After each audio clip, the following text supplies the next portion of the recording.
Here, my dear warriors, while the warrior Pandus quickly start trending WP. I can see so much of fire in the chat box already.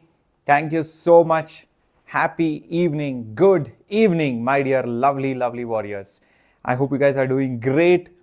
Yes, hi Capto. Hello everyone. Yes, your Captain Shreyas is here. And this is one of the most important chapters, I believe, for every competitive examination, and often also most misunderstood. So why not create this special session, midnight session? It's going to be a long session. I hope you had your dinner and I hope you're not going to sleep. Just make that promise to me, right? I'm very good. Thank you so much. And happy Navratri again. And yes, sir, OP for,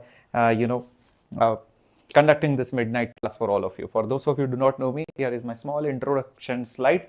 Yes, and if you're not yet smash the like button, please do that right now.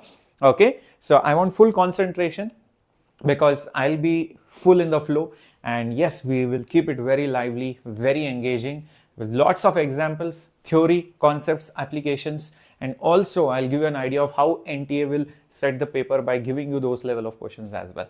So complete lesson right from the basics of your rotational motion and rigid body. Okay, so let's begin, guys. Awesome. Yes, Capto is very fine. Thank you so much, guys. Welcome. Good evening. So let's begin with the class. Just 1 second.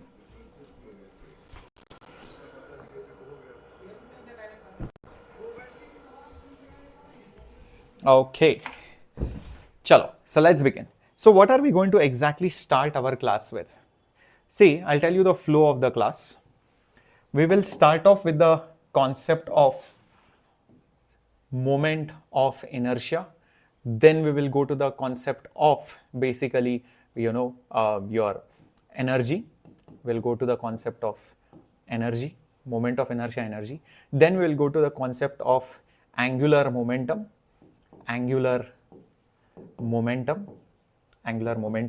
Then we'll go to the concept of basically torque, and then we will take a mixture of questions.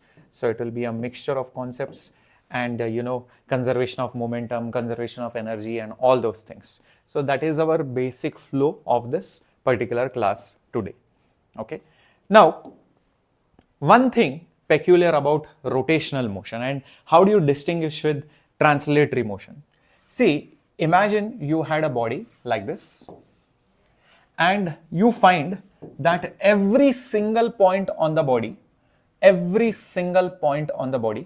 moves exactly the same amount, basically same displacement for all the particles.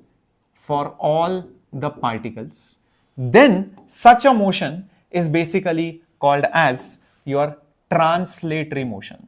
This is called as translation. Very simple.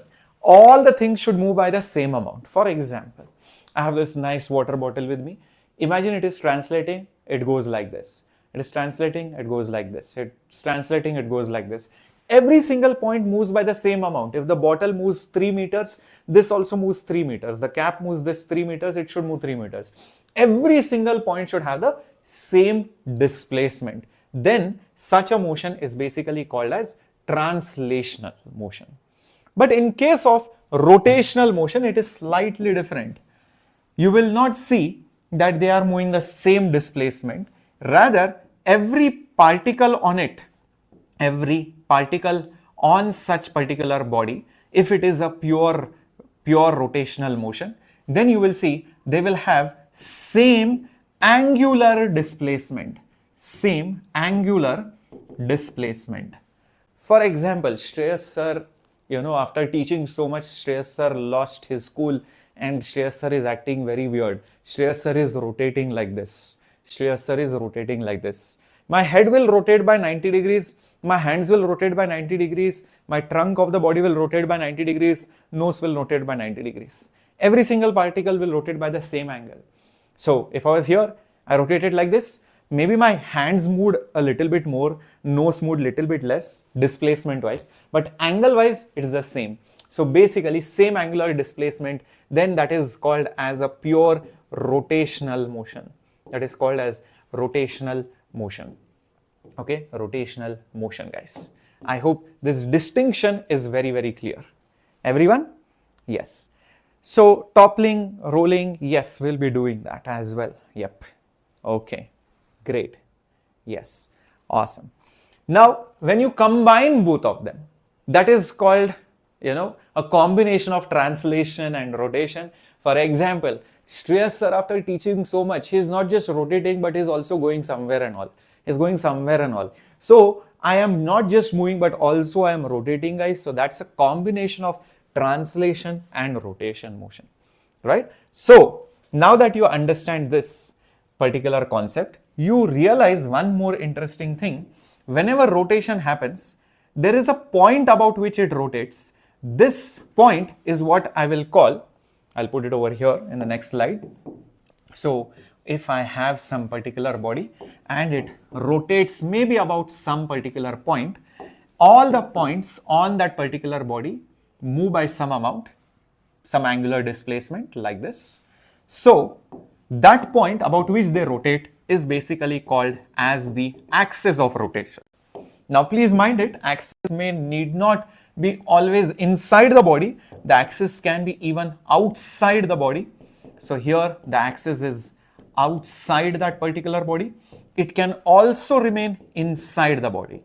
It could be anywhere. It doesn't really matter. So in such a case, if it is outside, it just means all these particles are going in circles like this. They are going in circles like this. They are just going in circles like this. All about this axis. This body is rotating like this. This body is spinning over here like this. This is like spinning, rotation. This is like revolution, something like that, because the axis is outside. That's all. Okay, I hope this is very, very clear. Now, no matter what, whether the axis is outside or inside, as long as it is a rotating body or it is a rotational, as long as it is a rotational motion, since all the points have the same angular displacement, all the particles move by the same angle. So let's focus our attention on any one such point. Maybe it is located over here, maybe some other point which is located over here, or maybe some other point which is located over here. Same thing over here, some point located here, some point located here, maybe some other point located over here. These green dotted lines, what are they? They are the distance of those points from the axis. They are the distances of those points from the axis. Each point will have a different velocity, not angular, velocity. So maybe this point has some velocity like this. Maybe this point has some velocity maybe like this. Maybe this point has some velocity like this. This point has some velocity like this. This point has some velocity like this. This point has some velocity like this. So these are the velocities of those particular points. One thing very peculiar which you can see, the velocities are perpendicular to the distances from the axis.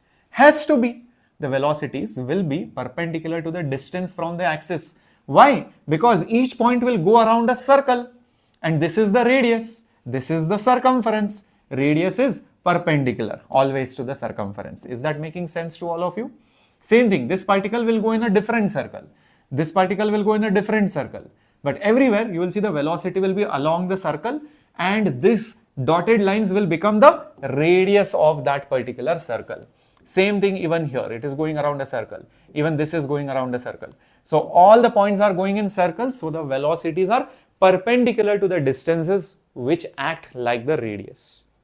So can I say, my dear warriors, this distance from the axis is basically r, this velocity is v, and it will have some angular velocity omega.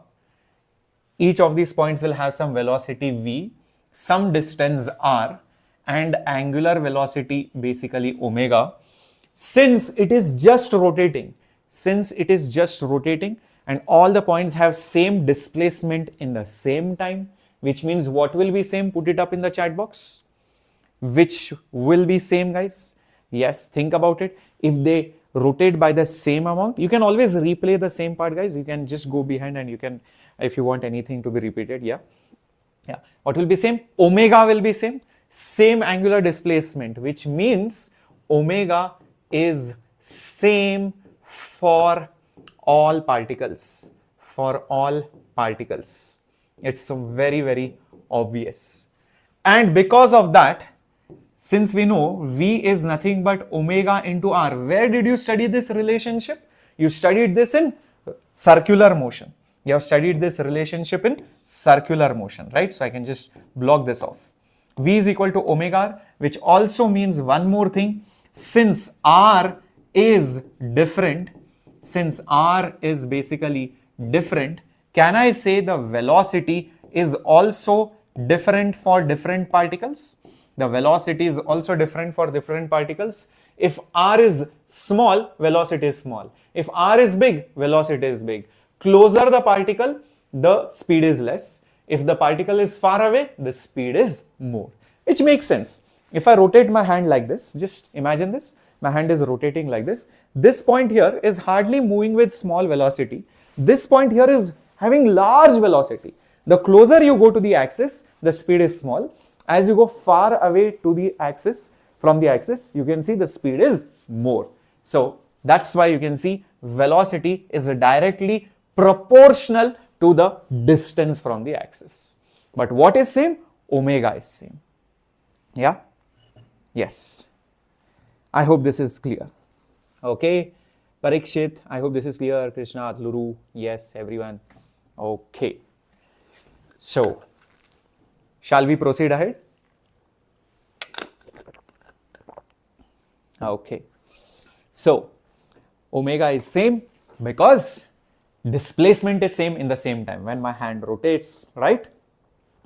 So, angle covered is theta, time is t, theta by t is omega. So, omega is same, right? Makes sense. Great. Awesomeness.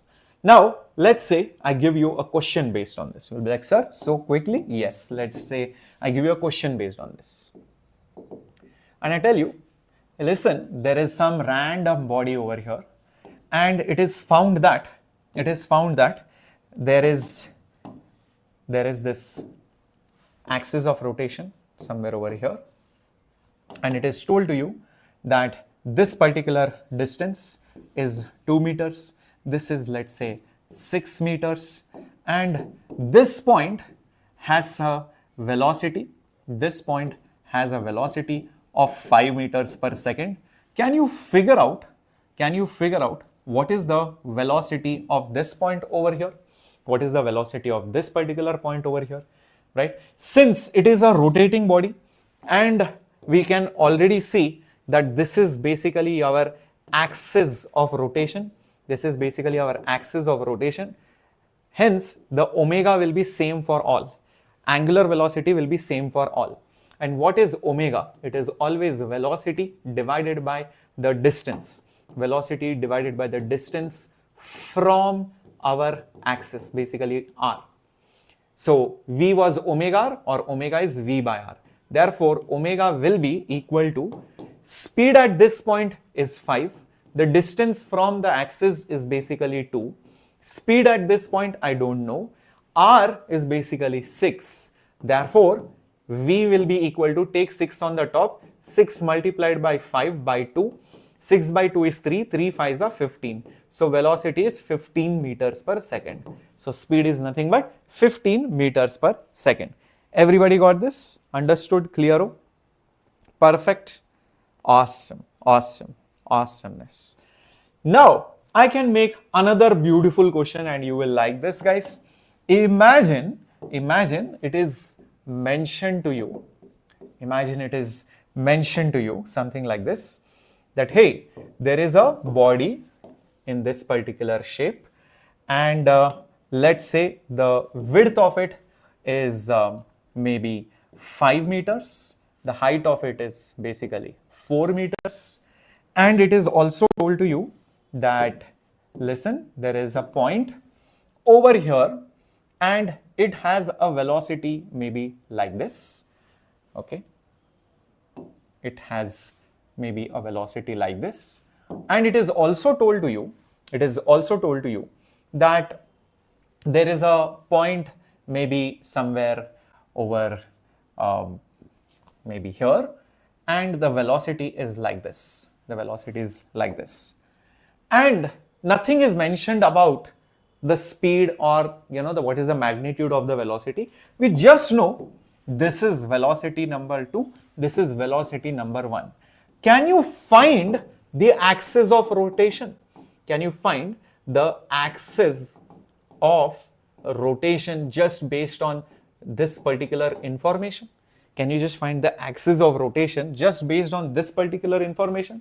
Let's just go back a little bit and see what is happening in all these scenarios. You will notice one thing in common, that the velocity at any point is directly perpendicular to the distance,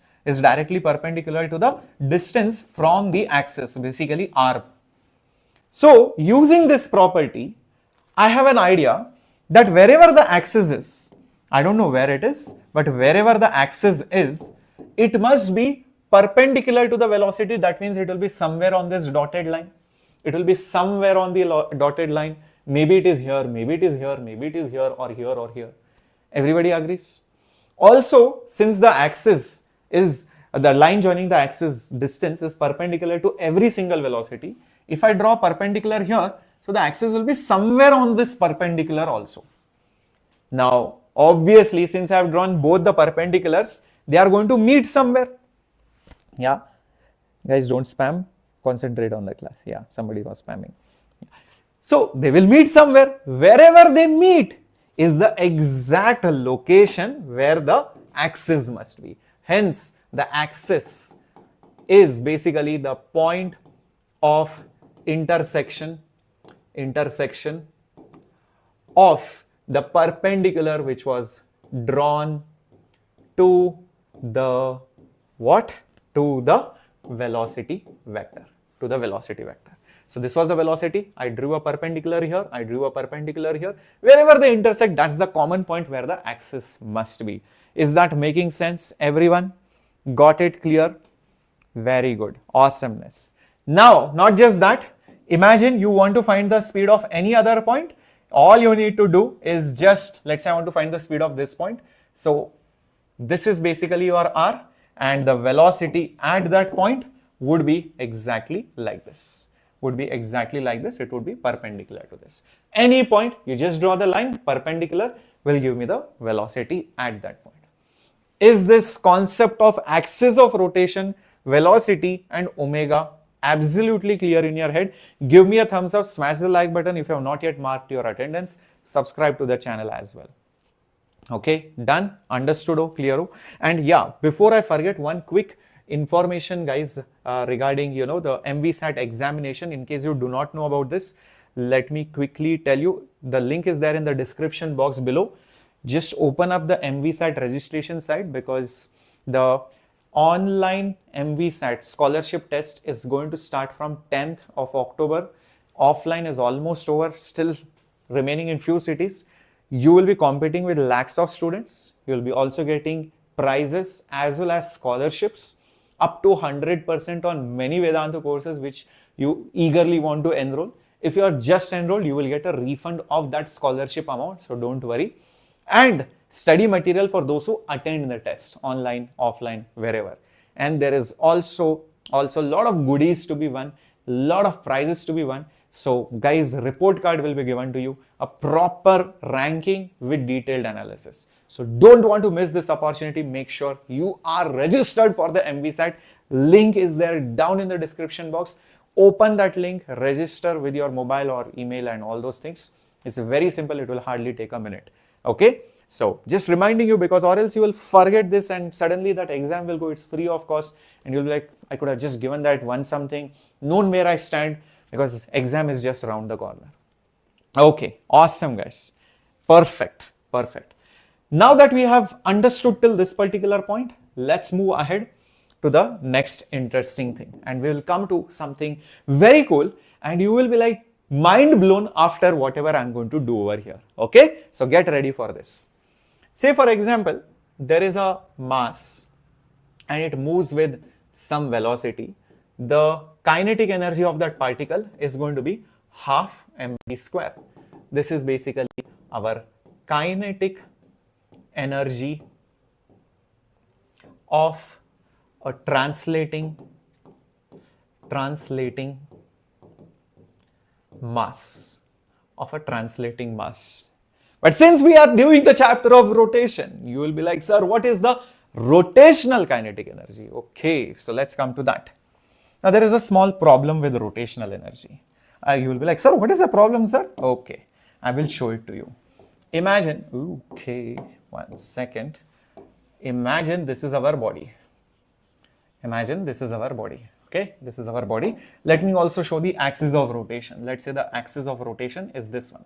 So this is our axis of rotation and it is rotating with some angular velocity, let's say omega. The problem is every point on that body is at a different distance. Every point on the body is basically at a different distance from the axis, because of which every point has a different speed. Every point has a different speed in different directions. Do you guys agree with it? So if I want to find something called as the rotational kinetic energy of the body, rotational kinetic energy of that particular body, then that kinetic energy of rotation will be kinetics energy of every single particle. So it will be like K1 plus K2 plus K3, like that, n particles for all the n number of particles. For all the n number of particles, you find the kinetic energy and you add them.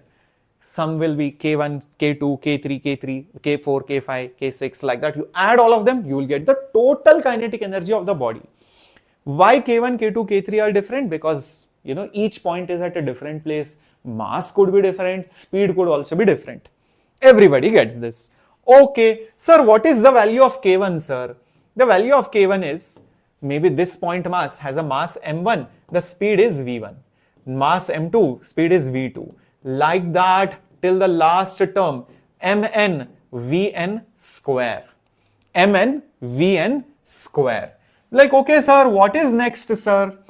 Look at it carefully. v1, v2, v3, vn. What are these speeds? v1 is r1 into omega. v2 is r2 into same omega. Same thing, vn will be rn into that same omega. Omega is the same. Oh, very nice, sir. So what do we do now? Well, put it up over there and see what you get. You will get half m1. Instead of v1, you get r1 square omega square. Next, half m2 r2 square omega square. Last term will be half nth mass rnth distance square omega square. What is common in all of them? What is common in all of them, guys? Omega square and half. So I am getting m1 r1 square plus m2 r2 square, like that till mn rn square into omega square. Is that right, my dear warriors? Is that right, my dear warriors? Till this point, absolutely clear. This is the kinetic energy of rotation. Sum of m1 r1 square plus m2 r2 square plus mn rn square, omega square is outside, half is outside. Now I start using my brain a little bit and look at this and say that, oh, kinetic energy was half mv square. Okay, kinetic energy is half something into omega square. Then it suddenly clicks me that, wait a minute, if you talk translational motion and compare it with rotational motion, we already had few things which resemble each other, just the symbols and the units were different. For example, here we had angular displacement. Sorry, not here, here. Here we had angular displacement delta theta And here we just had the term displacement, which symbol was S. Then we had the term velocity over here, which had the symbol, sorry, this was angular velocity, my bad. Angular velocity, which was omega. Here we just had a velocity, which was V. Then we had angular acceleration, which had the symbol alpha. Here we had just simple acceleration, which had the symbol A. Everybody remembers this? Correct. So, if we have a term for mass, which is m, shouldn't there be an equivalent term for mass in rotational motion? Yes, there is. And that is nothing but called as the moment. Moment is associated with rotation. Moment of mass is nothing but inertia. So this is nothing but the inertia of the body for translation. This is moment of inertia, that means the inertia in rotation, that has the symbol I. That has the symbol I.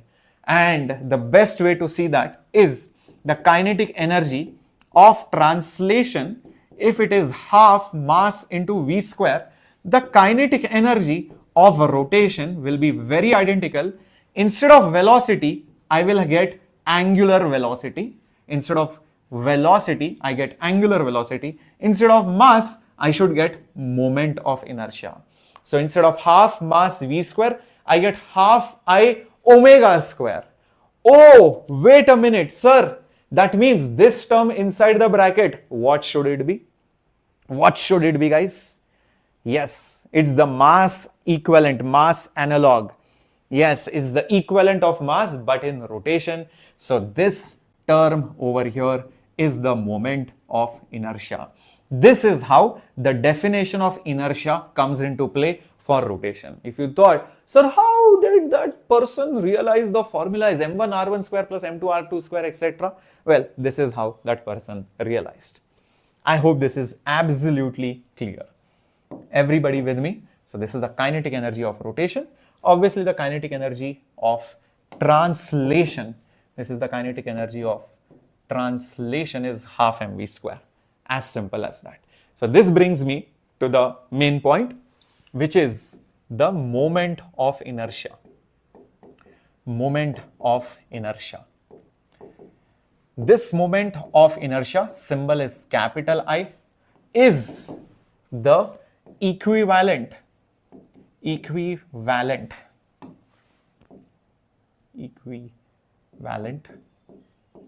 of mass, but in rotational motion. What does it tell you? It is basically going to tell me the tendency to oppose the change of the state of rotation. It is going to oppose the change of state of the rotation. And it completely depends on three things. It depends on three things. You would have seen that right over here. Each of the masses, their distances from the axis, and that means it depends on the axis also, right? So all these things it will depend on. So it depends on the masses, where they are, that means the distribution, and obviously if the axis changes, each of the term changes. So that means it also depends on the axis of rotation. And the formula for moment of inertia, is m1 r1 square plus m2 r2 square, like that till mn rn square. That's the formula for moment of inertia. If you ask me what is the unit of moment of inertia, kg and meter square, so it is kg meter square in SI. In CGS it will be gram centimeter square. So if the masses change, obviously moment of inertia changes. If the distribution changes, that means R1, R2, R3, some mass moves away, some mass comes close. So obviously you will see moment of inertia will change. If axis changes, obviously R1, R2, R3 will change. If instead of this axis, that axis is used, obviously the moment of inertia will change. And the unit is kg meter square. Is this absolutely clear till this point? Yep. These are the three things. This is the unit and this is the formula. But this formula is okay if the masses are separate. There are two kinds of bodies. If you remember, we have done that in center of mass also. One mass is here, another mass is here, another mass is here. You can pinpoint. There are 10 masses. Then you will use summation. This system is called as a discrete system.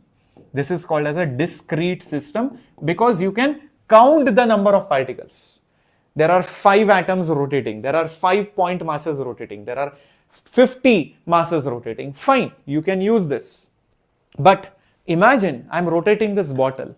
This bottle is made up of countless particles and each point mass is dm mass at separate distances. So in such a case, what will you do? Instead of summation, what symbol will come, my dear warriors? Instead of summation, what symbol will come? Yes, you will get the symbol of integration, but this masses will now become dm and you will be integrating that distance r, which will be variable. So integration of r square dm will be the answer. That is for continuous body system. That is for continuous body systems. This is for separate masses. This is for continuous body, like a sphere, hemisphere, cone, solid, cube, those kind of things, sheet. They are made up of countless particles. Yes, integrals will be used. Perfect, guys. So let's start taking up some questions. Let's start solving some problems as well. Okay, here comes the first question on your screen. Okay, so what do we have over here is basically some axis and some distances are of course given to us. Oops.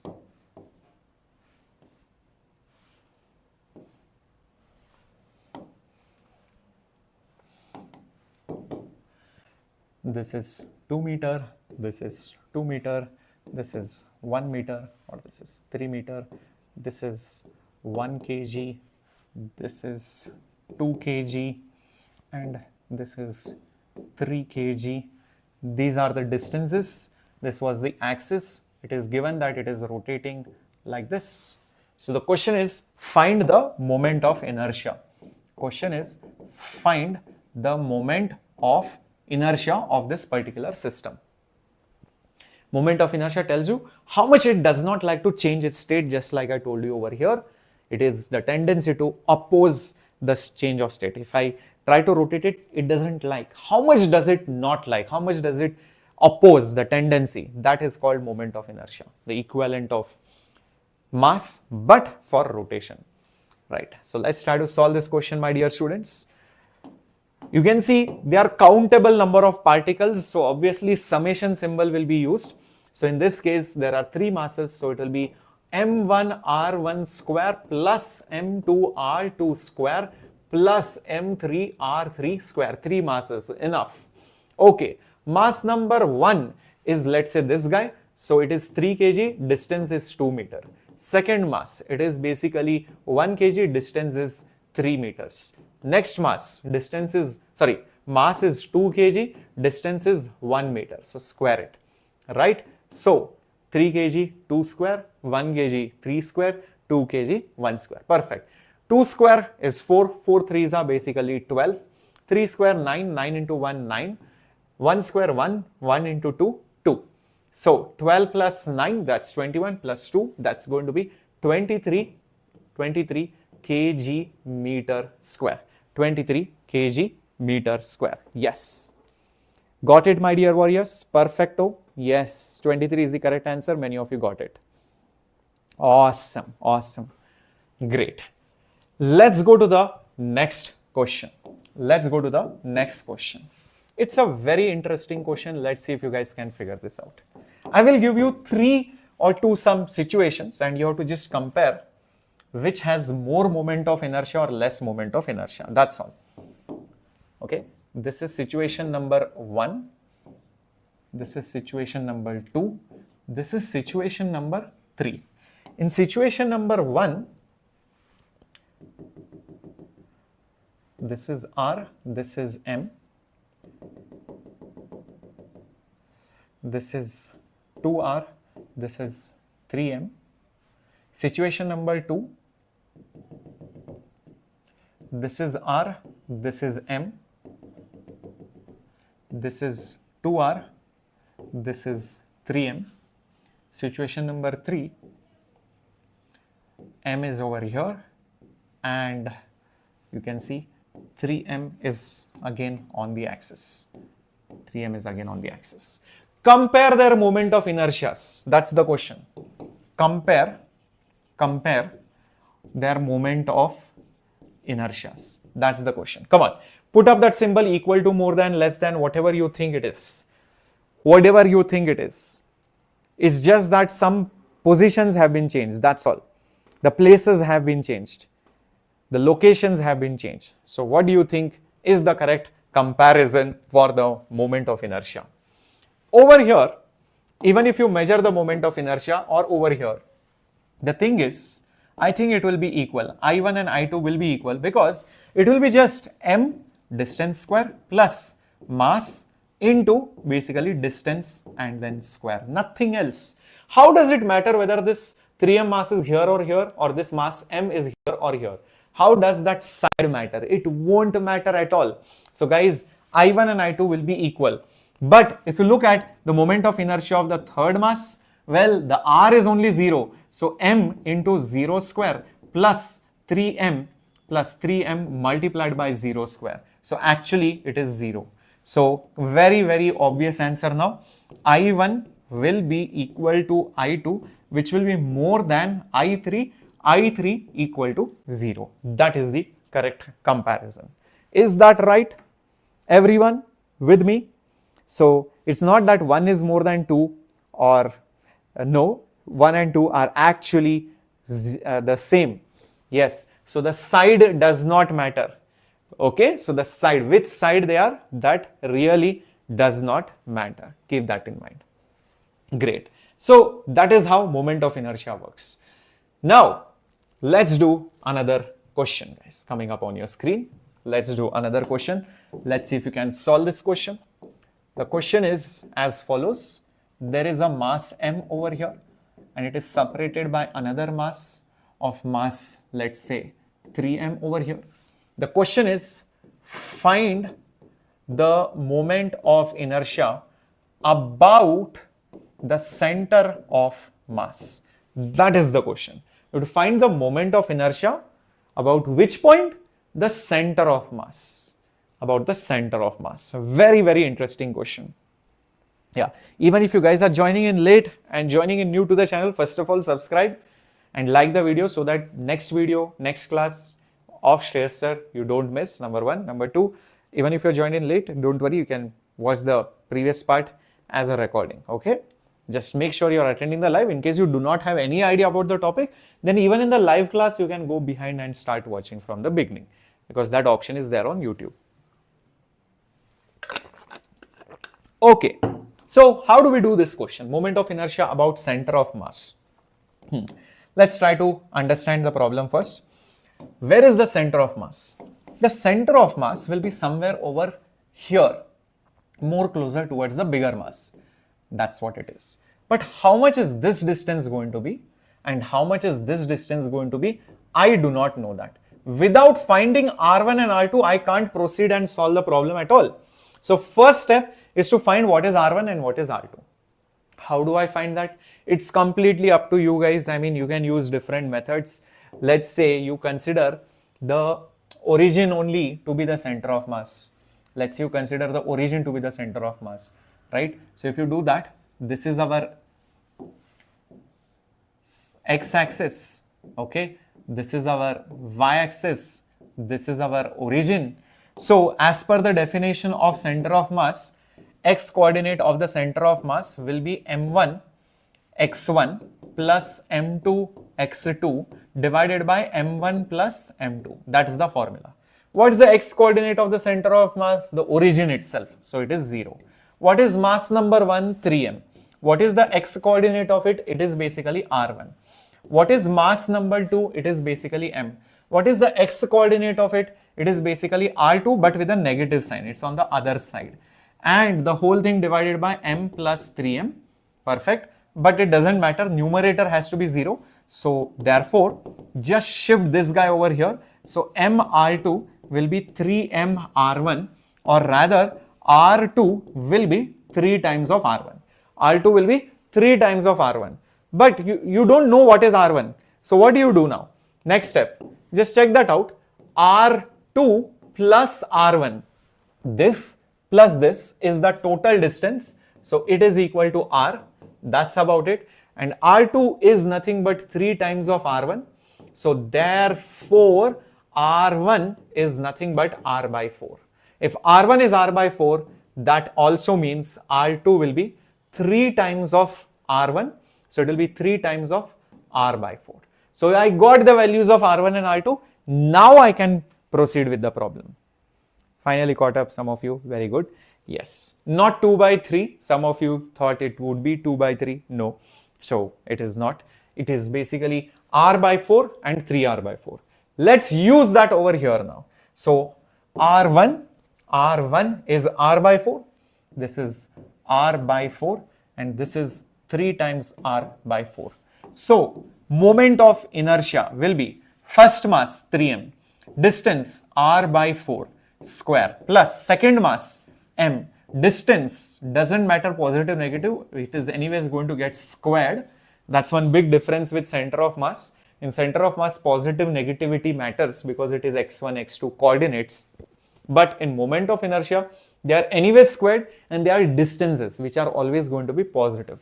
That's all. So this will become 3mr square by 16 plus 3 square is 9. So 9mr square, 4 square is again 16. So 3 plus 9, that's going to be 12, and 12 by 16 mr square. 12 goes with 4 3 times, 16 goes with 4 4 times. So 3 by 4 mr square is the answer for the moment of inertia. That's it. 3 by 4. Is that clear, everyone? Understood? Is that absolutely clear? Yeah. Shall we go ahead? Yes. Shall we go ahead? Let me know if you understood all these basic problems of moment of inertia. Yes, 3 mr square by 4. That is the correct answer. Now, what about finding the moment of inertia of other things? These were just point masses. Sir, you still did not do any question on the integration part, sir. What about this formula? You did not use it anywhere. Okay, so for example, say I have to find the moment of inertia of basically a ring. Moment of inertia of basically a ring. So this is our ring. This is our axis, something like this. If you take any mass on that ring, it's going to be a point mass and there are many masses, so I have to use integration. That dm mass will be at the same distance as that of the radius of the ring. Whatever is the radius, right, of that particular ring, let's say it is capital R. So all masses, I will say all point masses. What are those point masses? dm are at the same distance from the axis of rotation. And what is that distance? That distance is basically the radius of the ring. That's the best part of the problem.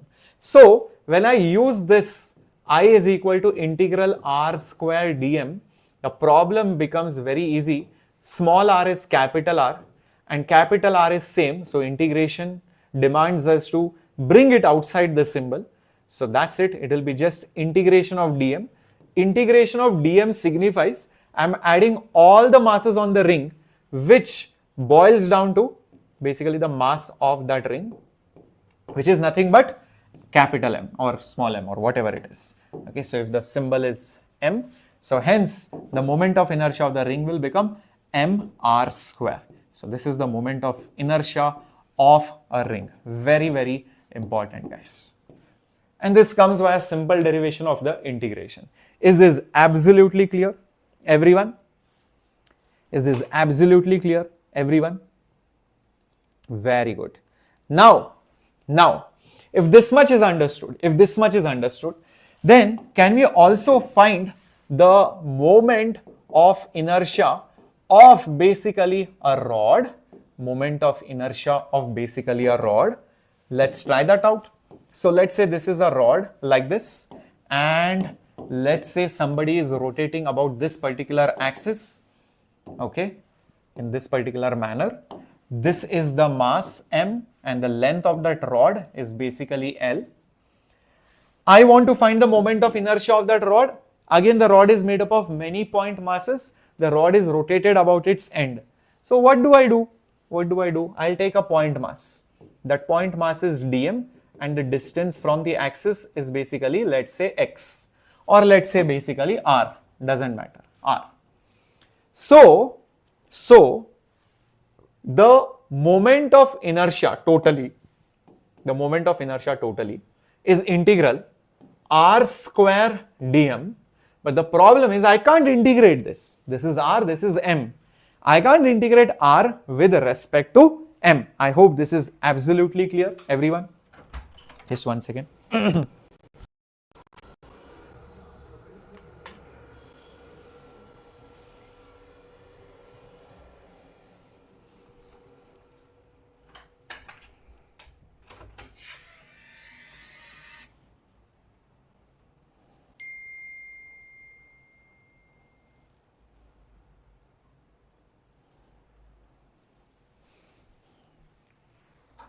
Okay, now the problem is, how do I convert this? I'll tell you what, this is a linear body. And I have told you something about, what is the thing that you do while integrating and how to choose the elements for linear bodies. For flat aerial bodies, laminar, sheet-like bodies, you use sigma, aerial mass density. For big bodies, you use rho, which is volumetric mass density.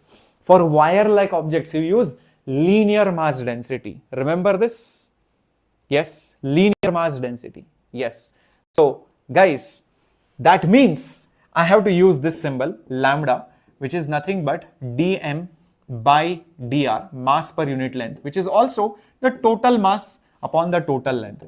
Rearranging, I just get dm is nothing but m by L multiplied by dr. This helps me a lot because it will now become r square capital M by L dr. I know m and L are constants, so put it outside the integration. It is just r square dr. Limits. The first mass is here when r is 0. The last mass is here when the value of r is L. So 0 to L. That's why the limits. So m by L, r squares integration, r raised to 3, whole thing divided by 3. Obviously the limits 0 to L. So m by L, first put L cube by 3 minus 0 cube by 3.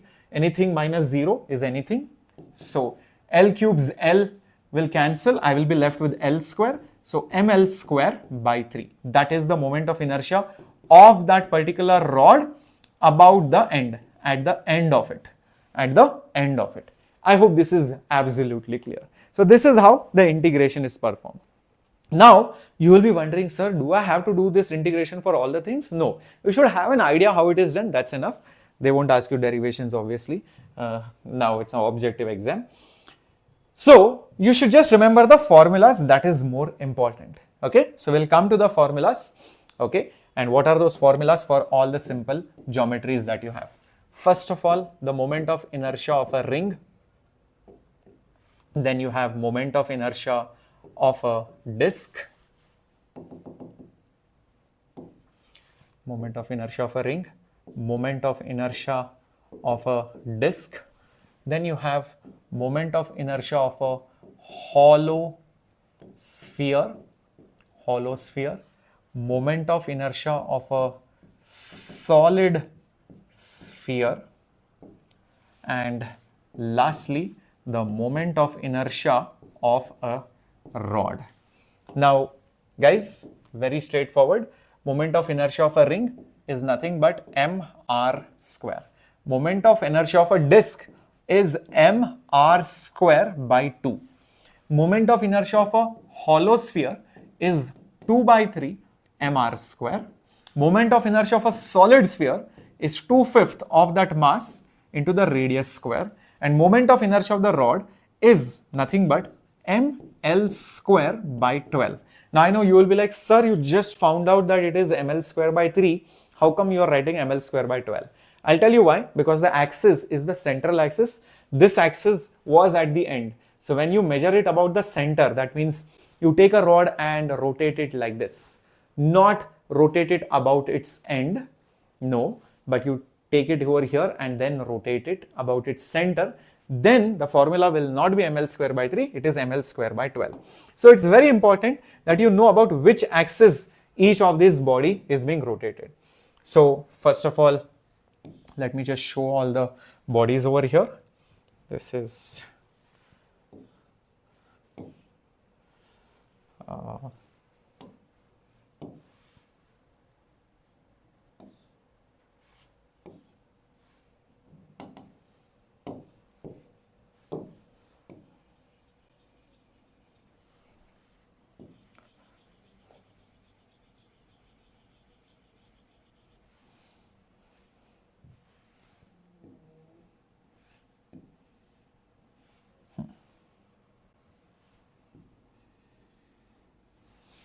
so what is the axis in every case? So let me just put it up over here. This is the axis, mind it. This is the axis. This is, all the axes are central axis, mind it. Okay, all the axes are going to be central axis. Is this absolutely clear, guys? Everyone? So these are the formulas which you must know. Very, very critical. Yeah. So the moment of inertia in case of a solid sphere, 2 by 5. For hollow, 2/3. 2/3 is like 66%, roughly, give or take. 2/5, guys, is like 40% of mr square. This is 40%. This is 66%. So why is it more here? Why is it less here? Simple fact, in case of solid, some people think, sir, more mass. No, don't take more mass because you have to keep the mass same, radius same. But for solid sphere, the masses are more closer towards the axis. In hollow, the masses are far away on the periphery. As you go far away, distribution increases, R increases, moment of inertia increases. Solid, the masses have to be distributed everywhere. So some of them end up coming close. In fact, some of them will also lie on the axis whose distances will be 0. That's why it becomes lesser than the hollow sphere. I hope this is absolutely clear. Yeah, it's going to be a long class. Expect bare minimum. We are going to cross 12 o'clock for sure, guys. Okay, 100%. Let me tell you that. Okay, now there is a very interesting thing which you should know. Imagine there is a two-dimensional thing which is given to you. This is a 2D lamina. Lamina means like a sheet. And somebody hypothetically pulls it down. Somebody hypothetically, oops. Okay, not the same exactly, but I will try to draw my best. Somebody tries to pull it down, something like this, and now it becomes a three-dimensional object. Now it has become basically a three-dimensional object, something like this.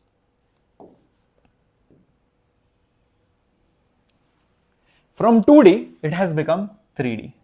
Since you have nothing but stretched it, you have stretched it. The mass hasn't changed. Check this out. What and all hasn't changed. Mass is going to be the same, definitely. What about the axis? Well, axis is also same. Let's say it was rotating about this particular axis. Now also it is being rotated about that same particular axis. The axis also hasn't changed. Same axis. So axis is also going to be the same. A mass here is just being stretched. So the distance from the axis hasn't changed. A mass here, if it was here, that same mass is now being pulled like this. All the masses are at the same distance. So guys, understand, neither has the distribution. The distribution of the masses is also going to be the same. What does this tell you? It just tells you all the three factors which affected the moment of inertia, which I have been telling you before also. mass, distribution and axis. They all decide the moment of inertia. None of them have changed. So why should the moment of inertia change? So hence, I will say that the moment of inertia, therefore, the moment of inertia is going to be the same. This is very, very important.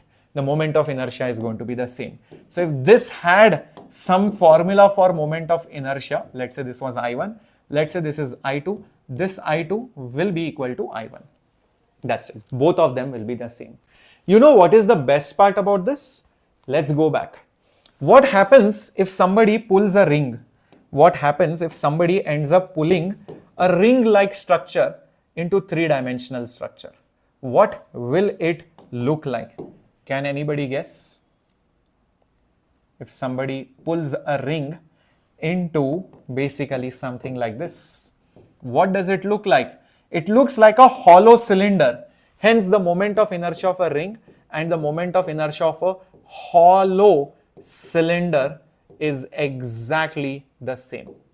This is also going to be equal to mr square. There is no difference at all. Is this absolutely clear? Yes, but it is a hollow cylinder. Same way, if I end up pulling a disc, like this, what is it going to become? A disc. There are masses even in between somewhere. Yes, there are masses even over here, guys. There are masses even over here. Everywhere there are masses. So it's completely full. So it is going to be a solid cylinder. So this is the moment of inertia of a solid cylinder. It is definitely going to be the same, and it will be mass radius square divided by 2 only. No difference at all. Is this absolutely clear? Just from the stretching property. Very, very important. The property is the stretching property. You stretch anything along that same axis, the moment of inertia remains the same. Okay, very important. Let's go ahead. Yes, you can't do that with solid sphere or hollow sphere, because hollow, I mean, if I stretch it, it looks very weird. Imagine it's solid sphere. I can't really stretch. I have to put so many solid circles. There will be so many overlappings. It will not be a physical structure in reality. It will be very weird. Yeah, can we derive the moment of inertias of these things? Yes, it is there in many books like H.C. Verma and other things, but no need. You should just know that it is again done by the same process what we have done over here. So for a disc, you make it into multiple rings. For hollow sphere, the rings are being added together to make it hollow. Small, big ring. So you take many hollow spheres, concentric, like an onion, then it becomes a solid sphere. So the derivations are dependent on each other. Great. Till this point, I hope it is absolutely clear.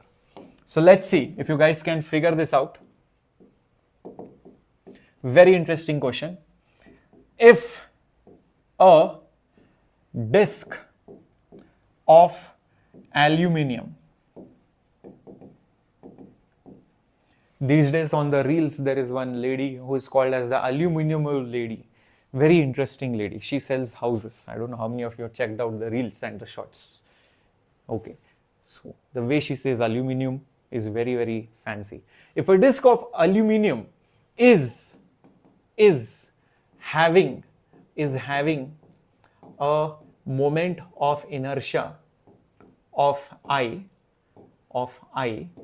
then a disc of aluminium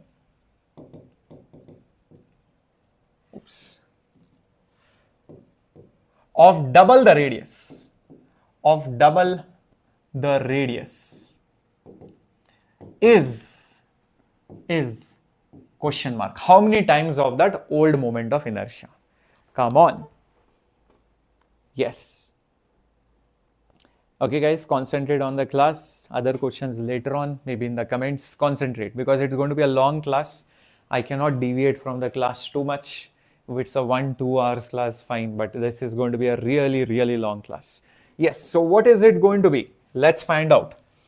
Because the material is the same, because aluminum, that means what is going to be the same?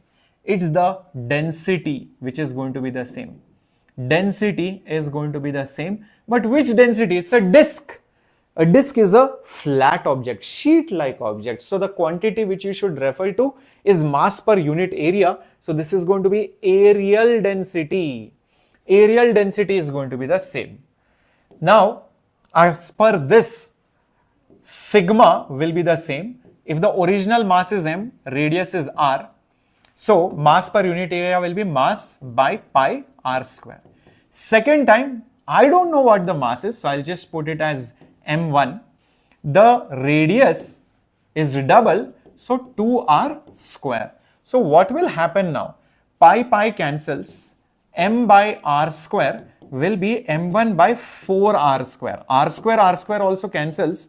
So m1 will become 4 times of the mass. So the mass has become 4 times. The mass will be different. Be careful of it. Oh, so if the old moment of inertia was mr square by 2, the new moment of inertia will be the new mass, which is 4m, the new radius, which is 2r whole square divided by 2. 4 and 2 square. 2 square is basically 4. 4 4s are 16. Correct? I hope this is absolutely clear. And we have mr square. This 2 is as it is. This particular 2 is as it is. So mass has been made 4 times. Distance, radius has been made double. So 2 square is 4. 4 4s are 16. But what is this mr square by 2? It is nothing but your old moment of inertia. Hence, the new moment of inertia becomes 16 times the old inertia just because you made the radius double. Yeah. So you can do that for any other object as well. You can stretch a rod. Okay, you can stretch a rod. Oh, by the way, this was not stretching. This was a new disk. If you stretch a rod or something like that, the mass might be same. The distance will increase. That's it. L will change. Mass will be same. So when you stretch something, mass is same. But this is not stretching in this case. This is basically a new disk of the same material but of a different radius. I hope this is absolutely clear. Okay, beautiful question. Let's go ahead to the next one. Next question is, if a wheel like a disc, or let's do one thing, if a solid ball of 2 kg and 50 centimeter radius spins at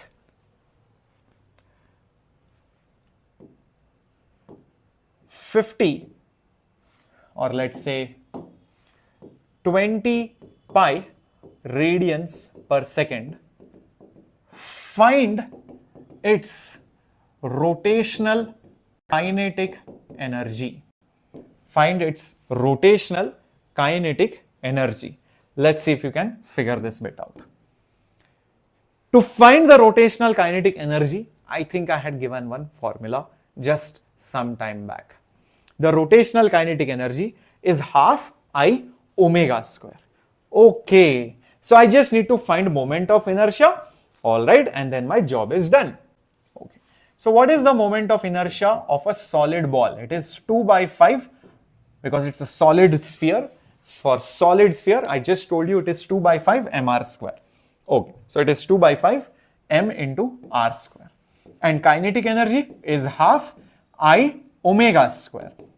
So put I is nothing but 2 by 5 mr square, and then we have omega square, 2 cancels. So mr square omega square divided by 5 is the kinetic energy. So start putting the values now, we will get the answer. What is the mass? Mass is 2 kg. What is the distance? Radius. The radius is 50 centimeter, so which is like half meter square. What is omega? It is basically 20 pi and you square it. The whole thing is divided by basically 5. Okay, let's see what happens. This is 2. Okay, the 5 is there. Okay, multiplied by 1 is there. 2 square is 4. 20 square is 400. Pi square is as it is over here. 4 goes with 400. You can see that very clearly. 100 times. Now, listen to me carefully. Pi square is as good as saying it is 10. Pi square is as good as saying it is 10. 5 goes with 10 2 times. So the final answer will be 2 2s are 4. 4 into 100, approximately, this will be 400 joules. That's the rotational kinetic energy. Is this absolutely very clear, my dear warriors? Yes. Is this understood? Is this understood? Yes. Very, very clear. Yeah. Perfect. Perfect. Yes, the answer is 400 joules. Very good, guys. Awesomeness. Awesomeness. Let's move ahead to the next. Let's move ahead to the next question. Can we apply energy conservation in some problems? You might be wondering. Yes, you definitely can apply conservation of energy also in many problems. You'll be wondering, is it so? Really? Let's try it out. How about this particular question? Just imagine there is a pulley. There is a pulley like this over here. It is attached to the roof. Let's say the mass of the pulley is m. The radius of the pulley is basically r. There is a thread wound over it. And there is a point mass over here. Let's say this mass is 2m. This mass is m. Right now, it is at rest and it is now left from rest. After some time, what happens? This mass is going to fall down by some height. And by the time it falls down over here, this mass will have some velocity. Question is, how much is this velocity going to be? How much is this velocity going to be? That's the question. Now let's try to visualize what exactly might be happening over here. Okay.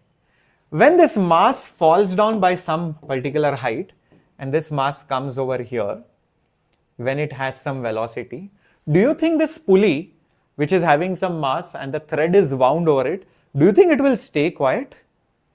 Do you think it will stay quiet? Obviously, it will not stay quiet. Obviously, it will start rotating.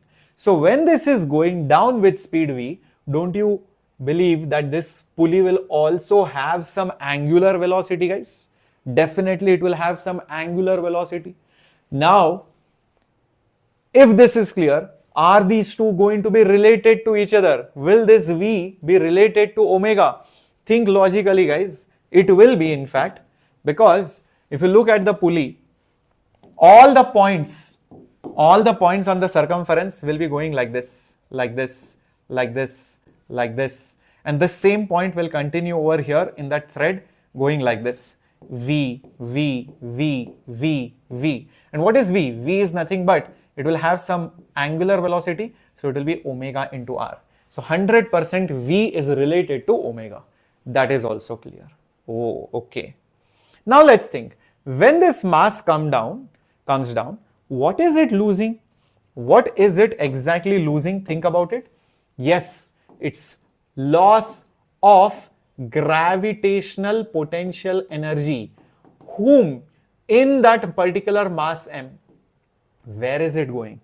This mass lost gravitational energy. Where did it convert into? Even this mass got kinetic energy. So kinetic energy of that mass m. Not just that, this pulley also started spinning. So, and the kinetic energy of that particular pulley of mass 2m. Of mass basically 2m. I hope you understand this. As this mass comes down, it loses gravitational energy and it converts into rotational energy of the pulley, or else where else will it get that energy from? Think about it. Because this mass came down, the tension passed on that energy. Perfect? Yeah. Yeah, the speed will keep on changing. But at every instant, whatever that new speed is, that will be related to that point omega by omega r. So omega will also keep changing. First the wheel will spin slowly, then it will be fast and faster as it unwinds the thread which is wrapped over it. 100% omega will change. Oh, so what is the loss of gravitational potential energy, guys? Won't it be mg into h? Okay. What is the kinetic energy of that mass? It is translating, so half mv square. Kinetic energy of the pulley, it will be half I omega square. Why? Because it is rotating, not translating. That is the catch. A lot of people write half mv square here. So therefore, mgh is equal to half mv square plus, what is the moment of inertia of this pulley? It's like a disc. So it is mass into radius square, whole thing divided by 2. That's moment of inertia. And what is omega? Omega will be v by r. V by r, and that is squared. Omega is velocity by r. Perfect. So what is this term becoming? 2 cancelled. R square cancelled. So only 1/2 is remaining. M was remaining and only v square is remaining. 2 got cancelled. This half mv square is there and mgh is also there. M cancels. So gh will be v square by 2 plus v square by 2, which is just v square. So v will be root of gh. That is the answer. Speed is root of gh. Is this absolutely clear, my dear warriors? Understood? Yeah. So this particular mask which is there, this pulley, we can take it like a disc because pulley is solid. It's not usually a rim. It's a solid pulley. So it's like a disc. So that's why mr square by 2. Cool. If till this point everything is understood, can we go ahead? If till this point everything is understood, can we go ahead? Yeah. Let's go ahead. Let's go ahead. Perfect. Let's go ahead.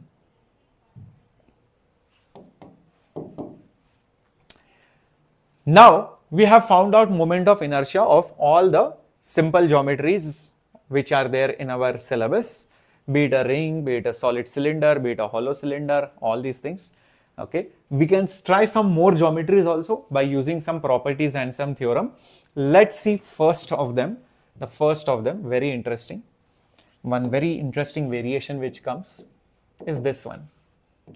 They give you a sector of a circle and they tell you, listen, this is, you know what, let's say for example 20 degrees and this mass is m, this radius is r and the axis of rotation is right over here. Question is, find the moment of inertia. Find the moment of inertia. That's what the question is. It's like a slice of a pizza and they tell you find the moment of inertia. Whenever such problems come, don't break your head so much. The answer is going to be same as what would you get if you complete the diagram and the formula which is there for that complete diagram. For example, if you have a slice of a pizza, if you keep adding more such slices, what you get is basically a disc. What you get is basically a disc, and this is just one slice of it. Maybe I'll just shade it over here. Yeah. So what you get by adding those slices is basically a disc. Similarly, if it was an arc, if you keep adding all such arcs, what you get is a ring. Is that making sense? So what is the moment of inertia formula for a disc?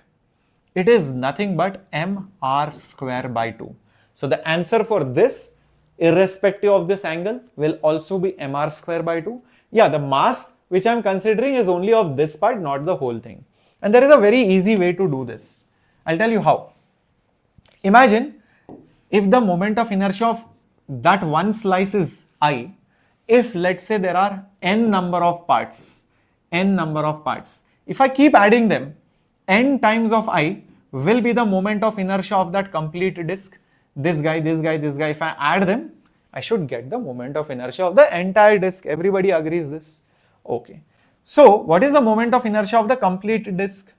Well, it is the total mass of that particular disk multiplied by r square, whole thing divided by 2. What's the mass of the disk? Well, each sector had mass m. Each sector had mass m, correct? So there are n such sectors. So the total mass will be m into n into r square, whole thing divided by 2. This is n times of I.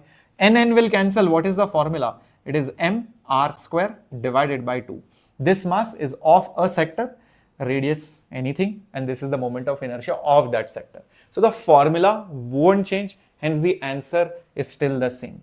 So guys, the answer to this question is just mr square by 2. Whether it is 20, 25, 30, 60, 100 really doesn't matter for a slice of something. Yeah? Yeah. I hope this is very, very clear. Yes. So we are not considering something else like the edge of the disk, the chord of a disk and all such things. We are just considering basically the entire disk as a whole, or the slice includes the interior parts including the rim. Okay, I hope this is clear. Great guys. Now the next property is called as, very important thing, is called as a parallel axis theorem. Parallel axis theorem, which says that if you have some body, okay, and let's say the center of mass is somewhere over here. Let's say the center of mass of that body is somewhere here, and there is some axis maybe which passes through the center of mass, and the moment of inertia is ICOM about that axis. You want to find the moment of inertia about some other axis which is parallel to it. I don't know what that moment of inertia is. Let's say I call it I, and the distance of this axis from this axis, the distance of this particular axis from this axis, that distance happens to be d. That happens to be d. Then the moment of inertia about this parallel axis. That's why the name parallel axis theorem. These two axes are parallel. One of them is through the center of mass. The answer to that is the moment of inertia about the center of mass plus you take the entire mass of that object and write d square in front of it, the distance between those axes. So square it. That is the answer. This is called as the parallel axis theorem. This is called as the parallel axis theorem. Necessarily one of the axes should pass through the center of mass. This also tells me one interesting thing. If I had multiple such axis options available, because every time this term will never change, only the d will change. Of all these axes, the d will be the least if the axis passes through the center of mass, which means this extra term will be there if I am anywhere apart from the center of mass. So the moment of inertia will be the least when the axis passes through the center of mass. Very, very important. So a very important property which I can see, of all the parallel axis, the moment of inertia is the least. Of all the parallel axis, the moment of inertia is the least when it passes through what? The center of mass. When it passes through basically the center of mass. Very, very important property. We can put this property to a test for a rod basically. Let's take a simple solved example. Remember when I did the derivation for this end, and I told you the moment of inertia about this end. We just figured it out by derivation. If you remember this correctly, where did it go? Yeah, over here. About the end was ml square by 3. It was basically ml square by 3. So this I was nothing but ml square by 3. Let's say I wanted to find the moment of inertia about the center of that rod, and obviously it passes through the center of mass. So if I want to find the moment of inertia about the center of mass, what should I do? I know that this particular I is actually a parallel axis. This will be equal to I center of mass plus what's the distance of this point to this point? This distance is L by 2. This is L, L by 2, L by 2. So basically plus M into L by 2 whole square. Using nothing but parallel axis theorem, nothing else. Parallel axis theorem. So let's start substituting values. I is nothing but ml square by 3 is equal to, this is I center of mass plus you have ml square by 4. So what will I center of mass become? It will be, you have ml square by 3, ml square by 4. So ml square is common, 1 by 3 minus 1 by 4. So ml square is here, 3 4s are 12, 4 minus 3. 4 minus 3 is 1. So ml square by 12. That is the moment of inertia about the center of mass. Exactly what I gave you in the table. Exactly what I gave you in the table. ml square by 12 about the central axis. If you go towards the end, then it is ml square by 3. Is this absolutely clear how we use this theorem? How we have used this theorem, guys? Let's go to one more example and see how to get the answer. Let's say, for example,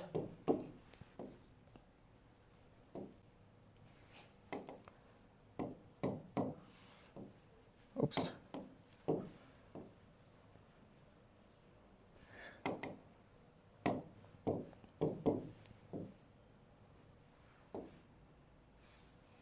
The difference is, this is a ring, this is a disc.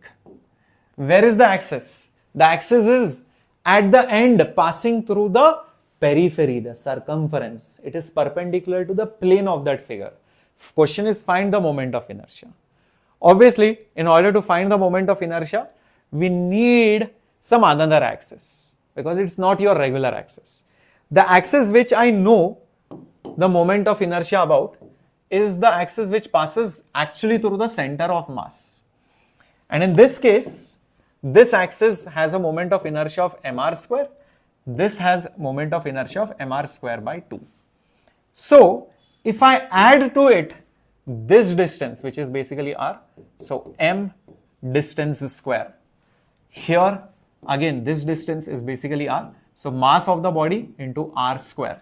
I should get the moment of inertia about the required axis. So, the moment of inertia in this case, mr square plus mr square, 2mr square. Here, mr square plus half mr square, 3 by 2 mr square. That is the answer. Is this clear how to use this? It's not exactly a tangent, but it is perpendicular to the plane of the figure. So if it is a ring, imagine if it's like a ring over here, it is like this. It is not in the plane of the ring. It is not like this. It is perpendicular to the plane of the ring, okay, or the disc. Be careful. Amazingo, clearo, perfecto. Shall we go ahead? Oh, amazing. Let's go then. Let's go. So this was the next important thing which we learned. Now we have one more amazing thing which helps us find the moment of inertia. Like we have parallel, we have perpendicular axis theorem. Perpendicular axis theorem. Like the name suggests, something will be perpendicular. But there is a catch over here, and the catch is it's only for laminar bodies, laminar or sheets like body. Only for 2D objects, ring, disc, square plate, triangular sheet, a cutout of a sheet, valid. Sphere, cone, cylinder, not valid. Bent figures, no, not valid. Okay, only for laminar bodies. So say for example, this is our laminar body.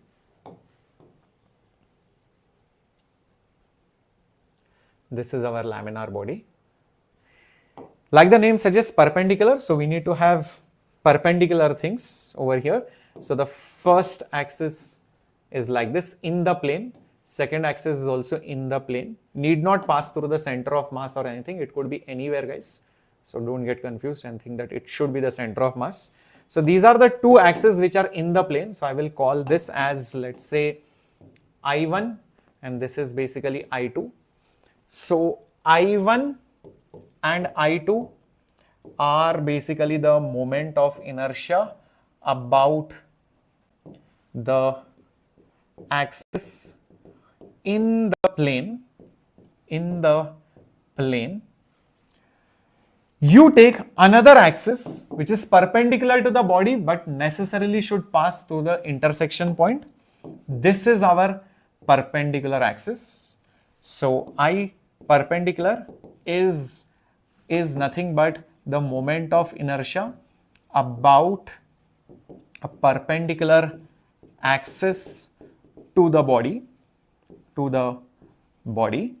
Then this I perpendicular, simply put, is nothing but I1 plus I2, nothing more. Just I1 plus I2 is the total moment of inertia. That's it. I1 is the moment of inertia when you rotate the body like this. I2 is the moment of inertia when you rotate it like this. I perpendicular is when you rotate it like this. So this perpendicular is just I1 plus I2. That's all it says. Very straightforward. Very straightforward. Concentrate on the class. Don't worry if anybody spams. Yes. Yeah. Is this absolutely clear, everyone? Awesome. Awesome. Excellento. Amazingo. Great. Let's put this formula for a test for some geometry. Let's say we take the example of a ring again, or a disc or something. Remember, it's only valid for two-dimensional geometries, and we have to find the moment of inertia about this particular axis. Okay, that's the question. Question is to find the moment of inertia about this particular axis. So what I will do? Usually I don't know about this axis, but what I know, I will draw first. I know about this axis. But the thing with this axis is it is perpendicular to the plane of the figure. So actually this becomes I perpendicular. And what I want to find is an unknown. And this I perpendicular, I know it is just mr square. It's like a ring, right? Because it is a ring.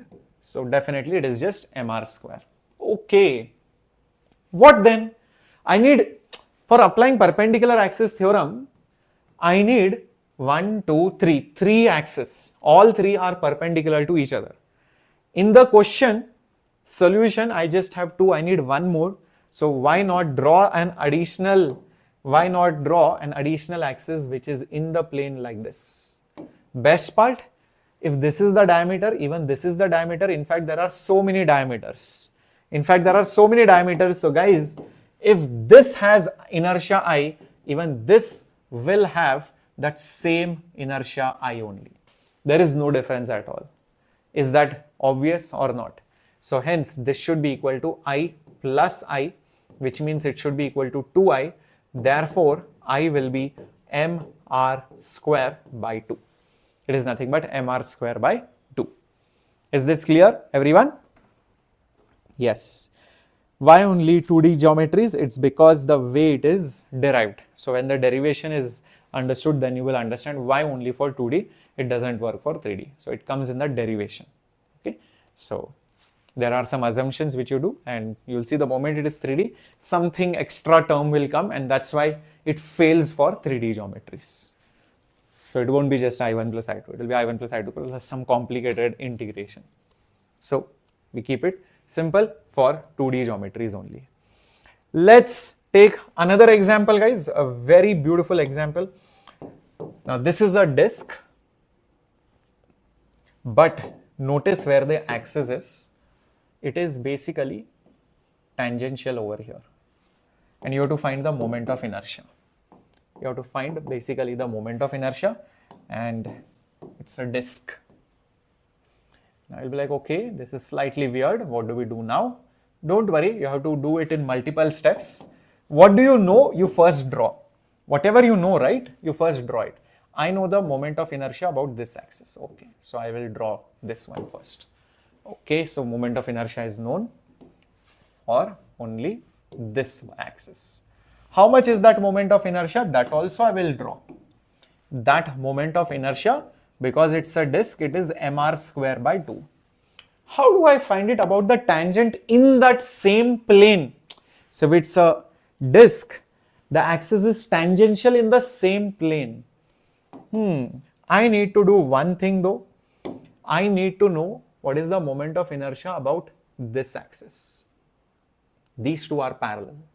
Think about it. These two are parallel, and this axis, the blue one, is the axis which is passing through the center of mass. So it is actually ICOM. Don't you see that? It is passing through the center of mass. You shift it, you get the required moment of inertia about this axis. The problem is, what is this ICOM? That also I don't know. No issues. You draw one more ICOM. You draw one more ICOM like this. See if you are able to visualize this, guys. An axis which passes through the center of mass, but over here. This also is ICOM. Oh, this, and this, the green and the two light blues are perpendicular. It's a two-dimensional geometry. So hence, using perpendicular axis theorem, what do you get? ICOM plus ICOM, which are both in the plane of the figure, will be equal to the moment of inertia in that perpendicular direction, which is mr square by 2. So this will become 2 times of ICOM. So ICOM will become mr square by 4. 2 2s are 4. That is what we get. Correct? But we don't stop there. We have to shift it to this point. We have to shift it to this axis. So which theorem will we use? We'll definitely use the parallel axis theorem. The parallel axis theorem. So how much are we shifting it by? This distance, which is r. So the required inertia will be this guy, ICOM plus m into d square. ICOM is mr square by 4. Distance of shift is just r. So 1 by 4 plus 1, 1 by 4 plus 1 is 5 by 4. So 5 by 4 mr square is the moment of inertia. That is the correct answer. Is this absolutely clear, my dear students? Understood how this question was to be done? Perfecto, perfecto. Okay, amazing. I have a very interesting thing to show you now, to combine some theorems and get one interesting geometry. See, if I have a rod and I rotate it about the central axis like this, and the rod's mass is m, length is l, the moment of inertia about this axis is nothing but m l square. It's a rod, so by 12. What if I stretch a rod? What if basically I stretch that rod? What will it look like? Obviously the rod will stretch to become a sheet. It will stretch to become basically a sheet. So now this rod has been converted into, this was a rod, it has now been converted into a sheet. And this is the axis of rotation. This is the axis of rotation. Okay, fair enough. The moment of inertia will be the same, because that's what I have told you. When you stretch anything, the moment of inertia wouldn't change. Now please mind it that this is L and the height or the breadth could be, let's say, B. So if this is L, this is B. What, by the same logic, had I rotated or had I spinned it about some another axis, but it is like this? If it is like this, what do you think the moment of inertia would be about this particular axis? Instead of this axis, when I spin here, ml square by 12. When I spin like this distance will matter. So it should be m, what should it be? M, yes, perfect, mb square by 12. Everybody agrees with this point? mb square by 12. Very good. It's a sheet. Now let me visualize that sheet in 3D. That will be better. This is our sheet. Let's say this is our sheet. This is length L. This is breadth B. This was one axis. This was another axis. Wow, it's a laminar object. I can already see two axes over here. So if this is M B square by 12 and this is M L square by 12, I draw a perpendicular axis now to both of them, something like this. What should be the moment of inertia, guys? Quickly think and tell me. The addition of these two by perpendicular axis theorem will be nothing but M by 12 L square plus B square. So about the center of mass, perpendicular, if you rotate it like this, M L square plus B square. Now I have one more weird idea, that what if I end up stretching even that sheet to make it look like a cuboid.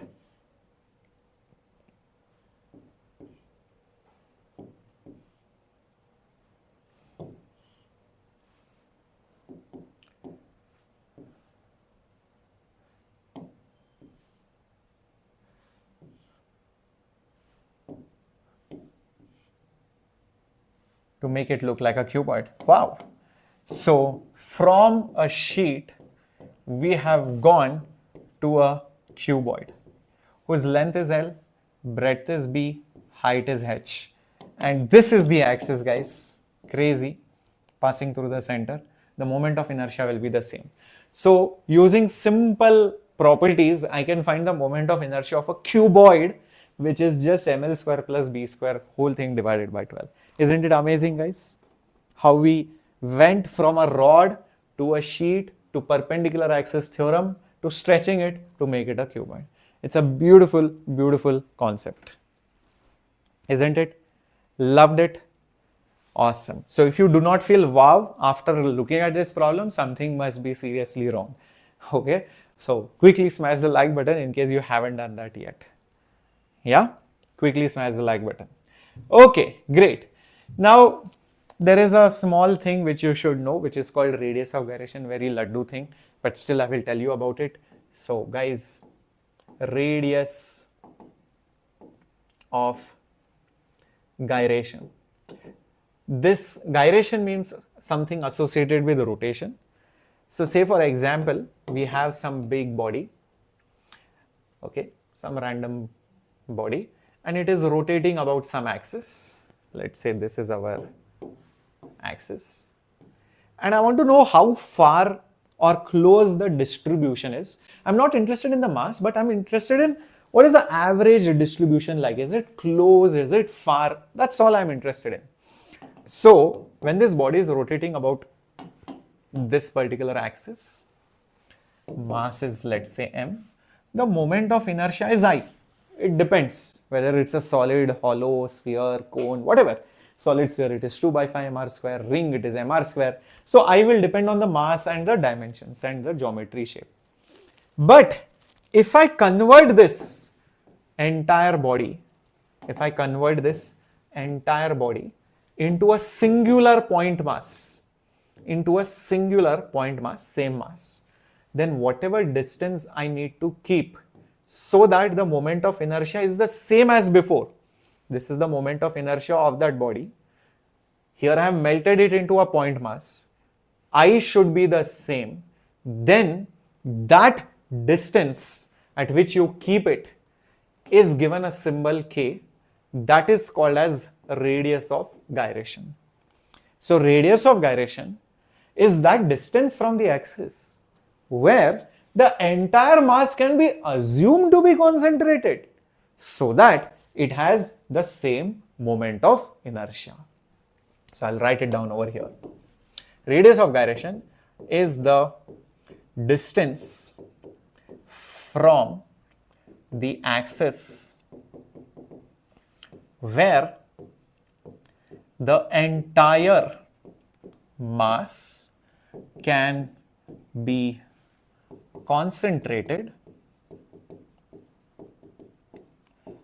such that it has the same moment of inertia as the original or the body before. So the moment of inertia formula for a point mass, we already know it is m into distance square, so mk square. So I body will be mk square. So this formula helps me find k. This formula basically helps me find the value of k, nothing more, nothing less. Let's do a question, then you will understand it. Let's do a question so that you get an idea of it. For example, if the question says find the radius of gyration of a hollow sphere, if that is the question, what will you do? You will say, okay, whatever is the radius, moment of inertia of a hollow sphere, this body should be mk square, should be equal to m into radius of gyration square.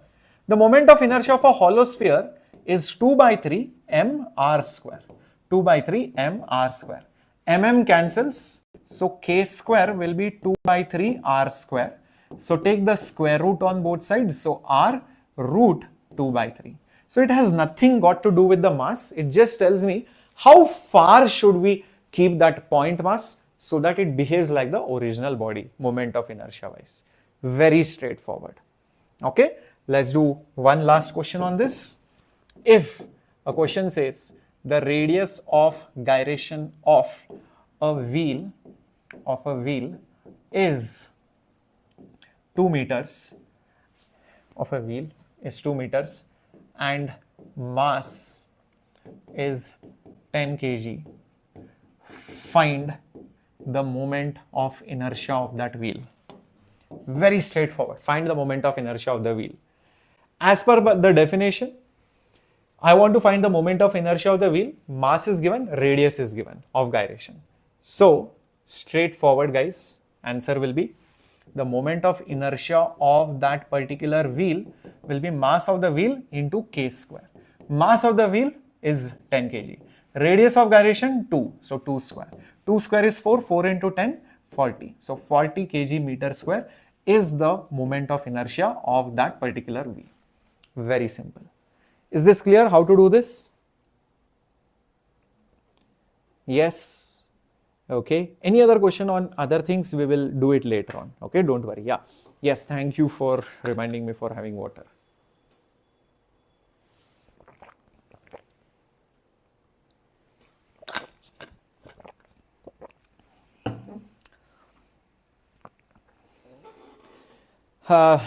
Root mean square and all that, don't go by that. So even though the formula might look to be something else, no, don't define it as root mean square and all. Though it might be defined in some other ways, don't worry. Physics wise, it is defined as the point where you should melt that body to be kept as a point mass so that it behaves like the original body to produce same moment of inertia. Yep. I hope this is absolutely clear. Perfecto, perfecto. Great. So, till now, if you notice, we have, where is it? Yeah, we have studied, okay, the equivalent of mass but in rotation is I, and the kinetic energy but in rotation, instead of half mv square, it is half I omega square. Just like we applied energy conservation here, we can also apply energy conservation here. Okay, so we have understood how to find the moment of inertia of a body. If it is a discrete mass system, you add each moment of inertia separately.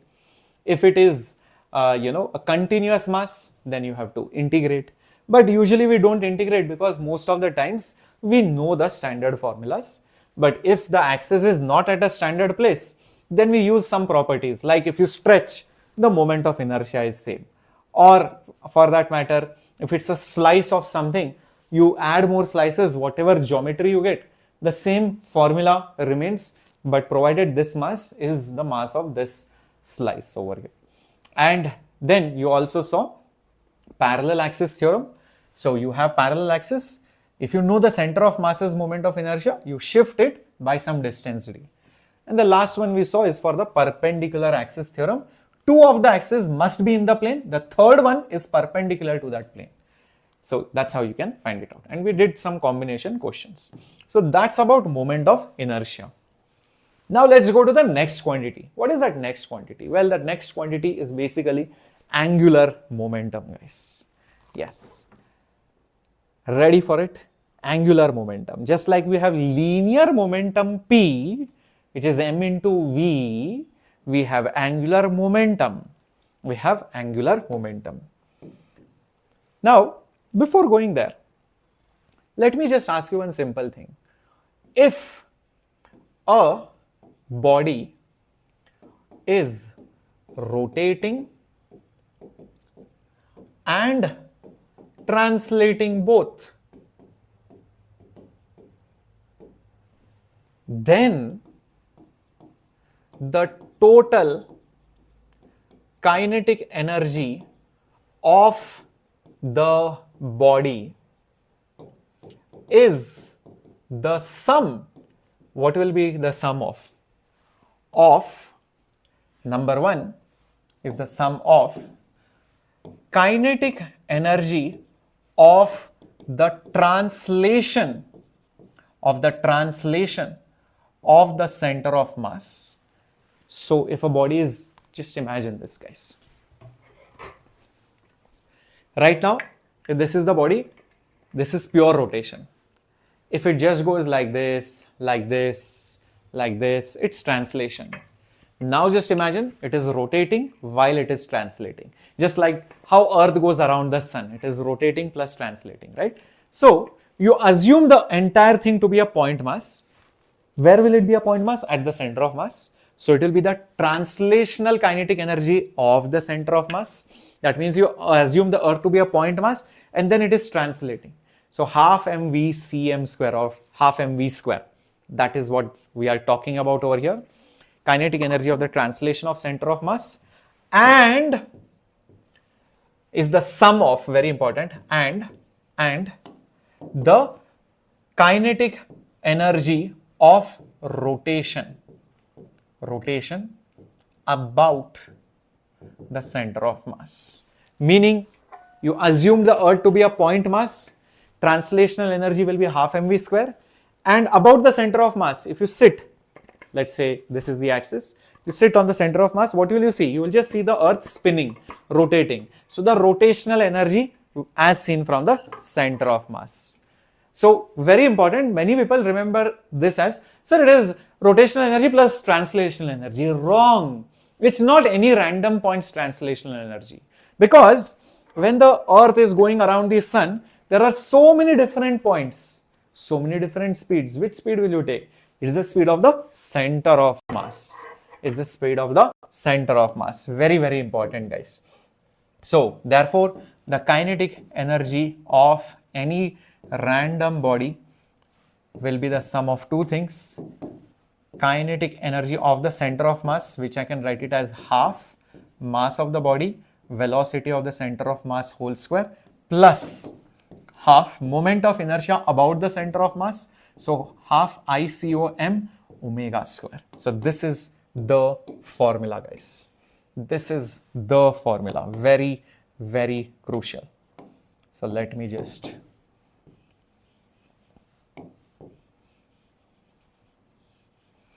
draw a random body over here and let me mark some things. Okay, so this is the center of mass. So this is velocity of the center of mass. About the center of mass, when it rotates, it will have some angular velocity, and about the center of mass also, it will have some moment of inertia. So you add them both, you will get the total kinetic energy of that particular body. Is this absolutely clear, everyone? Is this absolutely clear, everybody? With me on this? Perfect. Yeah. So mainly in circular motion and rotational motion, what's the main difference is, in the circular motion, we never worried about the dimensions of the body.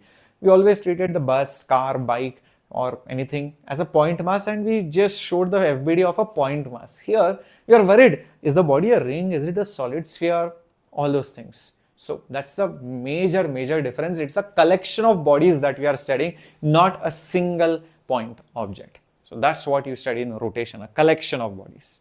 And you are also understanding what happens when it translates plus rotates in most of the cases. That's one major difference, guys. Okay, absolutely clear. Let's understand it with an example.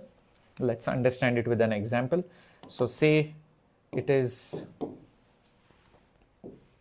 a rod like this,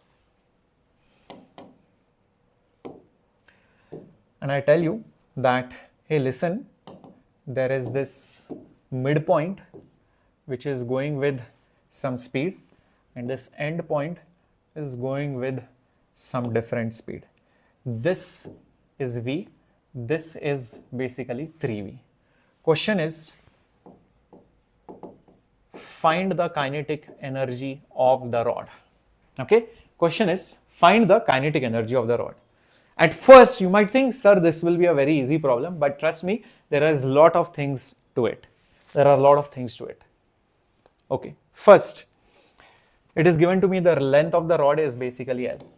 The length of the rod, okay, is basically L. That is what is given to me. Now, I will first of all realize that, okay, this velocity is at the center. So strictly speaking, since this is the center of mass, this velocity is actually the velocity of center of mass. And that is what I will need also. I will need half m velocity of center of mass. So first part is at least done. Main thing is remaining, which is omega, angular speed. So for that, I will visualize a little bit. I'll just visualize a little bit. Just observe this carefully. If you sit on the center of mass itself, so basically you are talking from the center of mass frame. You will see that the body, because this point is moving slowly, this point is moving fast, obviously the rod is spinning. It's not only just translating, but it is also rotating. There is rotation plus translation. How many of you are able to visualize this? It's not just going like this. This is moving slowly, this is moving fast, so it is actually going like this. Everybody, till this point clear? Okay, awesome. Ashwin, I'll reply to you later on. Yeah, we'll have a break after some time. Yeah. So there is definitely some angular velocity. How much is that? We'll come to that. Okay, this point has a speed v, this point has a speed 3v. So in the relative frame, what might be the speed? Relative velocity of this point with respect to this point. Quickly put the answer in the chat box. Guys. Come on. Yes. Same direction the speed. Same means put your hands like this. Bring them together. Looks like a minus sign. So that means you have to subtract 3v minus v. Exactly. So it will be 3v minus v, which is basically 2v speed. Okay. Not just that. This distance is L by 2. This is velocity. This is radius. This is omega. So velocity is r multiplied by omega. Use this. So velocity is 2v. R is nothing but L by 2. Omega, I don't know. So how much will omega be? It will be 4v divided by L. Is that right? So we got omega also. Yes. So definitely we can find now the kinetic energy of the rod, which by formula is half mv center of mass square, which in this case is half m. Velocity of center of mass is just v only, plus half I center of mass omega square. Moment of inertia of the rod about the center is ml square by 12. Omega, we just got it, 4v by L, and this is square. Okay, so what do I get? 4 square is 16. 16 by 2 is 8. So 8 by 12 m, L square cancels, so v square. 8 goes with 4 2 times, 12 goes with 4 3 times, and this mv square by 2 is anyways remaining. So what is the final answer that I get? This is 1 by 2, this is 2 by 3. Just check this out. 4 square was 16, 16 by 2 was 8, so 8 by 12, so 2 by 3, perfect, and this is mv square. Everything fine till this point? Okay, L square just got cancelled, only v square is remaining. So 1 by 2 plus 2 by 3, guys, 3, so that will be nothing but 3 plus 3 plus 4, yes, 3 plus 4 by 6 mv square, so that is nothing but 7 by 6 mv square. That is the answer, 7 by 6 mv square. Is that right, everyone? Got it? Clearo, clearo, clearo, perfecto. Shall we go ahead? Shall we go ahead? Yes. Clear till this point? Great. So this is how you can solve these questions which are related to translation as well as rotation both. Very few times such questions come, but in case they come, this is what you will do. So now coming to the next point, which is basically angular momentum. Angular momentum is basically equivalent of momentum in rotation. That's it. Just like you have momentum, you have angular momentum. The symbol is L, capital L, not small l, capital L is the symbol for angular momentum. So what is the angular momentum of a body? Well, there are two different cases, and in both the cases I will tell you what the answer is. First case, this is our axis.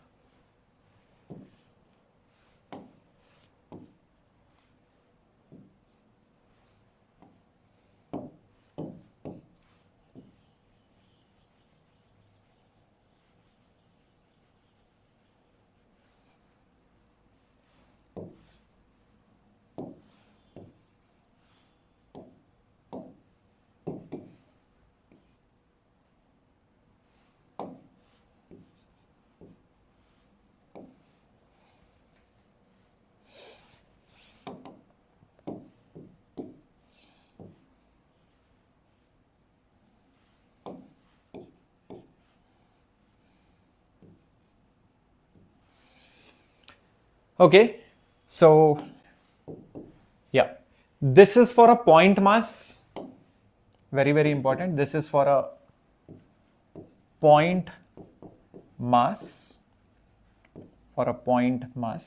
This is for a rigid body. It's a continuous body.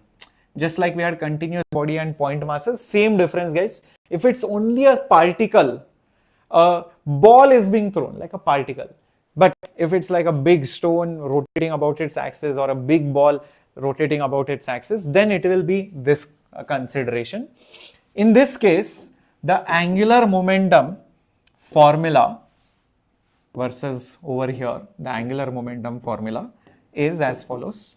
Here it is mass of the body, distance from the axis, which is now called as a position vector. It is the position of the body from the axis. Cross product it with the velocity of the body. So m r cross v, that's for a point mass. But if it is a rotating body, then it is just moment of inertia of the body into angular velocity of the body. That's it, I omega. Now there is a very interesting thing which you will see. You will be like, sir, this I omega, can you give me some feeling for it? Yes, I will give you the feeling for it. Let me just go back over here where we compared everything. And let me just write down over here momentum. Let me just write down over here momentum. What was the formula for momentum? Was it not mass into velocity? Was it not mass into velocity? So when I want to write angular momentum, symbol is S. Instead of mass, what should I write? I. Instead of velocity, what should I write? Omega. Perfect, matches exactly. So guys, there is lot of similarity. It is like same but different. Same but different. Mass into velocity, moment of inertia into angular velocity. That gives you angular momentum. So guys, very straightforward looking formulas, guys. Nothing difficult as such. If you remember linear motion, you automatically can remember rigid body motion. Is that right? And remember, usually I, for a point mass, if it is a point mass, it will be mr square. Omega will be v by r cancels. So what will you get? mrv. So, you can see actually they are all dependent on each other. It's not like they are coming from magic. Yeah. So I hope you guys can see that for a point mass, you can just write this as mr square, omega is v by r just cancelled, it became mrv, right? So, and that cross product comes because of the directional aspect of it. So now over here, if you see, the position vector is here, velocity vector is here. If I put the fingers of my right hand in the direction of r, slowly curl it towards velocity, angular momentum vector will come like this. So my L vector will be over here. Here angular velocity is like this, so curl your fingers this way, thumb goes up like that. So my angular momentum vector is definitely in that particular direction. So it is definitely in this particular direction. Is this clear how to get the direction? Everybody till this point? Perfect. Okay. Let's try some questions. Let's try some questions of angular momentum and then we'll have a short break. So say for example,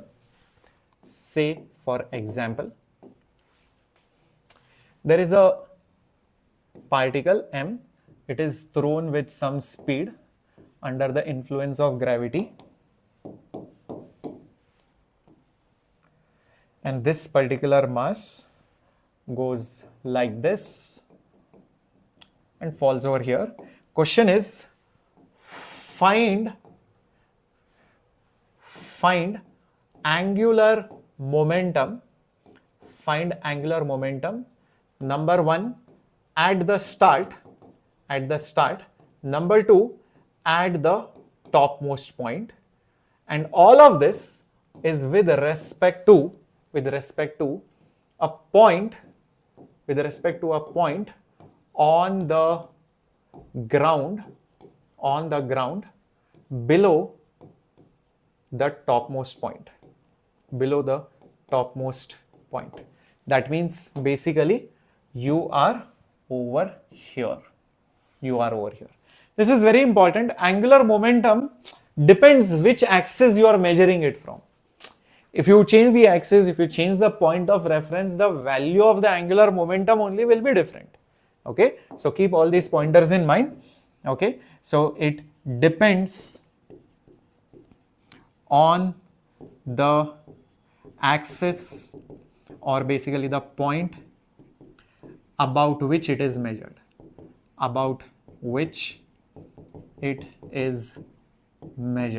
very, very important. It is a vector quantity, that too you can see, it's definitely a vector quantity. Not just that, I'll also put the unit of it. This is kg meter into meter, so kg meter square, and second will be there down, so kg meter square per second. That is the unit of it. Okay, so let's come back to this and solve the question. First point, right over here, this will be my r. Can you see that? This whole thing is my position vector. How much is that r going to be? Okay, this r is going to be whatever is this range, whole thing divided by 2. What is the range going to be? It is 2, or rather I can just put, we can put 2u square sine theta cos theta divided by g, and this 2 will also come over here. So 2 cancel, so u square sine theta cos theta whole thing divided by g. So that is basically r. Everybody fine till this point? Okay. Now this velocity u will have 2 components. Actually, one component will be here, one component will be here. So you can see that One component is here, other component is there. So let me just show it. One is here, the other is here. Out of this, which component, will it be u cos theta which will matter, or will it be u sin theta which will matter? Remember, whenever you take cross product, whenever the vectors are parallel or anti-parallel, the cross product is 0. So which means out of these two components, only the component which is perpendicular will give you some value. This component is basically useless. This is the component which matters. And yes, that is perpendicular to your R. So that is what will matter to calculate the angular momentum in the first case. Mass is m, r is r, and take the velocities perpendicular component. Because the parallel component will not give only any angular momentum. Is this understood, this concept? Yeah. So just substitute everything. M is m, r is u square sine theta cos theta whole thing divided by g. V perpendicular is u sine theta. So again u sine theta over here. So therefore it will be m is m u cube by g sine square theta, and then we have just cos theta. So that's the angular momentum right over here. Done, dusted. Okay, perfect. Next, let's try to find the angular momentum at the topmost point. When you are at the top, the velocity is u cos theta. Remember, that's the concept of projectile motion. And the position vector will be this. In fact, that r will be the height of the projectile, which is u square sine square theta divided by 2g. Oh, that's the distance, but it is already perpendicular, so don't have to split it. It's already perpendicular, don't split it. Only remember, whenever you have r and the velocity is like this, it will have two components. This component will be useless, this will be useful, because that is perpendicular to your r. Okay, that is perpendicular to your r. Whenever it is parallel or anti-parallel, the cross products are 0. So that component will not matter at all. That's the beauty of cross product. So in the second case, it is again m, r, again v perpendicular. Mass is m, r is h is nothing but u square sine square theta divided by 2g. V perpendicular is u cos theta. So in the second case, it is m, u into u square is u cube, g is there, and we have sine square theta cos theta divided by 2. Oh my god, it's exactly half. It's exactly half. Is this clear? Understood? Yes, Capto G is explaining midnight. Yeah, first time after a long time, I think we are doing this midnight session. Earlier in the olden days also we have done this. By the way, we have taken classes even at 4 o'clock in the morning during the board examinations and all those things, if you remember. So yeah, this is probably new for this batch of 20-25 students. Great, great, great. Perfect. Let's go to another question coming up on your screen.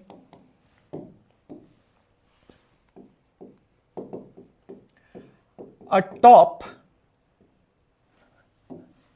of 400 grams spins at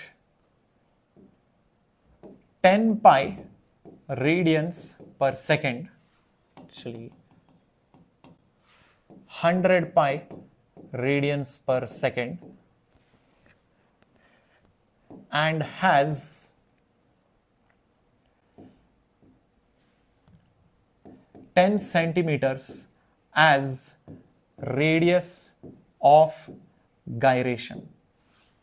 Question is, find the angular momentum of the top. Find the angular momentum basically of the top. What will you do in such case? Now, the moment you look at this question, you go back a little and you realize, okay, it's no longer a point mass, it's a body, it's rotating. So you have to consider the inertia and the omega value.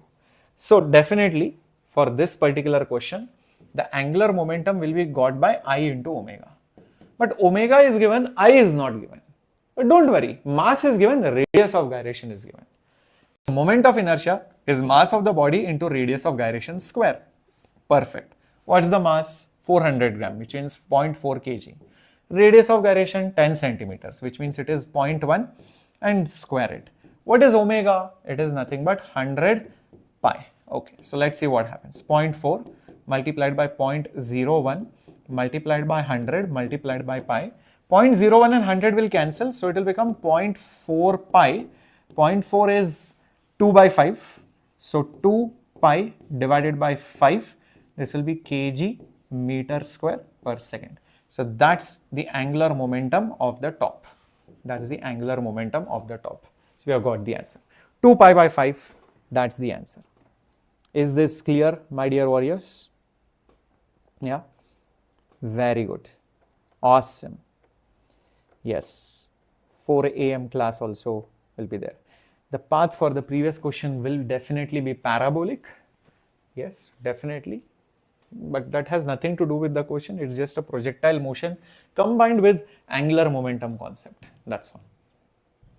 Now, you might be wondering, sir, what if the question is slightly twisted, sir? And you know what? Remember this particular question, which we did just some time back.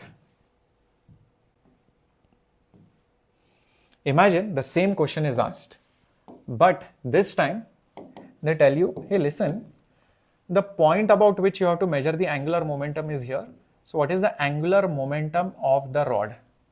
Okay, so they just ask you this question is, they ask you to take this point, find the angular momentum of the rod about this point.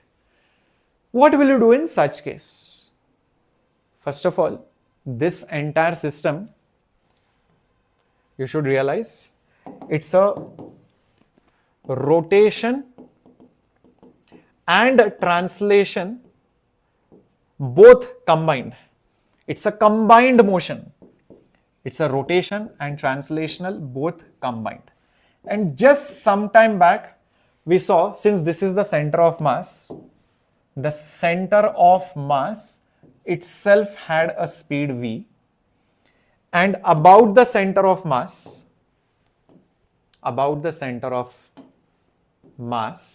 this body was rotating with some angular velocity, which we just calculated some time back, angular velocity, which was 4v by L, if you remember it correctly. So it is rotating about the center of mass with an omega given by 4v divided by L. If you combine these two, you get back rotation and translational combined motion. Is that right, everyone? So what do I do now? I will be like, okay, I have to measure the angular momentum about this point. So how far is this point mass from this particular point? This is going to be your R, position vector, which is definitely L by 2. The best part, it is already perpendicular to the velocity. So the angular momentum of the center of mass will be mass of the body, distance, which is L by 2, into velocity, angle sine 90. Sine 90 is 1. So won't it be MLV divided by 2, guys? Everybody fine till this point? Very good. Next important thing. This is just a rotating body. So for that, it's the angular momentum about or with respect to center of mass. You just use I omega, moment of inertia of a rod, ml square by 12. Omega 4v by L. So what will it be? LL cancelled. 4 goes with 12 3 times, so mLv divided by 3. So this is considering a point mass. This is at that center of mass. If you see the rod rotating, what's the angular momentum? This is exactly similar to what we did over here for finding the kinetic energy of that rod, right? Or in general, any body. It's you consider the center of mass as a translating body, and if you sit on the center of mass, you see rotation, so you find the rotational kinetic energy.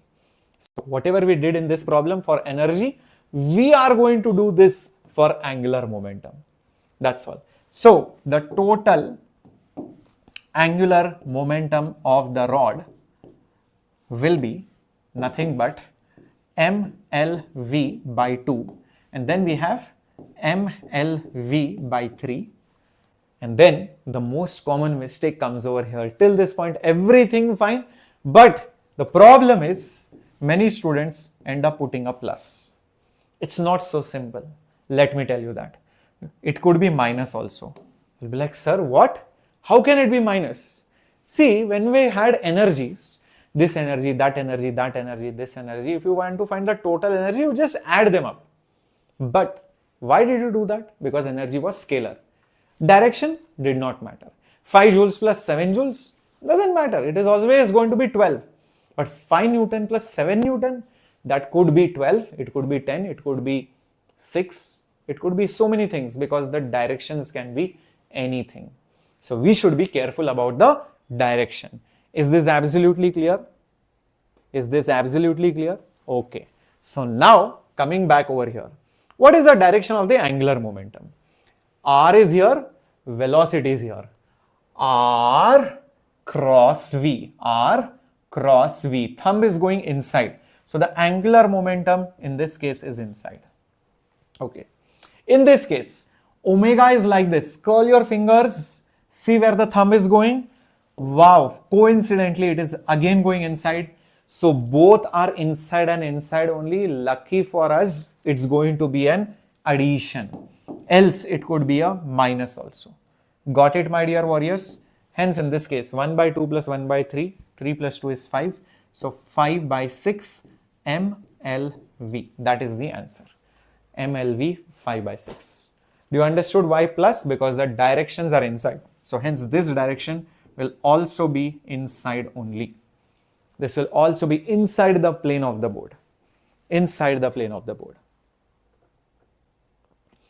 Is this clear? Okay. So these are all very, very interesting. Great. Awesome. Awesome.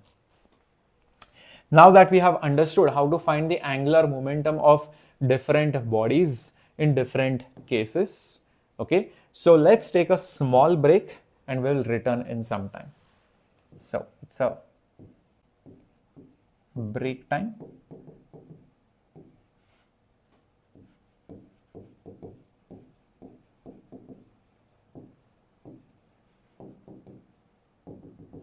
But meanwhile, like the video,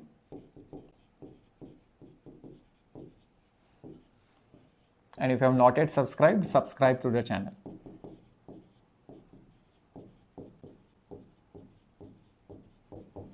Okay, so let's return, guys, in some time.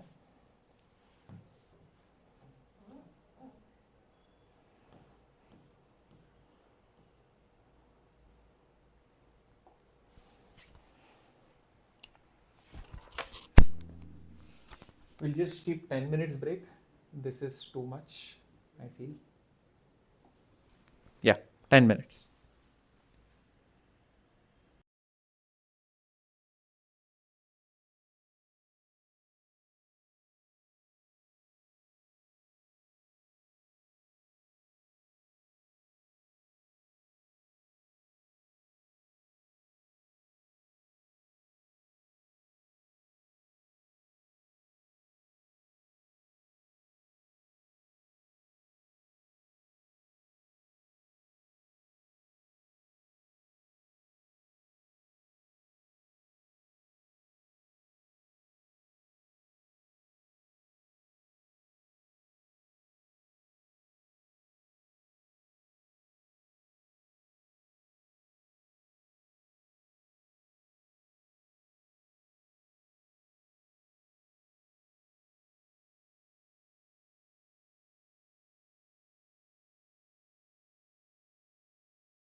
Yo guys, I hope I'm audible and visible to all of you. Quickly let me know in the chat box. The time is up.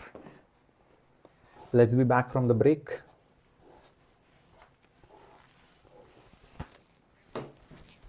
Yes, ready to continue.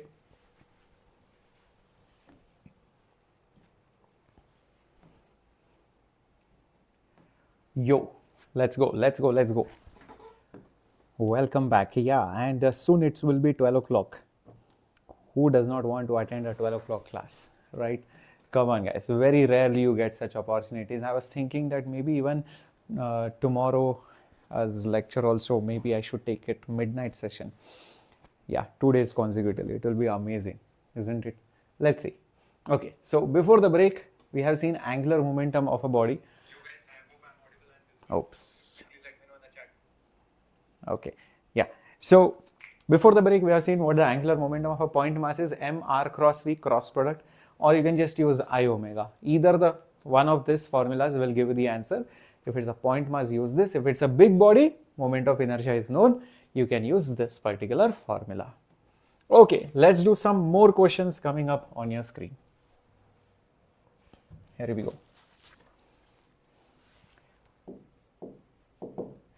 If the angular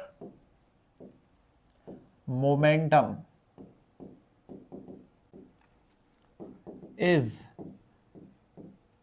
doubled, the kinetic energy of rotation is what? How many times do you think the kinetic energy of the rotation will change? Chalo, try to figure this bit out. Maybe there is some relationship between angular momentum and kinetic energy of rotation. If you can figure that out, your job is half done. Then it's just simple maths. So let's try to visualize. Kinetic energy of rotation was actually half I omega square. How about this simple manipulation? I will multiply the numerator with I, so it will become I square omega square, and also divide it with I. Why would I do that? Because this I omega is actually angular momentum, so it is squared of it and divided by I. Isn't this? I omega is itself L, so it is half L square by I. So this clearly tells me that the kinetic energy of rotation is directly proportional to the square of length. Angular momentum. Now, what have you done with the angular momentum? You have doubled it. So the square of double, 2 square is 4. That means you have made the RHS 4 times. So the kinetic energy will also be made 4 times. So the kinetic energy of the rotation, is now 4 times the old one. 4 times the old kinetic energy. That is how you get the answer. Is that absolutely clear? How we solve this particular question? Very, very good, guys. Awesomeness. Come on. Let's go ahead. Yes, very good, guys. Very good. Perfecto. Let's move.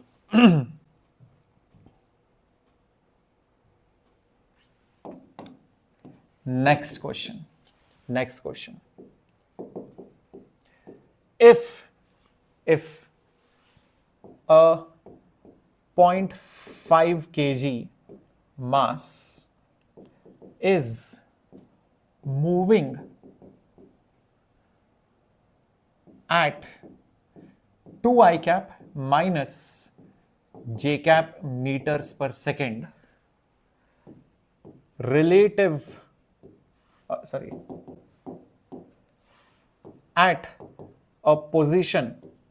at a position of 0, 1, 2, find the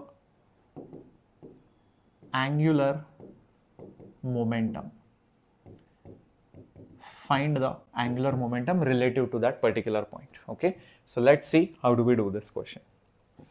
So clearly it is very obvious that in this particular thing there is a reference system and there is a position vector, there is a point mass which has some velocity. So there is no other way to do this problem but to use this formula. Angular momentum is m r cross and v. That's all. So what is the mass? It is 0.5 kg. So it is basically half kg. So now for r and v, I'll do this. Position vector. Well, the position coordinates are given. So vector will be 0 I cap, 1 j cap, which is j cap, plus 2 k cap. That's it. So j cap plus 2 k cap is r.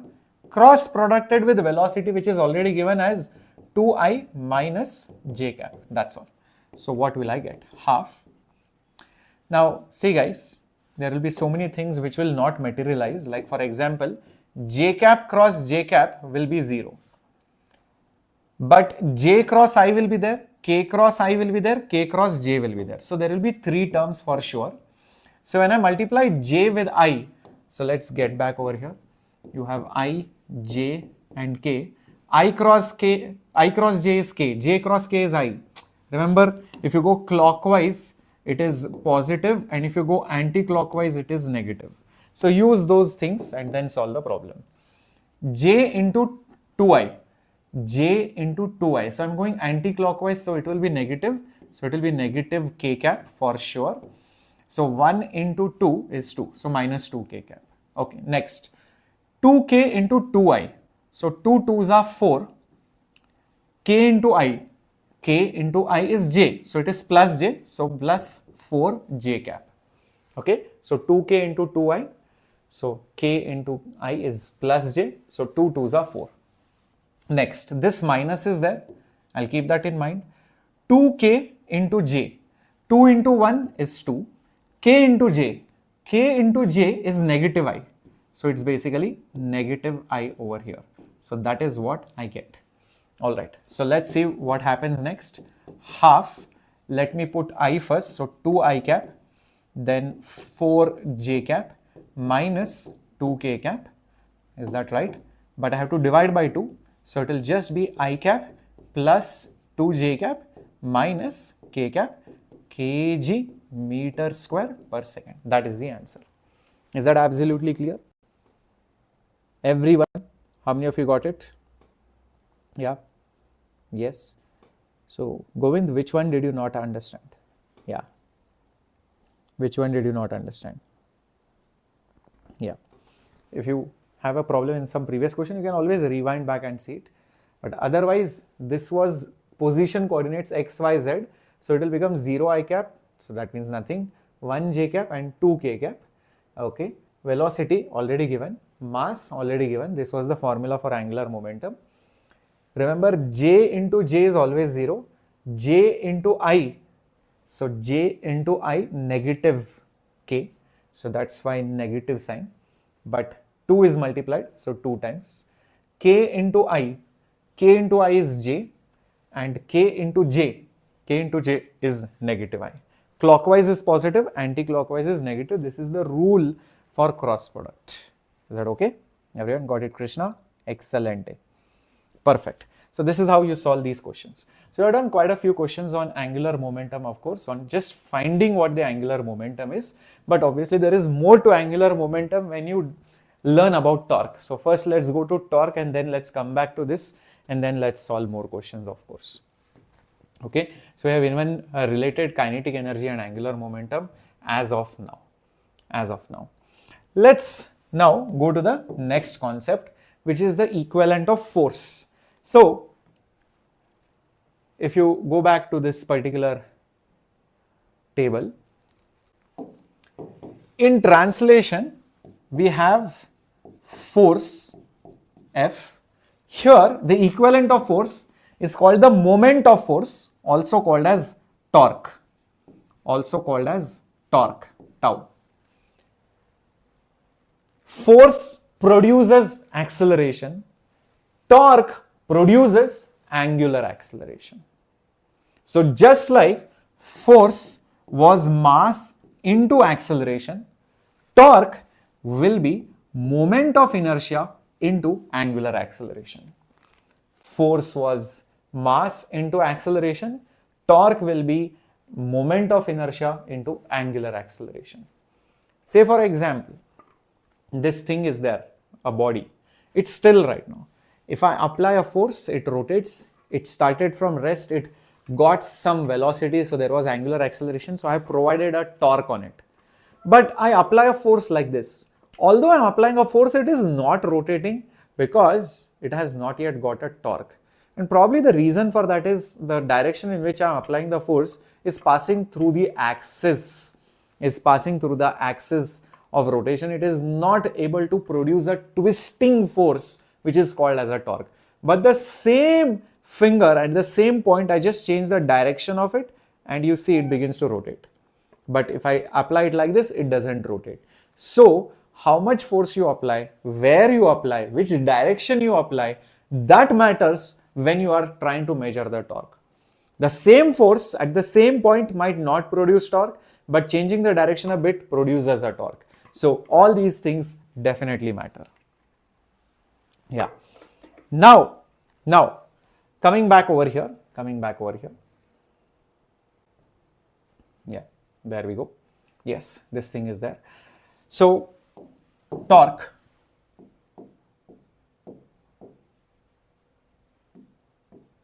Torque is the moment of force that is the equivalent of force in rotation.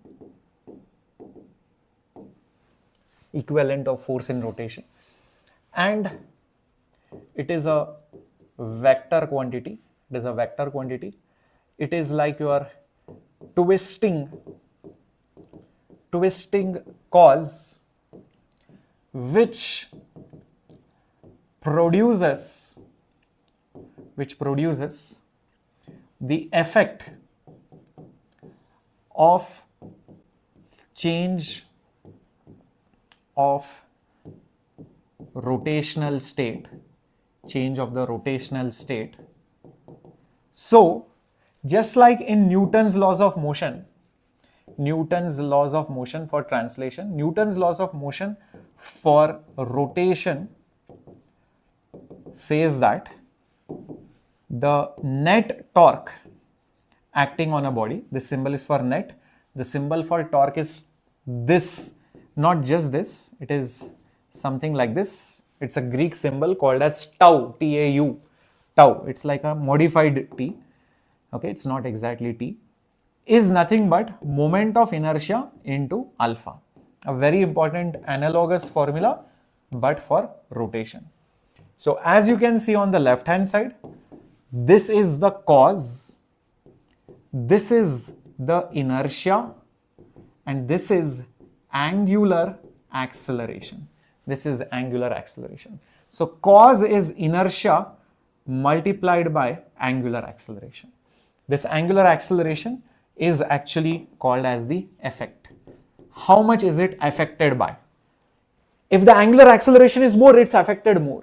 If the angular acceleration is slow, it means it's not affected much.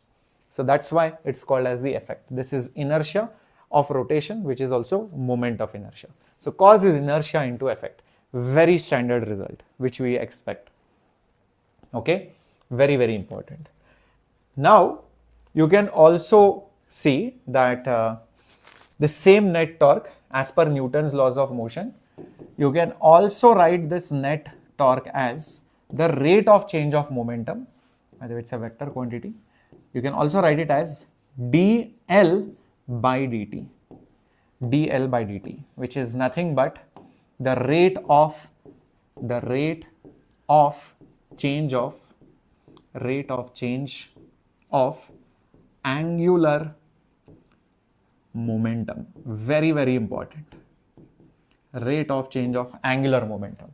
Just like force was a rate of change of linear momentum, torque is rate of change of angular momentum. Meaning, imagine some body is spinning slowly now. Now suddenly it starts spinning fast. It is slowly, then it starts becoming fast. So there is a change of angular momentum. How quickly is that change happening decides how much is your torque. If slowly it is increasing the speed, torque is less. Very quickly it increases the speed, the torque provided is more. And if it is continuously spinning, no change is there, okay, then there is obviously no net torque acting on it. But if I spin this, I can see it slows down. That means the angular momentum, once I leave it, reduces. Why is it reducing? There is a torque. Who is giving that torque? That axis. What is happening at that axis? It's a rubbing. There is friction. So that friction is giving that torque and reducing that angular momentum. So when you turn on the ceiling fan, everybody, the motor inside produces a torque and it increases the angular momentum. There is some angular acceleration. It slowly increases the speed.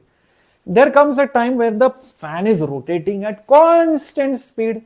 Constant speed means angular momentum is constant, so derivative is 0, or alpha is 0 because omega is constant. So when it is rotating at constant omega, it's not like the motor is not giving torque.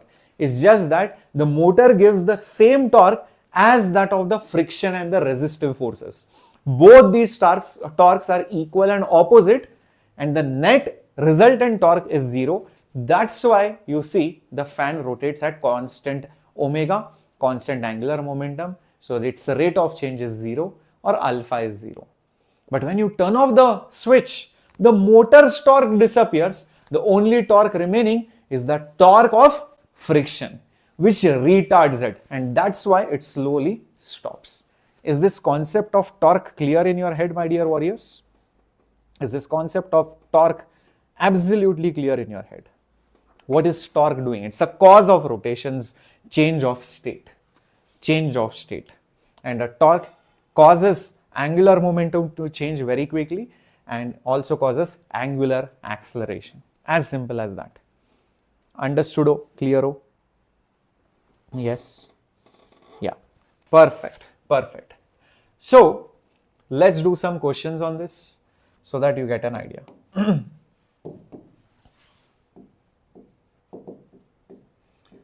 If a torque of 10 Newton meter acts on a wheel of moment of inertia 2 kg meter square rotating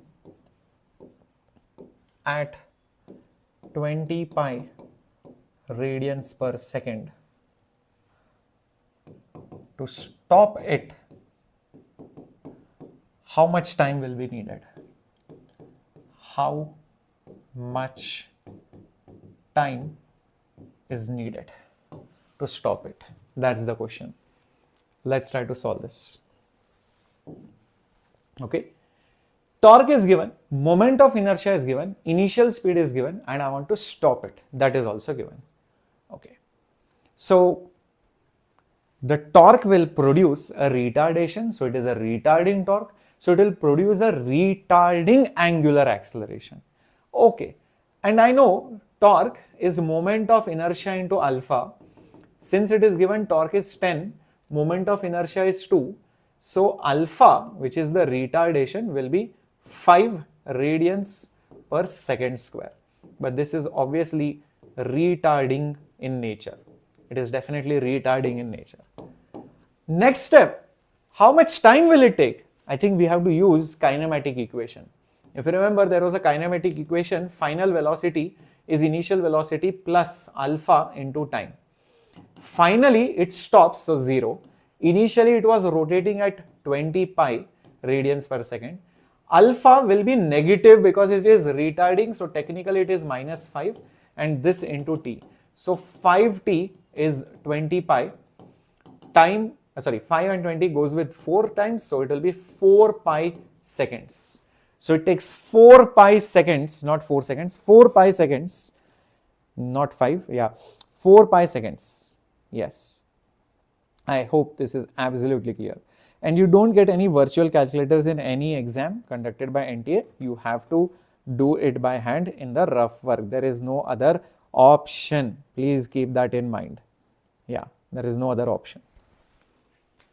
Very good. Excellent. Moving on. Okay, to the next question coming up on your screen.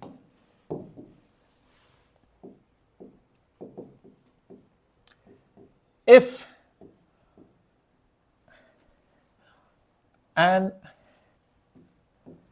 a torque of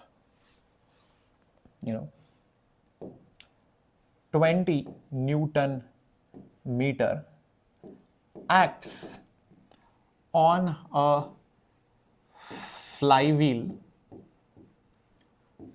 for 2 seconds, find the change of angular momentum. Find the change of angular momentum of that particular flywheel. That is the question. Let's try to solve this. Torque is given, time for which it acts is given, change in the angular momentum is asked. Usually our torque is just dl by dt. But this torque will obviously be instantaneous torque. If you measure the average torque, instead of d, you should have delta L by delta t. Oh, so this is for average. So if I just want to find a big change in the angular momentum, wouldn't it be just the average torque multiplied by the time? Okay, perfect. So as per this, the change in the angular momentum, well, the torque was constant, so it is 20 only. Time taken was 2, so won't it be just 40 kg meter square per second? That's the change in the angular momentum. Very straightforward. Perfect. The session is going to be till 1 o'clock plus somewhere, I don't know.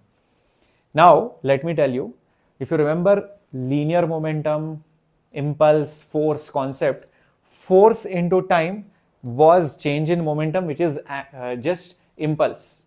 So what will torque into time be called? It will not be called impulse, it will be called angular impulse.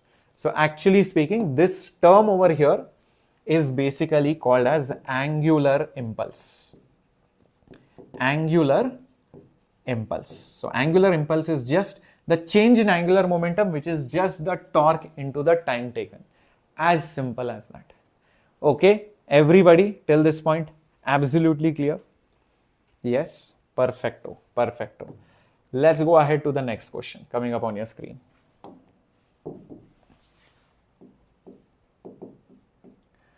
If a torque acts on a sphere of moment of inertia 4 kg meter square, it gains a rotational energy of 100 joules in 2 seconds. Question is, find the torque which acts on it. Find the torque which acts on it. Let's try to solve this particular question. There is a torque which acts on some rotating body and it gains a rotational energy of 100 joules in 2 seconds. Find the torque acting on it. Rotational energy and then moment of inertia. Maybe things are definitely related. Let's try to relate somehow. Kinetic energy of rotation, if you remember, was half I and omega square. This is given to be 100. This is half. Moment of inertia 4. Omega not given. 2 into 100, 200 divided by 4, that is basically omega square. So this goes with this 50 times. So omega will be root 50, which is 25 into 2, which is 5 root 2 radians per second. Is that right? Just check this out.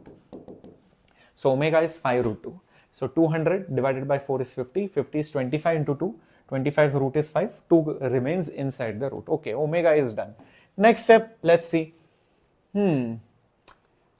I somehow need alpha, only then I can find torque, because torque is I alpha. How do I find alpha? I think omega final is omega initial plus alpha into t. Final velocity is 5 root 2. Initial velocity 0. Alpha do not know. Time 2 seconds. Okay. So basically alpha is 5 root 2 by 2. Therefore alpha is 5 by root 2 radians per second square. Okay. Alpha is also done. Last step is torque. Torque is I into alpha. What is moment of inertia? 4. What is alpha? I just got it from here. So 5 by root 2. So basically it will be 20 by root 2 if you want to rationalize it by multiplying by root 2 and root 2. So it will become 20 by 2 root 2, which is basically 10 root 2 Newton meter. So that is the torque acting on it. So torque acting is 10 root 2. Yeah. Everyone clear till this point? Okay. So these kind of questions are very commonly asked by NTA guys, if you see, right? Very standard type of questions based on angular momentum, torque, rotational energy and all of that. Okay. So let's do one more question guys coming up on your screen.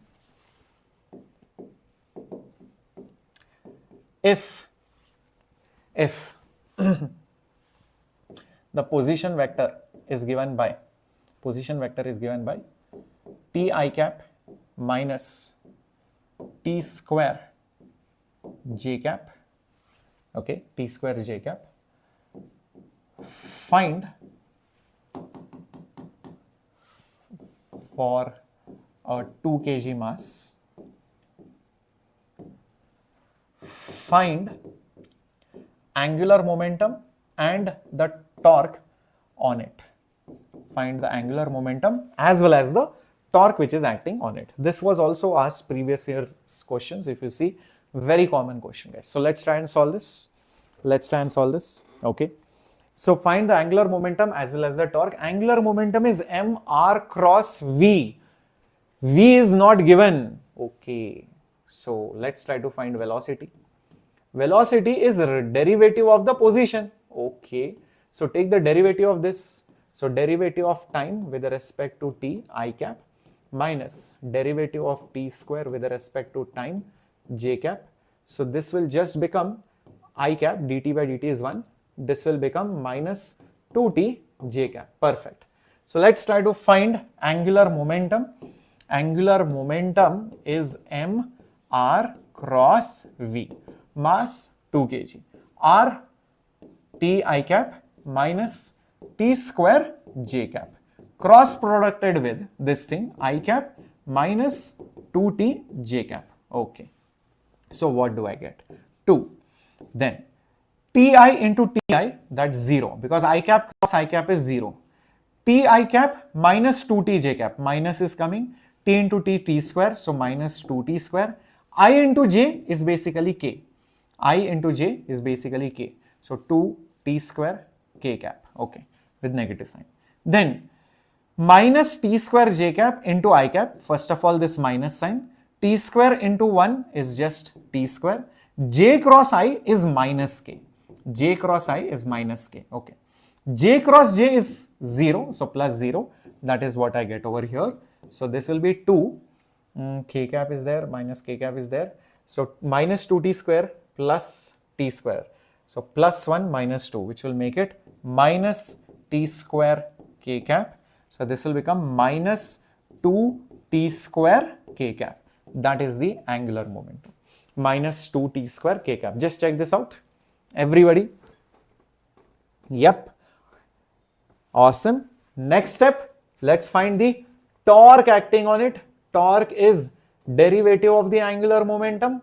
Okay. So it will be just the derivative of minus 2t square k cap. Okay. So therefore the torque will be derivative of 2t square. T square's derivative is basically 2t and this is k cap. So therefore the torque will be minus 4t k cap. That's it. That is the answer. Because torque was rate of change of angular momentum. And finally we are here. Yes, it's past 12 o'clock. Yes, so finally a midnight session, guys, for the 2025 batch. 24, 23, 22, 21, all these batches we had done already. Okay, all these morning classes, midnight classes, especially during the exam time, it is more. But yeah, it is fun to have it even during the non-exam time. And I feel every day should be like the exam time. You should study like the exam time. Only then the exam time will be chill, or else you will be very tensed, right? Yes, perfect. So that's the answer for the torque. Great. So we have done enough questions on torque, angular momentum, energy, alpha, and all of that. But how do I find the torque? Okay, fine. Torque will be either given to me, or maybe through alpha and I can find it, or through angular momentum I can find the torque. But is there some other way to find the torque? The answer to that is yes. We will come to that as well. We'll come to that as well. But there is a very interesting formula, and I'll show it to you how to find the torque. Let's come to that.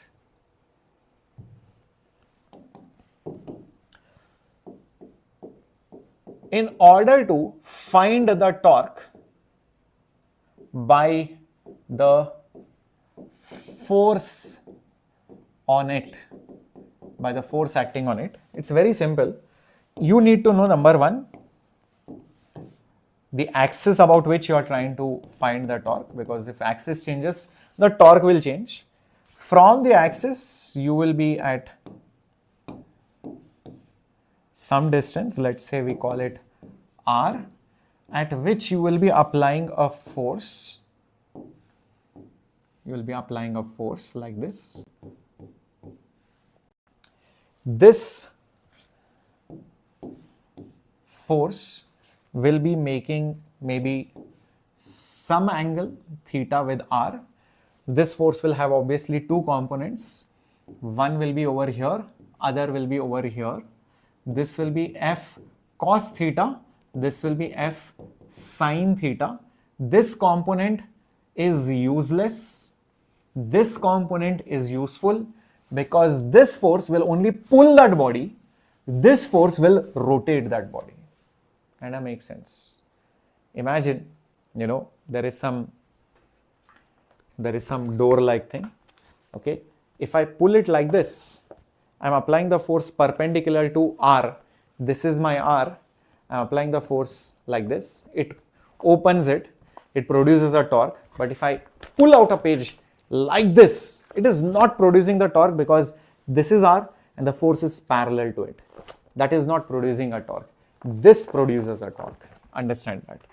So that's why this is producing a torque. This is useless. So actually speaking, our torque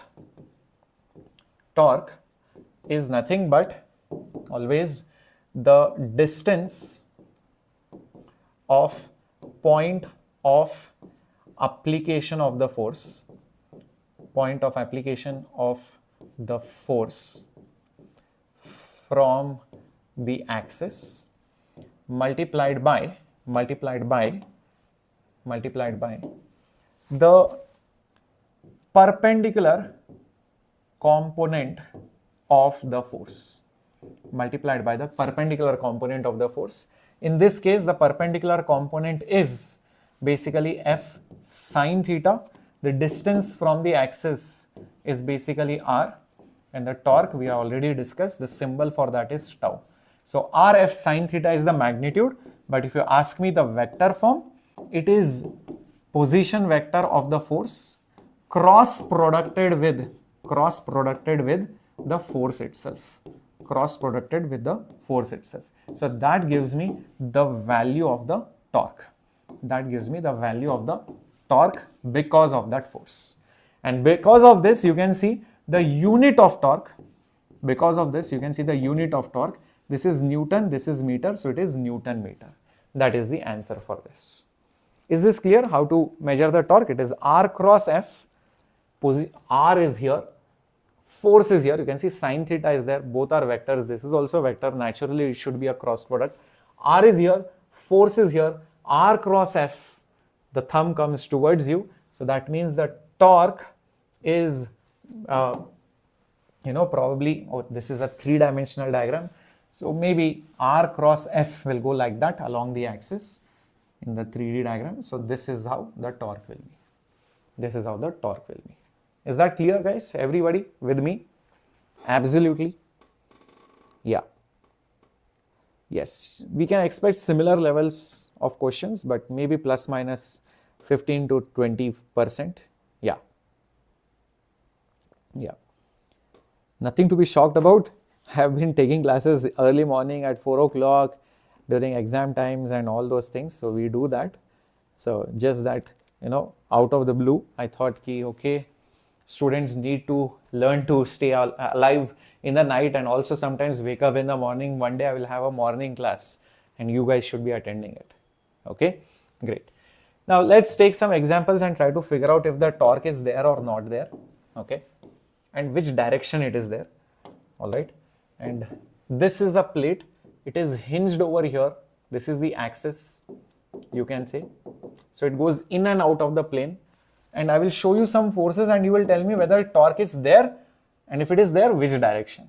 So first force is here, second force is here, next force is here, next force F4 is here, next force F5 is here, next force is over here, next one is over here, next one is over here, next one is like this, this is F9,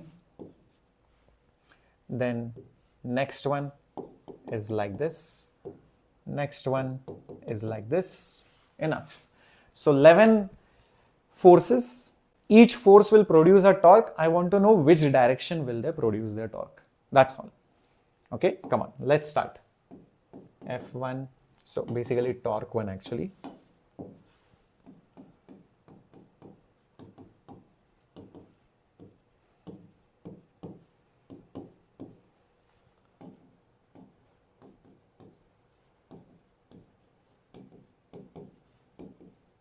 Okay. First force about the axis. Guys, the force is passing through the axis. R will be 0, guys. R will be 0. I think the torque will also be 0. Just think about it. Just think about it. If the force itself passes through the axis, this point will shift here. This will just become 0. So that's why there will be no torque at all.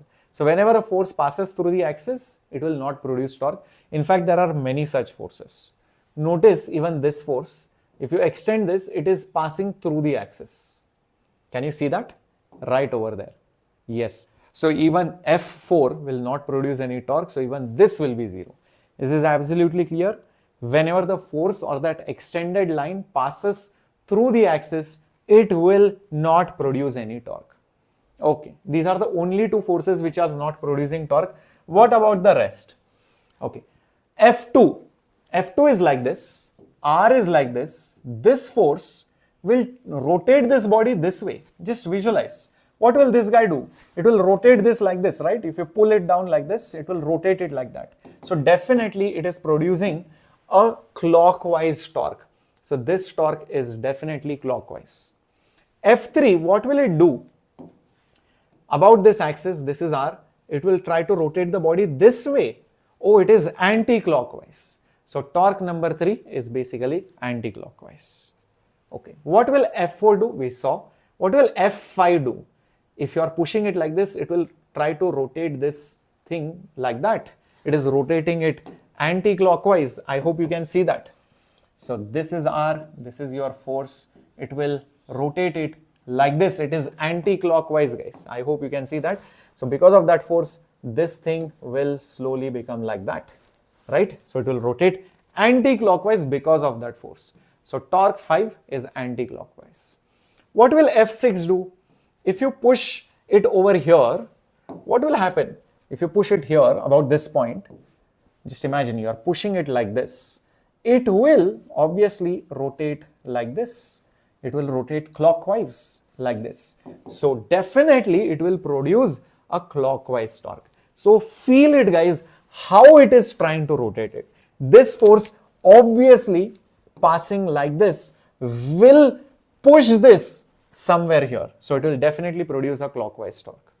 Is that making sense to all of you? Yes? Awesome. Yeah. Yeah. Next, torque number 7. This guy will pull this diagram like this. It will rotate it clockwise again. So, you know, it is clockwise. Actually, you know what the trick is? Whichever forces torque you want to see, right? For example, F7, just try to rotate it about that point. You will immediately get it. Just rotate it about the axis about which you are trying to find. So it is clockwise. What about torque 8? Take this, rotate it around that axis. Oh, it is also clockwise. It becomes very easy to find out. F9, best part, F9 is passing through the axis. Can you see that? It is passing through the axis, so it will not produce only any torque. It will be 0. Okay, coming back. What about torque number 10? This torque, rotate it about the axis, it goes like this. So that is also going to be clockwise. F11, rotate it about the axis like this, make it go around, it is going anti-clockwise, right? So this is going to be anti-clockwise. So that's how you figure out the direction of the torque. Isn't it an amazing trick? I hope you guys loved that trick. It's very straightforward, guys. Yeah, perfect, perfect. Let's go to the next question coming up on your screen.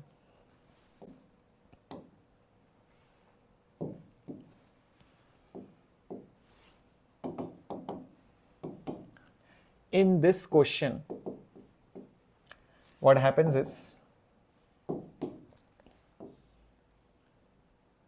there is a plank and it was held by a pandu over here, okay, and another pandu over here.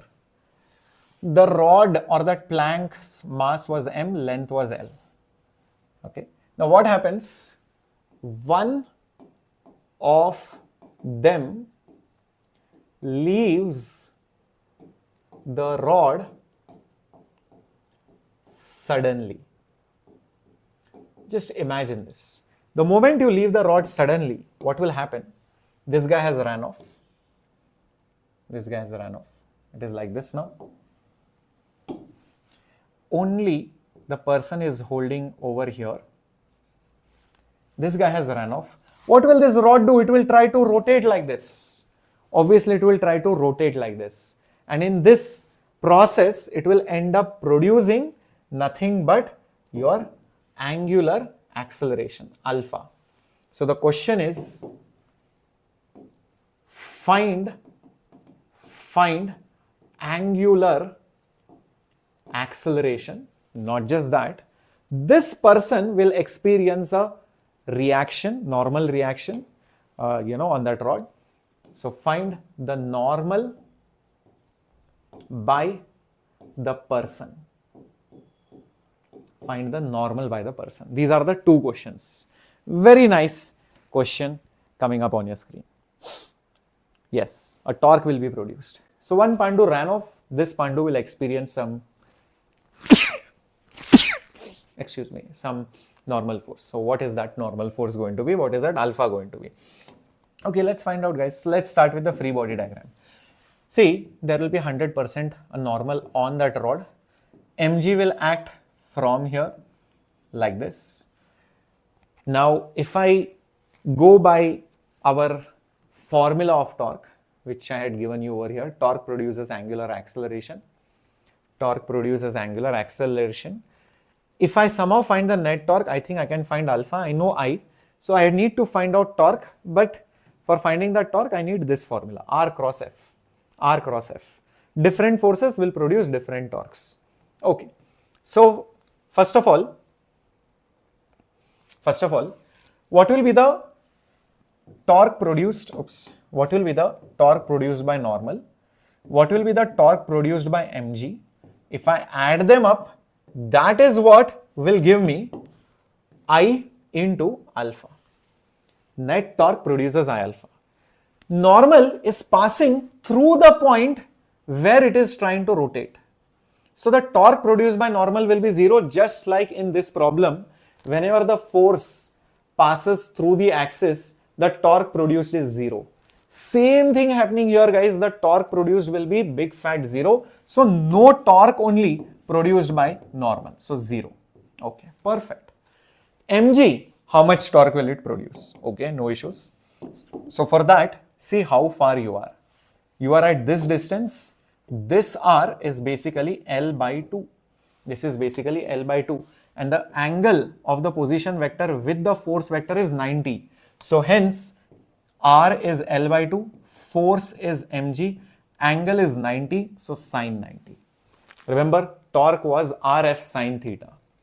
Torque was Rf sine theta, r cross f, magnitude wise Rf sine theta. Perfect. Okay, so which means r is L by 2, mg and sine 90. Okay, perfect. So next step, I know what to do. It will be just L, m. Okay, we'll see that later on. First, let's see what will happen on the right hand side. Moment of inertia of the rod about the end. How much is it at the end when the rod rotates? For center, it was ml square by 12. For the end, it was, try to recollect, guys, it was ml square by 3, if you remember correctly. This into alpha. Okay, so some things at least will cancel, like mass, sine 91, L, that's it. So I think I get the value of alpha from this. So the value of alpha that I get, 3 goes on the top, g is there, divided by 2 is also there, L comes below. 3g by 2L, just check this out, 3g by 2 and 2L. Perfect. So alpha is done. Yes. Why did we take r as L by 2? Yeah. We took r as L by 2 because that is the distance at which the force is acting. What was torque? Torque was, go back to the definition, distance of the point where the force applies from the axis, wherever the force is from the axis of rotation or which you are considering, that is r. So over here also, if you notice very carefully, force is acting at a distance of length by 2. This length was L, so length by 2. mg is the gravitational pull. Where does gravitational pull act? At the center of mass, at the center of the rod. That's why r was L by 2. Okay, alpha is done. But that is not giving us how much is normal. So you'll be like, sir, normal will be mg, n is equal to mg. That's the most common mistake which many students do, but it is not. Rather, if you consider this as our center of mass, the center of mass is actually accelerating. Just think about it. Yes, the center of mass is actually accelerating down. If you are wondering how much is that acceleration, think of this as the center, this as a point on the circle. It is going in a circular path. This becomes just like your tangential acceleration. And tangential acceleration is alpha into r. And r over here is L by 2. So it is actually alpha L by 2 is the center of mass's acceleration. Like, okay, sir, what then? What if center of mass is accelerating? So you know what happens then? If acceleration is down, downward direction is positive. So mg is helping with the acceleration. Normal is opposite to the acceleration. So minus n will be the total mass of that rod multiplied by acceleration of center of mass. Now you might be wondering, where did this come from? Remember, center of mass and its motion chapter. I have given this to you. Net force is total mass into center of mass's acceleration. If each particle has different acceleration, when you find the net force, the acceleration that you get is not any random particle's acceleration. Rather, it is center of mass's acceleration. So that's why m into ACUM. That is the tricky thing. And that's what I told you. Center of mass is a silent killer chapter. From nowhere it will come off. You never know. So guys, we just have to find the normal. Center of mass acceleration is alpha L by 2. Alpha itself, we just got it from here. Just check this out. Alpha itself was 3g divided by 2L. And this is L by 2. So LL cancels, 2 cancels. So 3g divided by 4. That is ACUM. So just put 3g divided by 4. This mass is as it is equal to mg minus n. So therefore n will be, take it on the other side, mg minus 3mg by 4.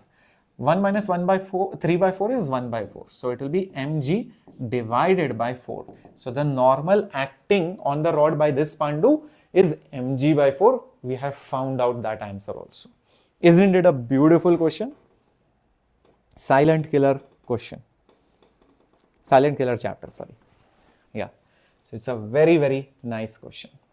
Let's go to another question, guys. Let's go to another question coming up on your screen. This is another brilliant question. Let's see if you guys can figure it out. Very few people solve this, but I really hope you guys solve this.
Okay, so as you can see, there is a hollow sphere and a solid sphere. Both of them, just imagine like this globe is a hollow sphere. Imagine if it is full, then it is a solid sphere. Both of them are at rest. Body number 1, body number 2. Radius is same. Masses can be anything. It's not given. Okay, so be very careful. Mass may be in fact different. It is not given to you only. Is that clear? Yeah, mass not given to you. Now, imagine a force is acting on it for some time. Both of them begin to rotate. First it was at rest, the force begins to act tangentially, it will rotate. It will gain some angular momentum. Question is, after some time, compare the angular momentum of 1 and angular momentum of 2. Less than, equal to, more than, can't say. What do you think the correct answer should be? Chalo, figure this out. Okay, just figure this out. I want everybody to give the answer.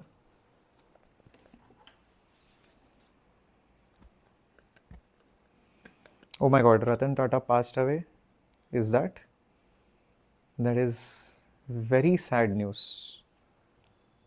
That is really heartbreaking. I mean, Ratan, if that is true, I'm not really sure if that is the case.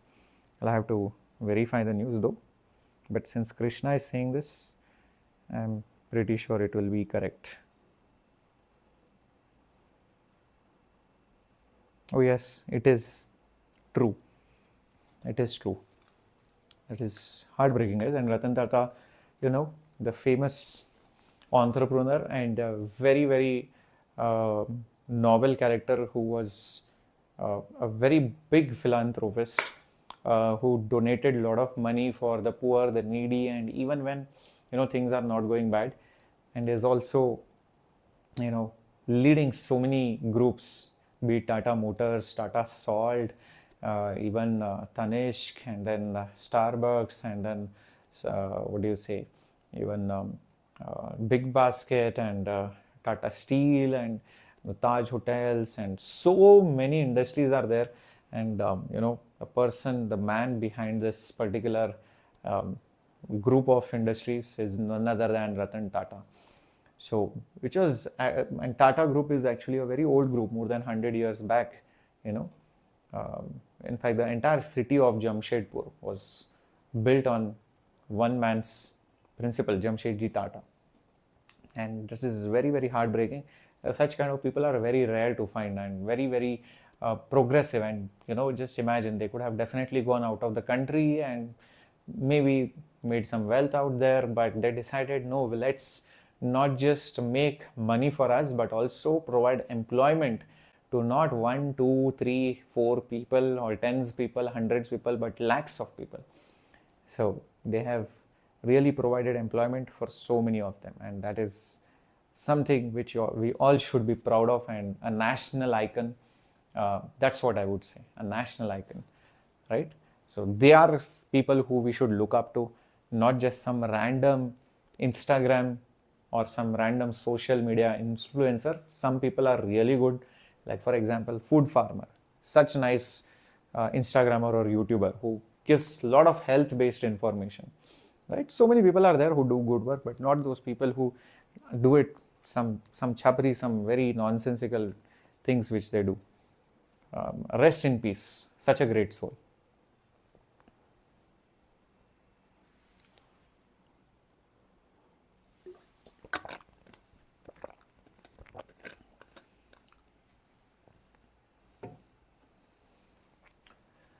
All right, so let's compare this, guys. What will happen after some time? See, if you notice carefully, R is same, angle is same, force is also same. So can I say the torque, which is Rf sine 90, is basically the same for both? Time is also the same for both. And we have seen just some time back, torque is change of angular momentum by the time taken. So this torque and time is same. Therefore, can I say delta L is also going to be the same?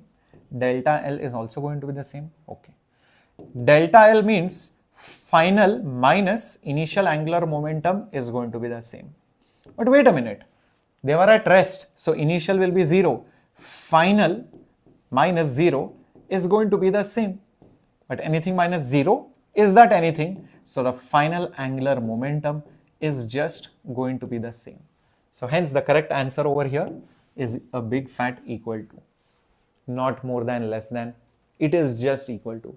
This solid, hollow doesn't matter. Moment of inertia didn't matter in this question. So that's why it is a very tricky question. Is that clear? Very nice. Very nice question it is. Great. Let's move to the next question coming up on your screen.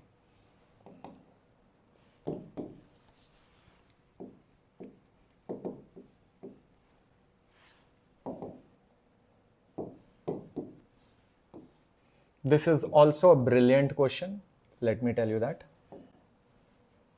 So here what happens is, you have a small ball, and this ball is thrown horizontally with some speed u, mass is m. This ball will go like this and it will fall. From the point of projection, if you measure the torque, if you measure the angular momentum from the point of projection, if you measure the angular momentum, what can you comment? The angular momentum will dash, and in that dash you have to fill up whether it will increase, whether it will decrease, whether it will remain constant or something else only. What do you think will happen to the angular momentum? That is the question. Beautiful question. Now, what generally people do, I have seen that you go take a general point, the velocity will be completely different, the r will be different. If you stand here, r is different, velocity is different, angle will keep on changing. So it's not so easy if you go by mrv sine theta. Why is it not easy?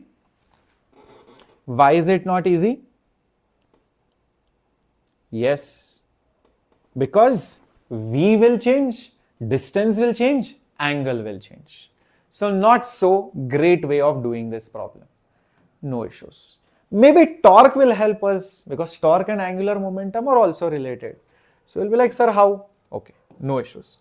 See guys, at any point wherever you are, mg will be like this, your position vector will be like this.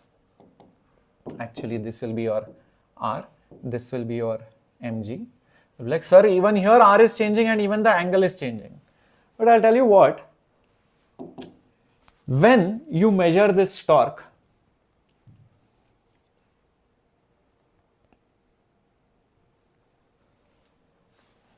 if this is our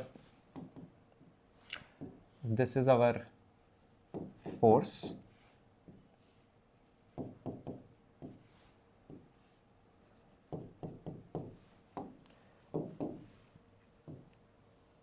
this is our r.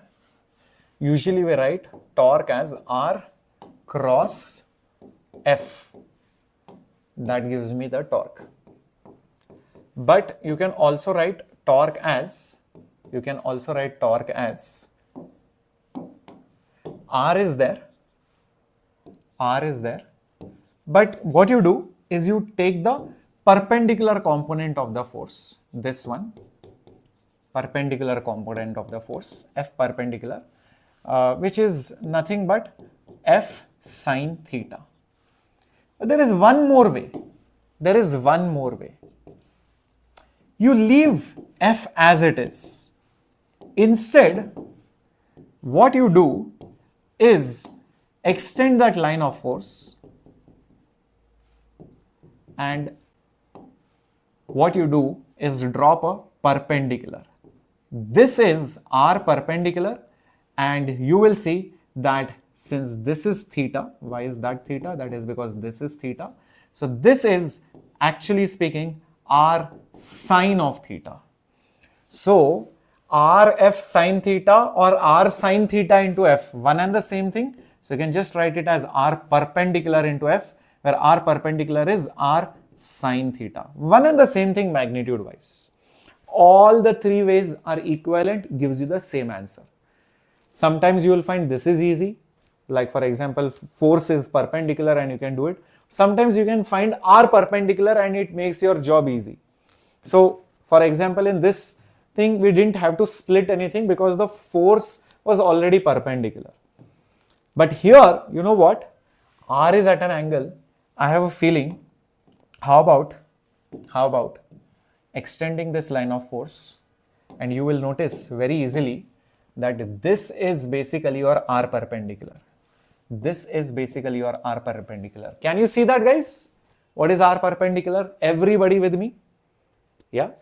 So as this mass comes down, and our torque which is there of mg, which is R perpendicular into that force which is mg, this will increase. This will increase. If the torque increases, what else will increase? Obviously, rate of change of angular momentum will obviously increase. Now you'll be like, okay, so what? Initially, angular momentum was 0. Then the slope of angular momentum is increasing. Think graphically, guys. It becomes very easy to understand. If this is time axis and if this is angular momentum axis, initially angular momentum was 0. This is what it is. dl by dt means slope. Slope is increasing. So slope is increasing, which means there is only one way this can go. So here the slope is like this, then the slope is like this, then the slope is like this. So the slope is increasing. That means angular momentum is definitely increasing. Hence the answer to that is it will increase. So we get the answer via torque and slightly unconventional method. Very, very unconventional method. Is this absolutely clear? Understood how we did this? It's a beautiful concept relating torque and angular momentum. Great. Now, there are also pulley questions which you can solve using this. Let's do some pulley questions as well. So say for example, you have a pulley like this. There is a mass over here. There is 3m mass over here. This pulley is held at the top. This is having a mass of 2m. Think of this like a disc of radius r. The question is, can you find the acceleration? Can you find the acceleration of the blocks? What is different in this question is that first time you are seeing a pulley with mass problem. Pulley with basically mass problem. So what do you do when basically pulleys have masses? Don't worry, it is not that scary at all. It's very simple, just one small change, you have to draw the free body diagram for the pulley also. And the difference is, the pulley is not moving up and down, it's just rotating. So rotating equations will come, that's all. Apart from that, everything is straightforward. Okay, so let's start by drawing the free body diagrams. So what are the free body diagrams of this mass? It will have mg over here, some tension over here, some weight over here, tension over here. So tension mg, tension 3mg. Obviously this guy will accelerate down, so A. This guy will accelerate up, so A up. But at the same time, for the pulley, tension over here, tension over here, this wall, this roof will provide some kind of normal, and there will be angular acceleration which is alpha. Angular acceleration which is alpha, and apart from that, the disk's own weight which will be 2mg, Now, if you write the equation for this and this mass, say for example 3m mass, weight is down, tension is up, acceleration is down. So wherever acceleration goes, that's where the positiveness is. So I will just say 3 times of mg down minus the tension is equal to 3m into A. For this mass, tension and acceleration upwards, so tension minus mg is opposing the acceleration, is mass into A. For this, don't write normal is tension plus 2mg, that is of no use because it is not going up and down, it is rotating. So what matters is the torque over there. So the torque by normal plus the torque by 2mg plus the torque by tension plus the torque by the other tension, this is moment of inertia of the disk into alpha. That is how the equation will be. Net torque is I alpha. Net torque is I alpha. Torque by normal, because normal is passing through the axis, therefore 0. Torque by the weight, again passing through the axis, it is 0. Torque by this tension, can you see? It is clockwise. Torque by this tension, it is anti-clockwise. So one is clockwise, see this, R cross F like this, R cross F anti-clockwise. So definitely they both will end up cancelling. So because of this, alpha will come out to be 0. But if alpha is 0, it is not angularly accelerating, then how will A come? Because I know one thing for sure. If you look at that disk, right? All the points on the disk have this tangential acceleration. So that same acceleration continues here also and here also. So this A tangential is basically the same, which is alpha into R. So basically A is alpha R. So A is technically alpha R. So if alpha is 0, A is also 0. But that can't happen. So something we have done wrong. And deliberately I did this for you. I made this mistake so that you realize this. The mistake that we have done is that the tensions on both sides can't be equal. In fact, if this is T1, this is T2. Yes. So this is T1, this is T2. So whenever pulleys with mass comes, you will see the tensions are not necessarily equal on both sides. So that is the main catch for these pulley problems.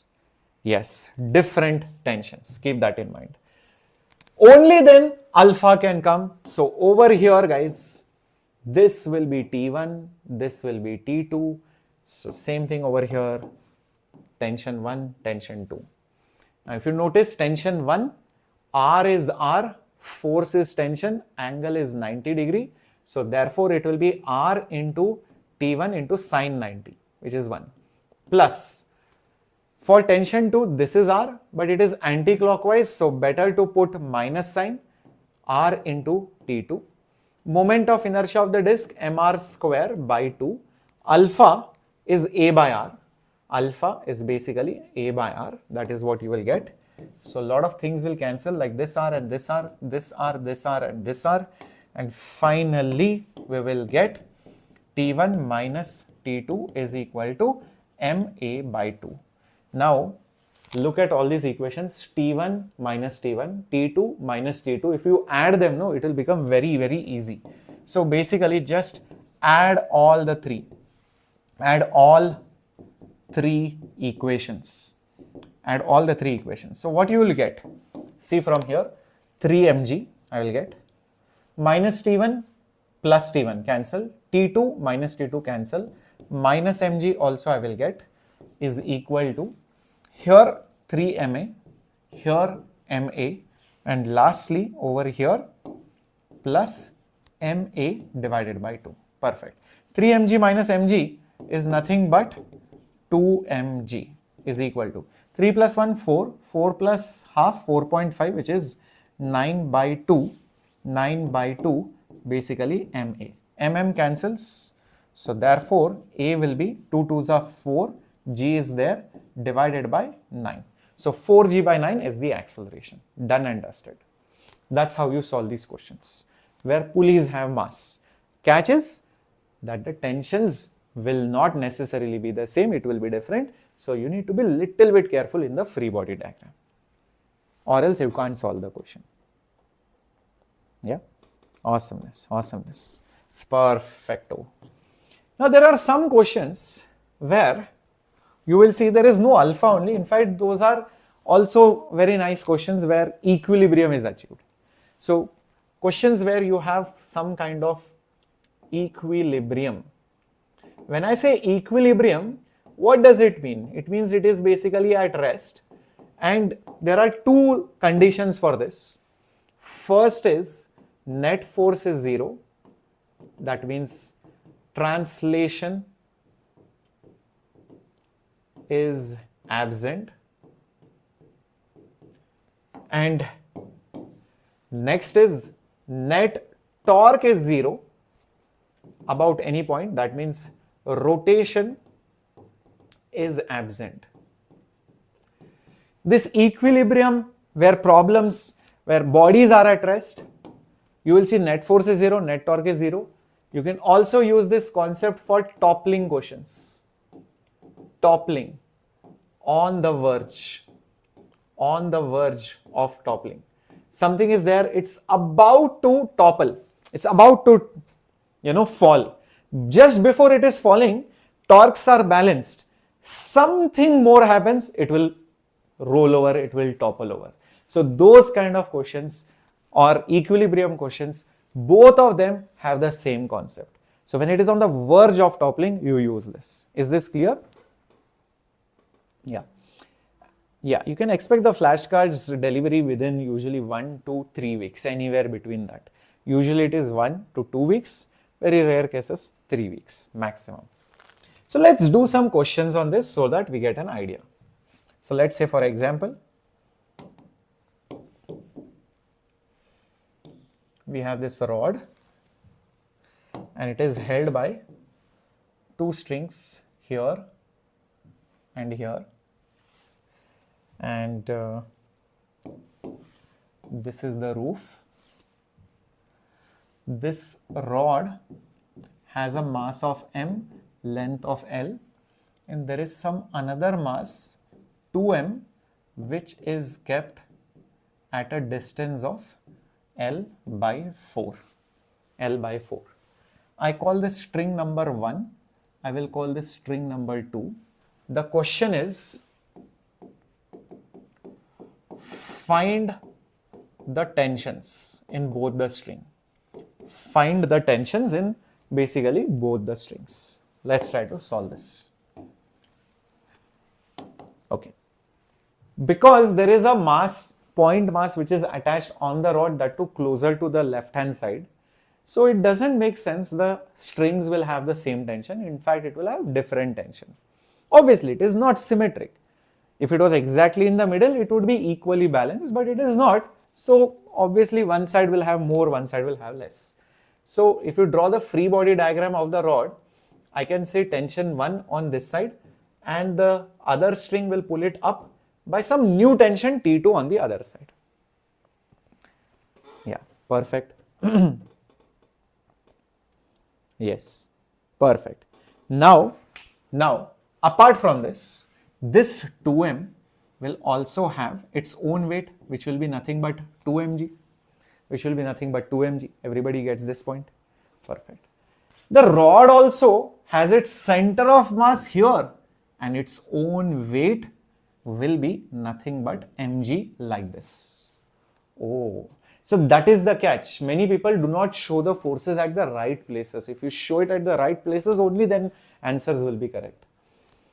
So center of mass of the entire rod is exactly here, so that's why mg over there, and that distance of mg obviously will be L by 2. It will be L by 2. That's it, my job is done. Now, no other forces are there. Net torque is 0. Net force is 0, because this is now a question of equilibrium. This is now a question of equilibrium. Perfect. If it is now a question of equilibrium, net force is 0. So, okay, net force is 0. So, tension 1 plus tension 2 will be mg plus 2 mg. 1 plus 2 is 3, so 3 mg. But that's the problem now. I don't know T1 nor T2. How do I find it out? So then we go to the next step. What is the next step? The next step is, if it is in equilibrium, obviously the net torque is 0. But about which point? Any point. You can choose this. Anywhere you can choose, the torque will be 0. But obviously we are not stupid to choose some weird point. We'll choose a point which will make our calculations easy. So how do I make my calculations easy? When the torque calculations are easy. And torque becomes 0 when the force passes through the point. Remember that. R is 0. So try to make as many torques 0 as possible. If you can make even 1 or 2, that's a good enough strategy. So how about making the calculations about this point? The left end. The left end, because it is most likely going to make it easy. You can also choose the right end, nothing like that, because T1 is passing through this point or T2 is passing through this point. Will make my job easy. Why will the center of mass be at L by 2? Because it's a uniform rod. For uniform rods, remember, uniform geometry's center of mass is at the geometrical center, unless it's some non-uniform rod. Make sense? Yeah. Yes, very good, awesome.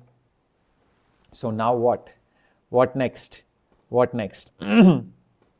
Yeah, once this is done, yes, measure the torques.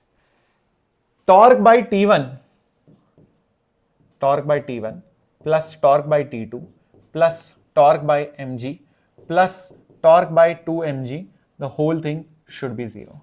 What is the torque by T1? It is 0 because it is passing through the point. What about torque 2?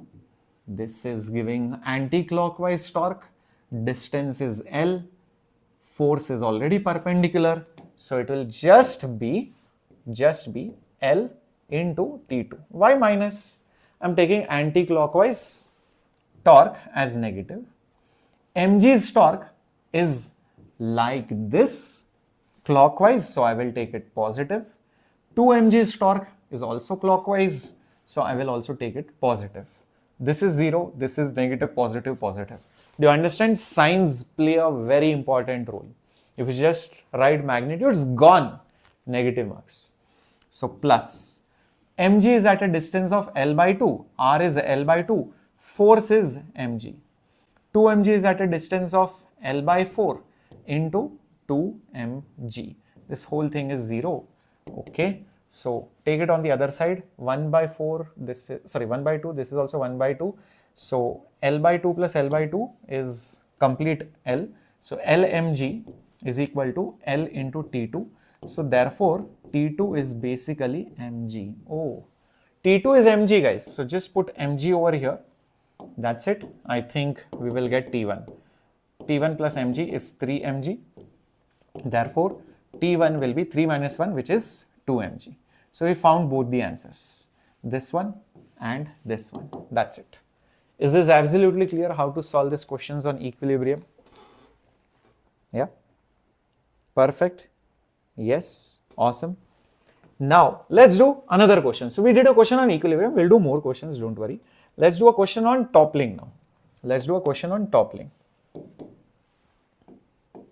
Question is, find the force needed. Find the force needed to topple whatever I am showing you now. Find the force which is needed to topple this particular body. There is this box. It's lying on a ground. Okay, and assume that friction is enough to prevent friction is enough to prevent the slip, to prevent any kind of slipping. That is also mentioned. And the height is h, the breadth is b, and the force which you are applying is right over here. So find how much force needs to be applied so that it just begins to topple. That is the question. Now try to visualize there is a box, somebody is pushing it from the top. What will happen? It will try to topple. But about which edge or point or axis will it topple? Will it be this, this, this, this, this, this, this, this? Where will it try to topple, guys? Imagine somebody is pushing that box from the top. It will leave the contact over here and it will topple like this, I think about this point. Is that visualized, everyone? It will try to topple about that point. I hope this is absolutely clear. Yeah? Pravina, hold on, bacha. Okay, great. After this question, we'll have a small break. Don't worry. It will have a toppling effect about this particular point. Perfect. So now let's try to measure everything about this point. So I need to first of all show the forces. One of the forces already shown. Mg will act from here, guys. Mg will act like this. Friction will act from the ground surface like this. Normal, none of these points will be in contact. It will completely shift over here. So this is where normal will be. Reason is this box now would probably be slightly like this when it is just on the verge of toppling. So, you know, everything has shifted here and it is about to topple. That's the reason for it. Because you are pushing the box from here. This is how you are pushing it. That's the reason for it. So none of these points are in contact. Only point of contact is here. So normal will act from the edge where it is toppling. Okay, perfect. Now, what will I say? I will say net torque is 0. Net torque is 0 about the bottom right side point. Okay, fair enough. So torque by that force, torque by friction, torque by normal, torque by mg together is 0. Best part for this point, friction and normal both are passing through that point. So no torque because of normal and no torque because of friction. 0 and 0. This force about that point will try to rotate it clockwise. So it will be positive. This mg will rotate it anti-clockwise about this point. So negative torque anti-clockwise. So therefore, plus force is at a distance of h. Force is at a distance of h. So plus h into F. This is 0. This is 0. This is negative. mg, this is center of mass. So guys, this is exactly breadth by 2.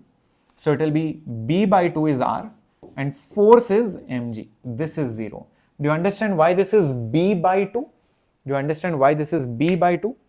Yeah, perfect. So then what will happen? hf is equal to bmg divided by 2. Therefore, f should be bmg by 2h. If the force is this much, then it will be beginning to topple. It will start to topple. Anything more than this, it will start rotating like that. Is this absolutely clear how to solve this question? Perfect. Awesome. Awesome.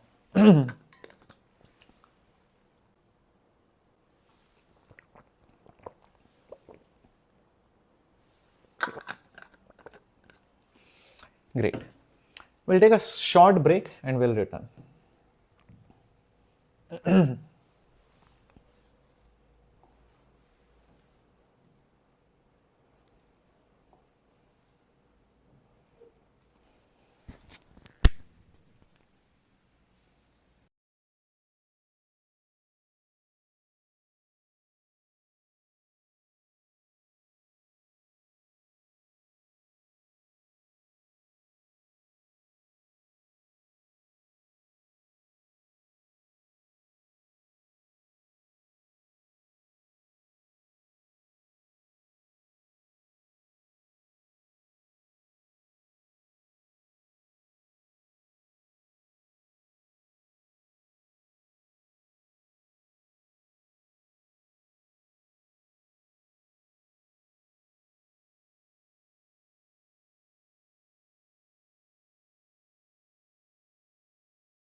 Yo, finally we are back. Welcome aboard.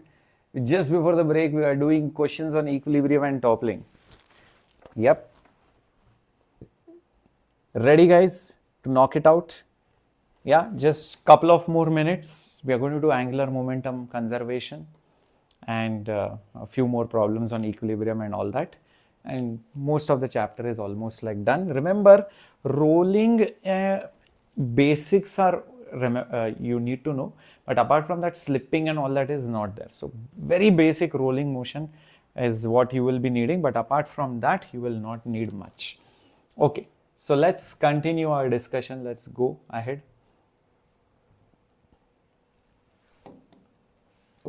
To this particular question. Imagine there is a block over here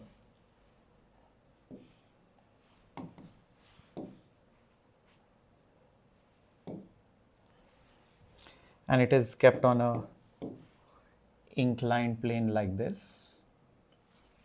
The question is,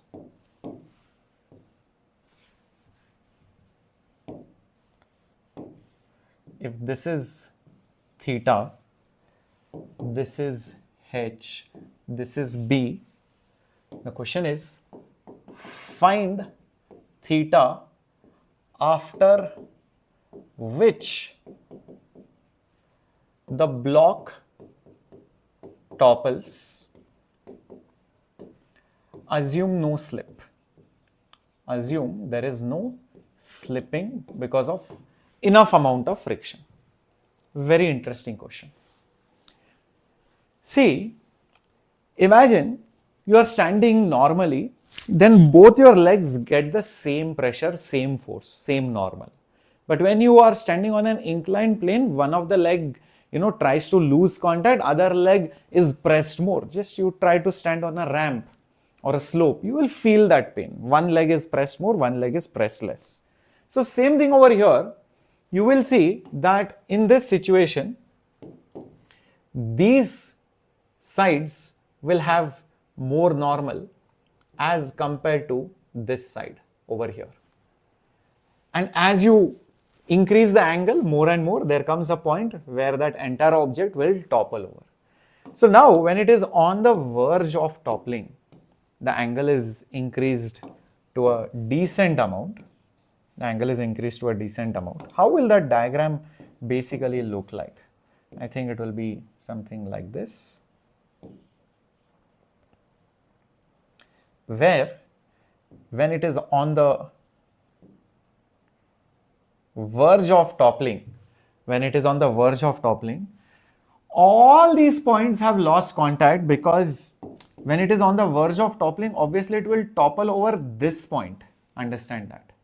So all these points have almost lost contact, and the entire normal force has shifted here and it starts to act here.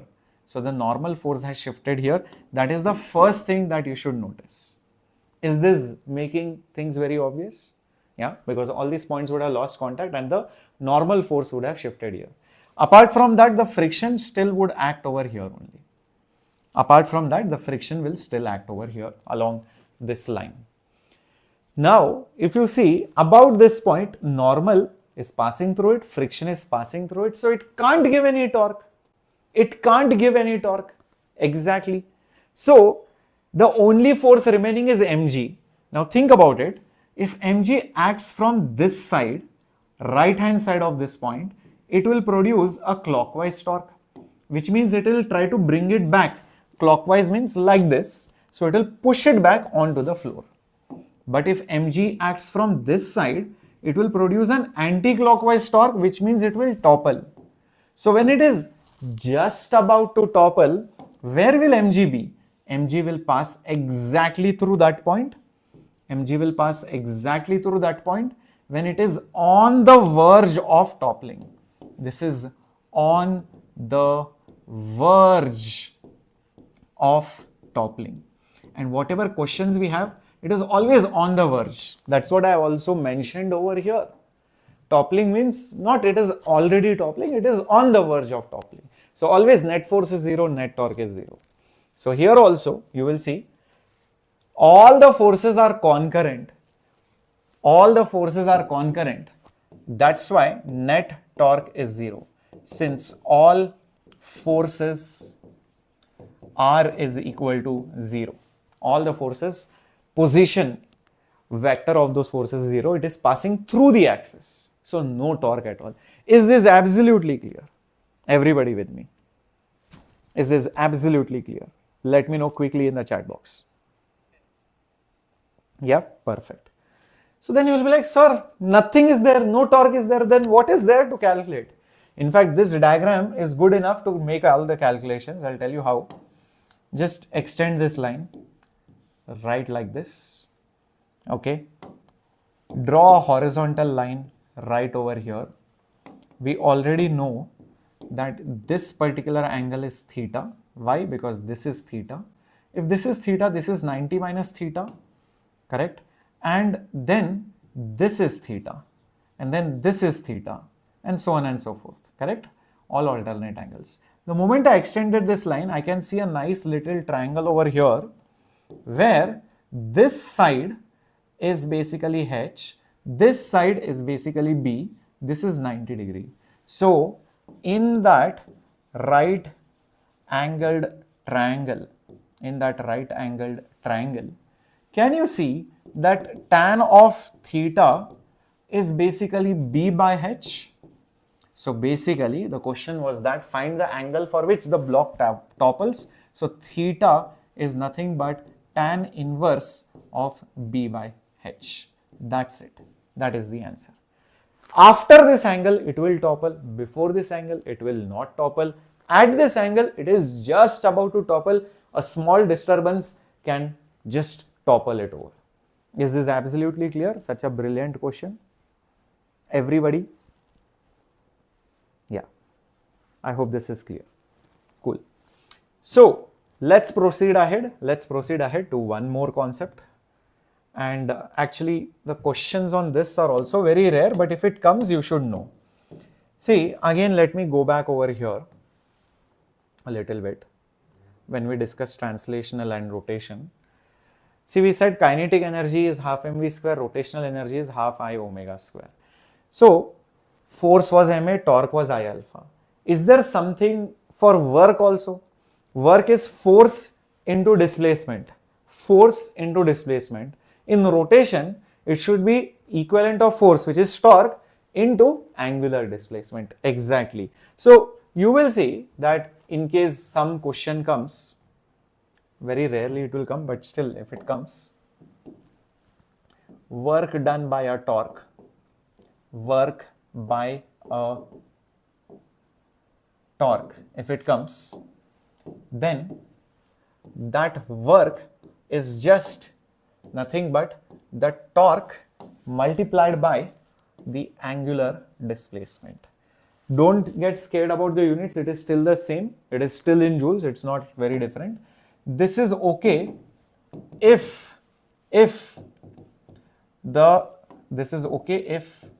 basically the torque is a constant. Torque is a constant. But if torque is not a constant, then you have no other option but to multiply torque with d theta, and then you have to basically integrate it, that means add it up to get the total work. When do you do this? When basically torque is variable. When the torque is basically variable. And whenever integration comes from some initial point to final point, it also means you have to find the area under what versus what? Torque versus displacement. Torque versus angular displacement. Angular displacement. That will give you the torque acting on it. Work done by the torque. As simple as that. So this is for constant torque, whereas when the torque is not constant, then you have no other option but area under the torque versus angular displacement graph. So this is the work done by a torque in moving an object. Very, very straightforward questions come on this. I mean, nothing very great. But before moving ahead, let me also remind you that you can also write power. So the power of the torque,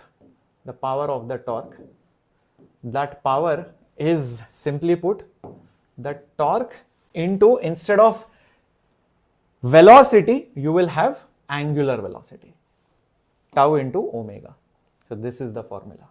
Torque into omega will give you power of that particular torque. Let's do some questions. Let's understand it.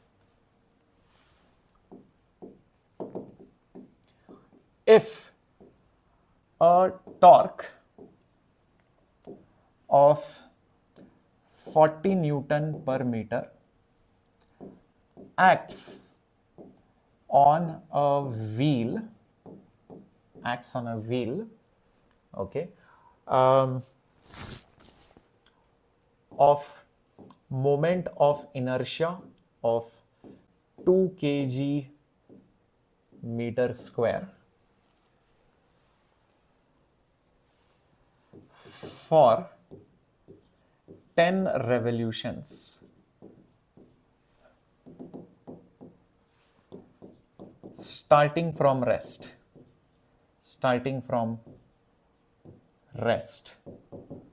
find final angular velocity. Question is, find the final angular velocity. Let's try to read the question again, see what is happening, see what can be used. There is a torque acting on a wheel, moment of inertia is given, it completes 10 revolutions, and then you have to find what is the final omega. Immediate reaction might be, sir, can't we use, kinematic equations? Yes, you can. But I feel there is a much simpler approach. We can avoid kinematic equations also. Like, sir, how do we do that? See, this torque acts for 10 revolutions. So definitely there is some work done by the torque. And what does work do? Try to remember work, power, energy chapter. Any work that you do changes the kinetic energy of the system. So definitely there will be a change of the kinetic energy of rotation of that particular wheel. Oh, perfect. So the work done, we know, is torque into the angular displacement. The change in the kinetic energy is final minus initial. So half I omega final square minus, initially it was at rest, so minus 0. So I have just used work kinetic energy theorem. I think it will give me the answer very easily. I don't have to find the area because torque is a constant, and whenever it is a constant, it becomes very easy. I can just multiply the 2, and I will get the answer. Okay, so what's the torque? It is 40. What is the angular displacement? Remember, it is revolutions, and each revolution is 2 pi radians. So don't forget to multiply by 2 pi is equal to half moment of inertia. It is basically 2. Omega final, I do not know. Perfect. 2 has cancelled. 4 into 2 is 8. So 8 is there. 0 will make it 800, and this is pi. And on this side, I just have omega final square. So what will omega final be equal to? So 800, well, I can just write it 400 into 2. 400 is a perfect square, which is 20 root 2, and this pi will also remain inside. So 20 root of 2 pi radians per second is the correct answer. Very easily I get it using the concept of work and kinetic energy. Is that clear, everyone?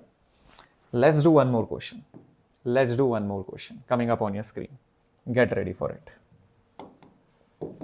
If it is told to me, the power of a motor is constant and the axle begins from rest,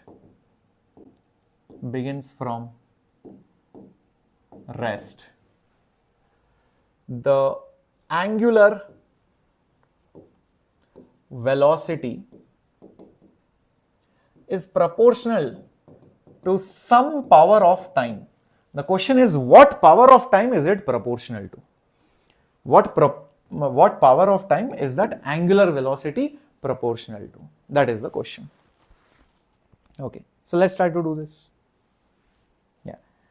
Now, power is constant, and power by formula we know it is torque into angular velocity. Power is constant, omega, we have to find how is it proportional to time.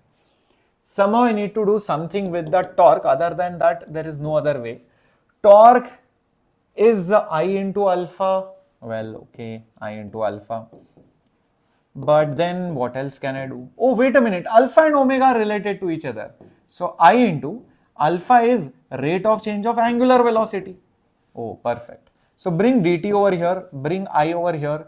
So P by I, and then there is dt is equal to omega d omega. Let's bring this here, let's bring that here. So omega into d omega is equal to P by I into dt, but at the same time let's also integrate. Starting from rest means 0. So at some time t there is some omega. Omega raised to 1.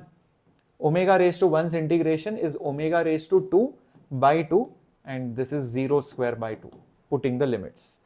P by I is as it is, and here I have t minus 0. So therefore I get omega square, this is 0 only, is equal to 2 times P by I into t. Therefore omega is root of 2p by I into root of t. So omega is directly proportional to t raised to half. Hence the answer is half. The answer is half. Is this absolutely clear, my dear students? So this is how we found out how omega is related to time. So these are again standard questions which you can get where they involve the concept of work, torque or power produced by a torque. Very straightforward questions, not at all difficult. Okay. What about the concept of rolling? Do they ask questions on rolling? Well, usually they don't. Now the meaning of rolling is that, because this is a deleted part of the syllabus, but still I will tell you some basic things about it. The main thing about rolling is that this point of contact which is there, as this body moves ahead, this body will move like this, will also have some angular velocity. As this body rolls like this, okay, this body rolls, every time this body makes a contact over here, that velocity of that point of contact is always going to be a big fat 0 at every instant. At every instant. Very, very important. So this is one thing which you should know for rolling. Second thing which you should know is this velocity is related to this omega. Yes, this will have definitely some radius. Let's say I call it r. So this velocity will be equal to omega into the radius of that wheel, always. Another important story which you should know for rolling. Okay. Next important thing. The friction which acts here can either act here or can act here, depends on the situation. But whatever friction it is, it will always be static in nature. Why? The point of contact is at rest. It's having no velocity. So there is no rubbing, there is no slipping. It's a rolling motion. The point comes in contact, makes that contact, and then it leaves. Then the new point of contact comes. It never slips or skids. Slipping and skidding example is you press the accelerator hard, there is a burnout, or you are drifting a car, or you are applying the brakes suddenly. Rolling is what happens on a regular basis. You are normally driving, there is no skid. You don't get that noises. So when that noises and that sound and that smell, sparks come, that's when slipping, skidding is happening. So that's why the friction is static in nature. It can act either ways. Can act in either direction, depending on the situation. And because the friction is static, because the point of contact does not move, all these things you will see the work done by it is 0. So the work done by friction, is always going to be 0. This friction which can act in either direction often is also called as the rolling friction. So lot of times students think rolling friction is a new kind of friction. No, it's actually static friction. It's actually static friction, nothing different. So all the properties, Fs is less than Fs max and Fs max is mu Sn, all those things are still valid. So there is no denying those things. It's just that the work done by it is zero. It will never ever consume energy, nor will it give energy, because no displacement. So why work? Work is force into displacement. It's at rest. Okay. So these are the main things that you should know about rolling. Let's say, for example, we get a question like this. Let's say we get a question like this.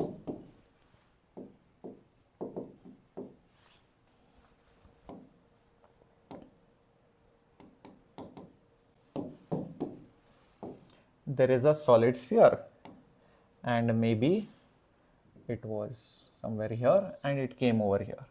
This is a rough surface, and after some time, because it reached here, it will definitely have some velocity. The question is, can you find this velocity given the fact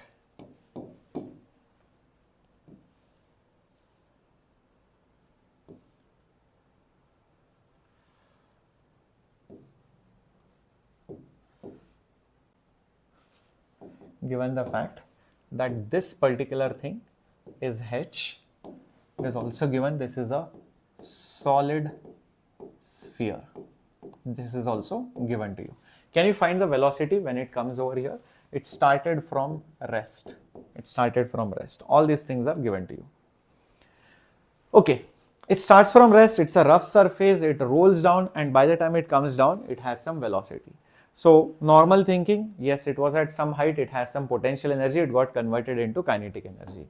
So immediately students start saying it's the gravitational potential energy which got converted into kinetic energy of that ball.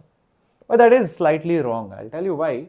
Because it not only has this velocity, but it also has, do not forget, angular velocity. So strictly speaking, it is not just kinetic energy of translation, but it also has kinetic energy of rotation. Number one. Number two, it's rough. How can you even conserve energy?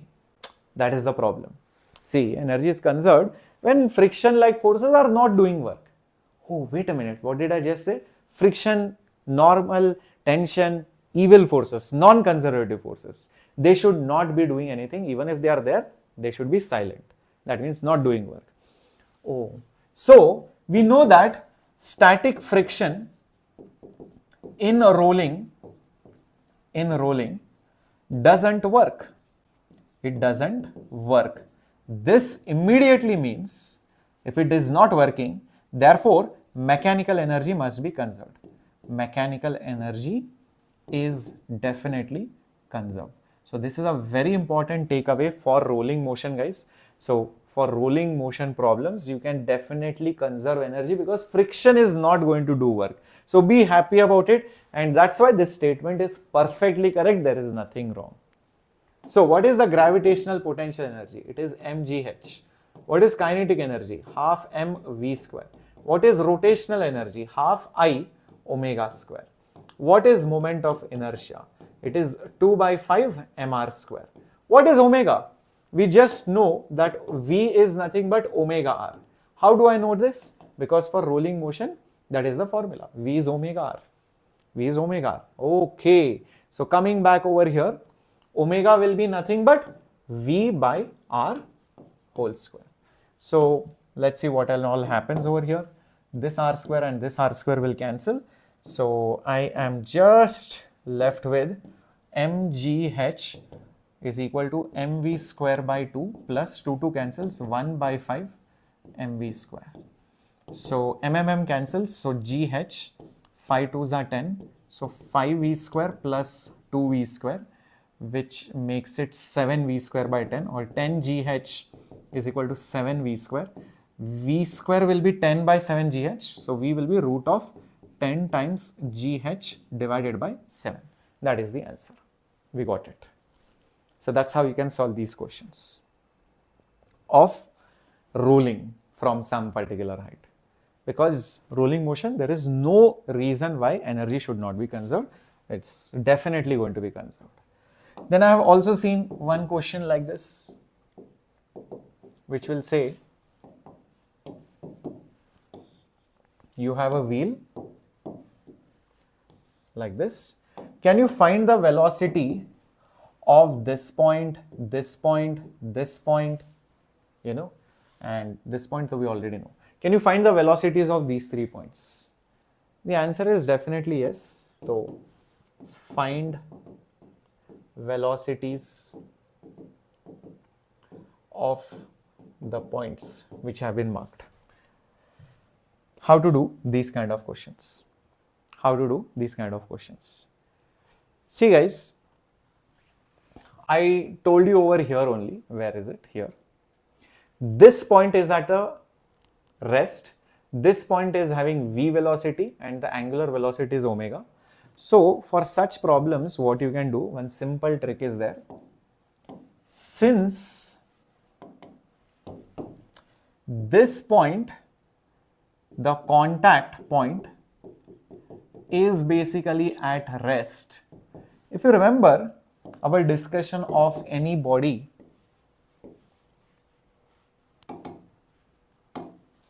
random body, and remember this was the axis, and all the points, maybe over here, this had some velocity, maybe over here, this had some velocity. If you are here, the velocity is less. If you come closer, velocity is even less. It's slightly more here. As you go closer and closer to the axis, the velocity becomes less and less. So the axis is that point which is basically going to be at rest. So can you not see, this is actually like the axis which is at rest. So the contact is at rest. This also means this is like the axis of rotation. This is definitely the axis of rotation. Is that making sense, guys? If you have any body, all the points which are far away have more velocity, closer to the axis less velocity, on the axis zero velocity. So this body which was rotating, it's as if it's rotating or toppling about this particular point, Oh, this makes my job easy now. I'll tell you how. If it is rotating with some angular velocity like this, to find the velocity of any point, all you need to do is join that point with that axis, and the velocity is definitely going to be perpendicular to it. Just see how much that distance is. Well, this distance is definitely 2r. So this velocity will be omega into r. R over here is 2r. So the velocity of point 1 is omega into 2r, which is omega r into 2. Usually omega r is the velocity of the center. So it is basically 2v. If you are asking, sir, what is this v exactly? This v is basically the velocity of the center. And remember that v will be omega r. Oh, so the topmost point has double the velocity as this point. Then what about this point over here? No issues. Join a line from the axis to this point, the velocity will be in this direction. So if you want to find this velocity, let's say number 2, I need to know this distance. No issues. This, remember, this is r, this is also r, this is perpendicular if you draw a triangle like this. So this is root 2 times of r. This is nothing but r root 2. That is what this will be by Pythagoras theorem. And this is our velocity. Oh, perfect.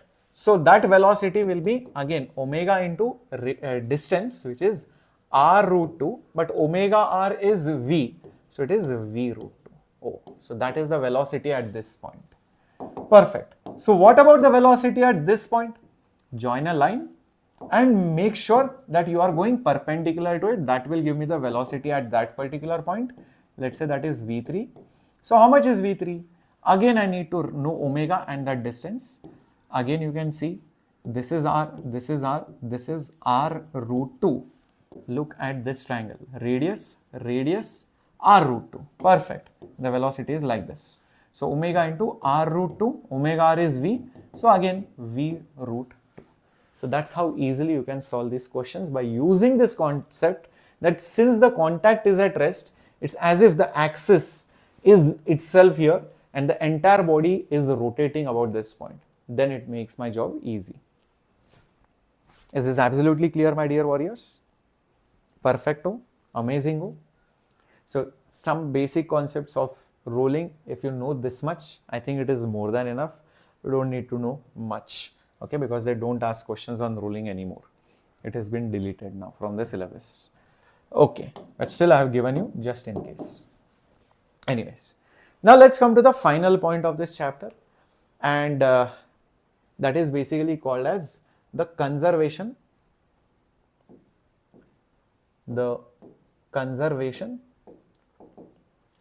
of angular momentum.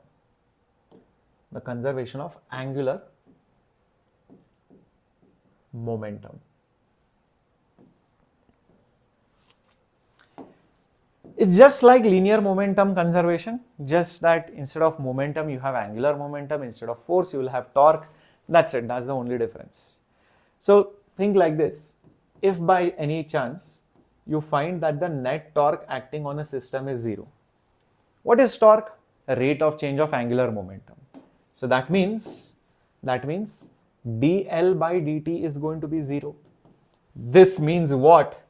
This means only one thing, the angular momentum of that particular system, only a constant's derivative can be 0.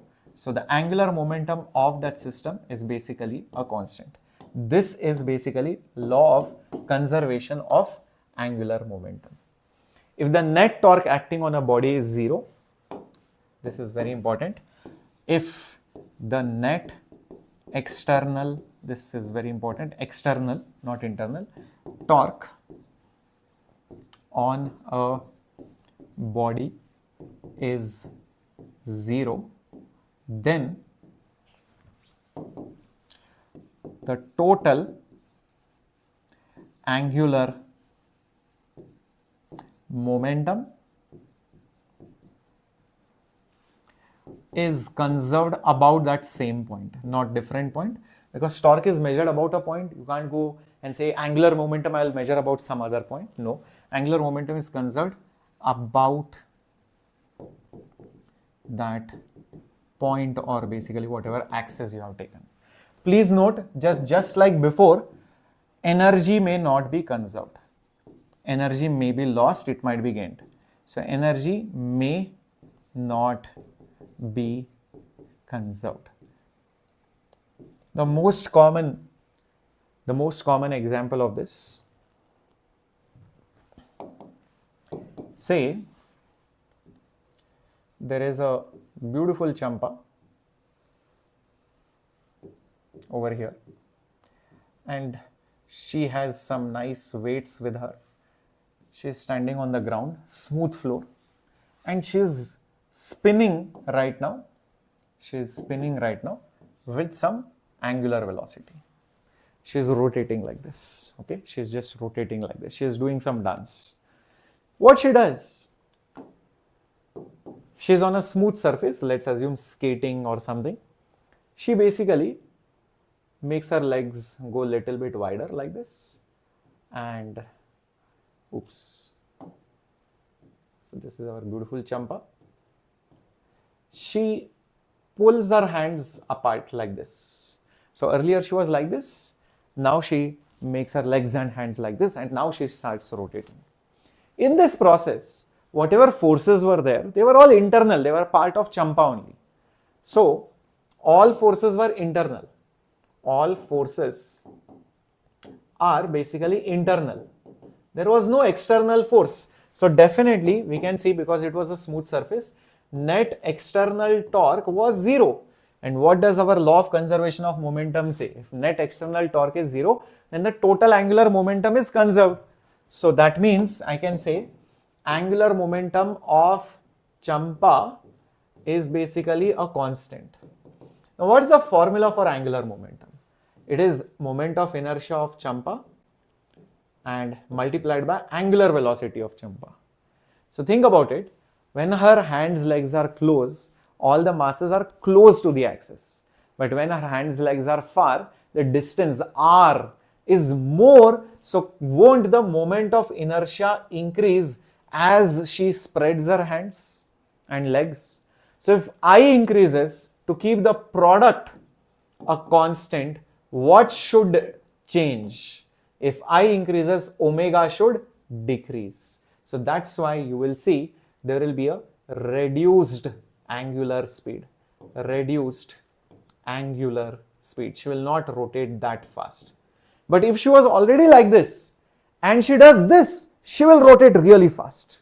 Why? Because then I will decrease, omega will increase. So that will be very interesting to see. Oh, Champa's hair, we forgot completely. So sorry guys. So here her hair was like this.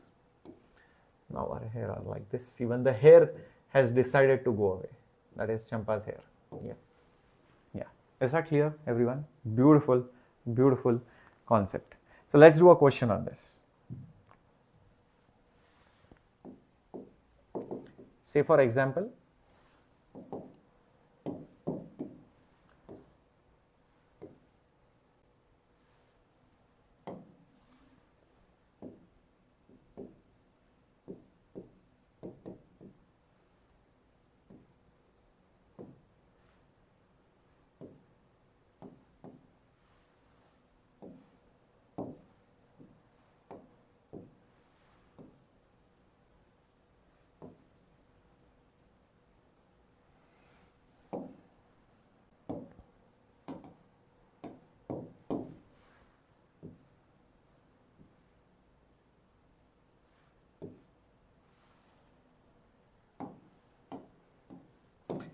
as you can see, there are two discs, mass m, 2m, radius r, 2r, angular speed omega, 2 omega, directions are also different. They are spinning, they are far apart, then you place them on each other. The moment you place them, they will start rubbing each other. One will try to reduce other speed, other will try to increase other speed. Finally, they will rotate like a combined object. So these two discs are placed together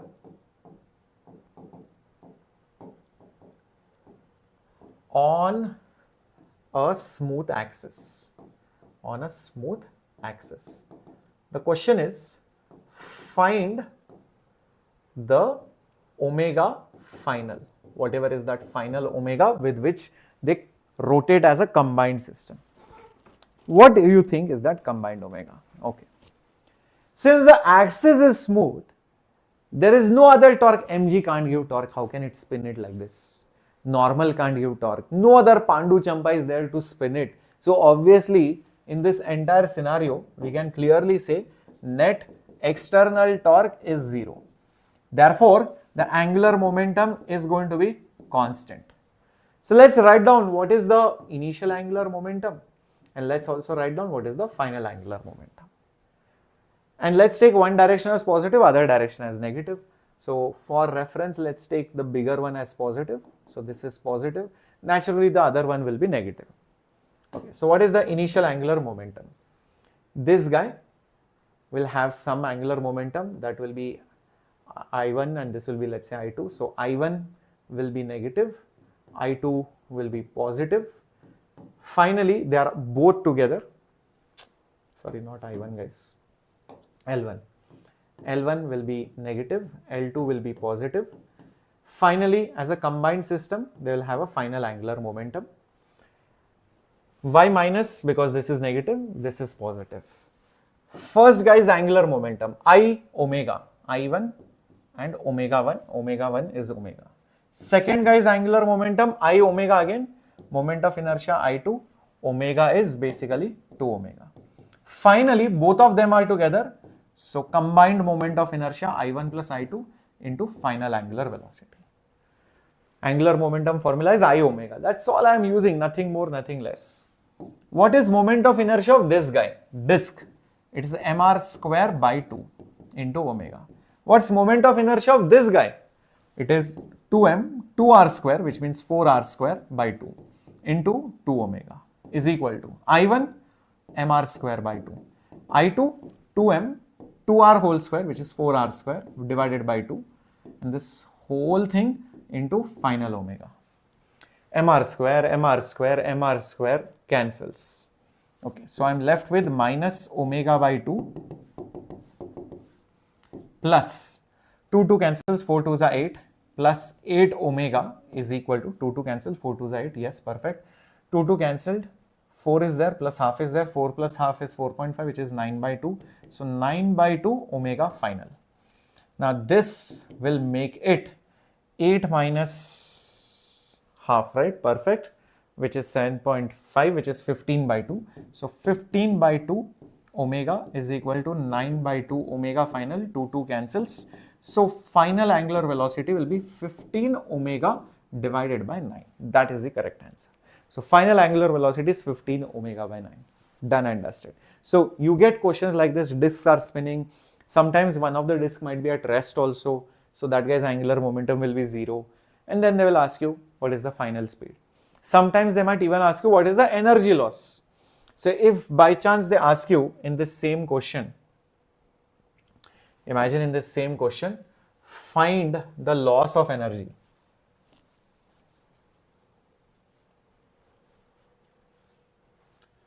In this same question, find basically the loss of energy. What will you do? Earlier it had some energy, now it has some new energy. So subtract the two. So the energy loss will be, initially it will be more, finally it is less because it will lose something. So initial minus final. What is initial? Half this guy's moment of inertia, which is mr square by 2 into omega square, plus half this guy's moment of inertia, 2m into 4r square divided by 2 into 2 omega whole square. This is all initial minus final. I is mr square by 2 plus 2r square, which is 4r square by 2. This is the total moment of inertia into final angular velocity. Final angular velocity was 15 omega by 9. So 15 omega by 9 whole square. Solving this, definitely you will get the loss of energy. I want you guys to put the answer as your homework in the comments. Try to solve this particular question, okay, after the class is over, and post the answer in the comment section. Cool. So this is how you do the questions where energy is lost and momentum is conserved. So it's a very simple thing. I into omega is constant. Every question is I omega is constant. Okay, standard formula. So that is the last concept which you should know for rotational motion. That's it. Okay. So guys, yeah, today was, I'm not sure which day it is right now. We started our challenge, right, from Monday, if I'm not wrong. Yeah. So yeah. So make sure that you put up in the comment section that yes sir, our next day of challenge is done, or basically rotation done, or you can just say rotated, so that I know, fine guys, you have seen the class till the end, and of course your homework question is still there. So make sure you're solving that homework question and putting it up in the comment section. Okay, just try to solve this. So we have covered almost all the concepts and we have done all the basic problems. Obviously more question practice, PYQs, everything will come in the next couple of classes and revision time. But conceptually I hope you understood all these things about rotation, and I hope things were made very simple. Okay, so take care guys, have a great time, and yes, it's almost like, what is it? Oh, almost 2 o'clock. So almost like a 5-hour class. All right, take care guys. Bye bye. Hasta la vista.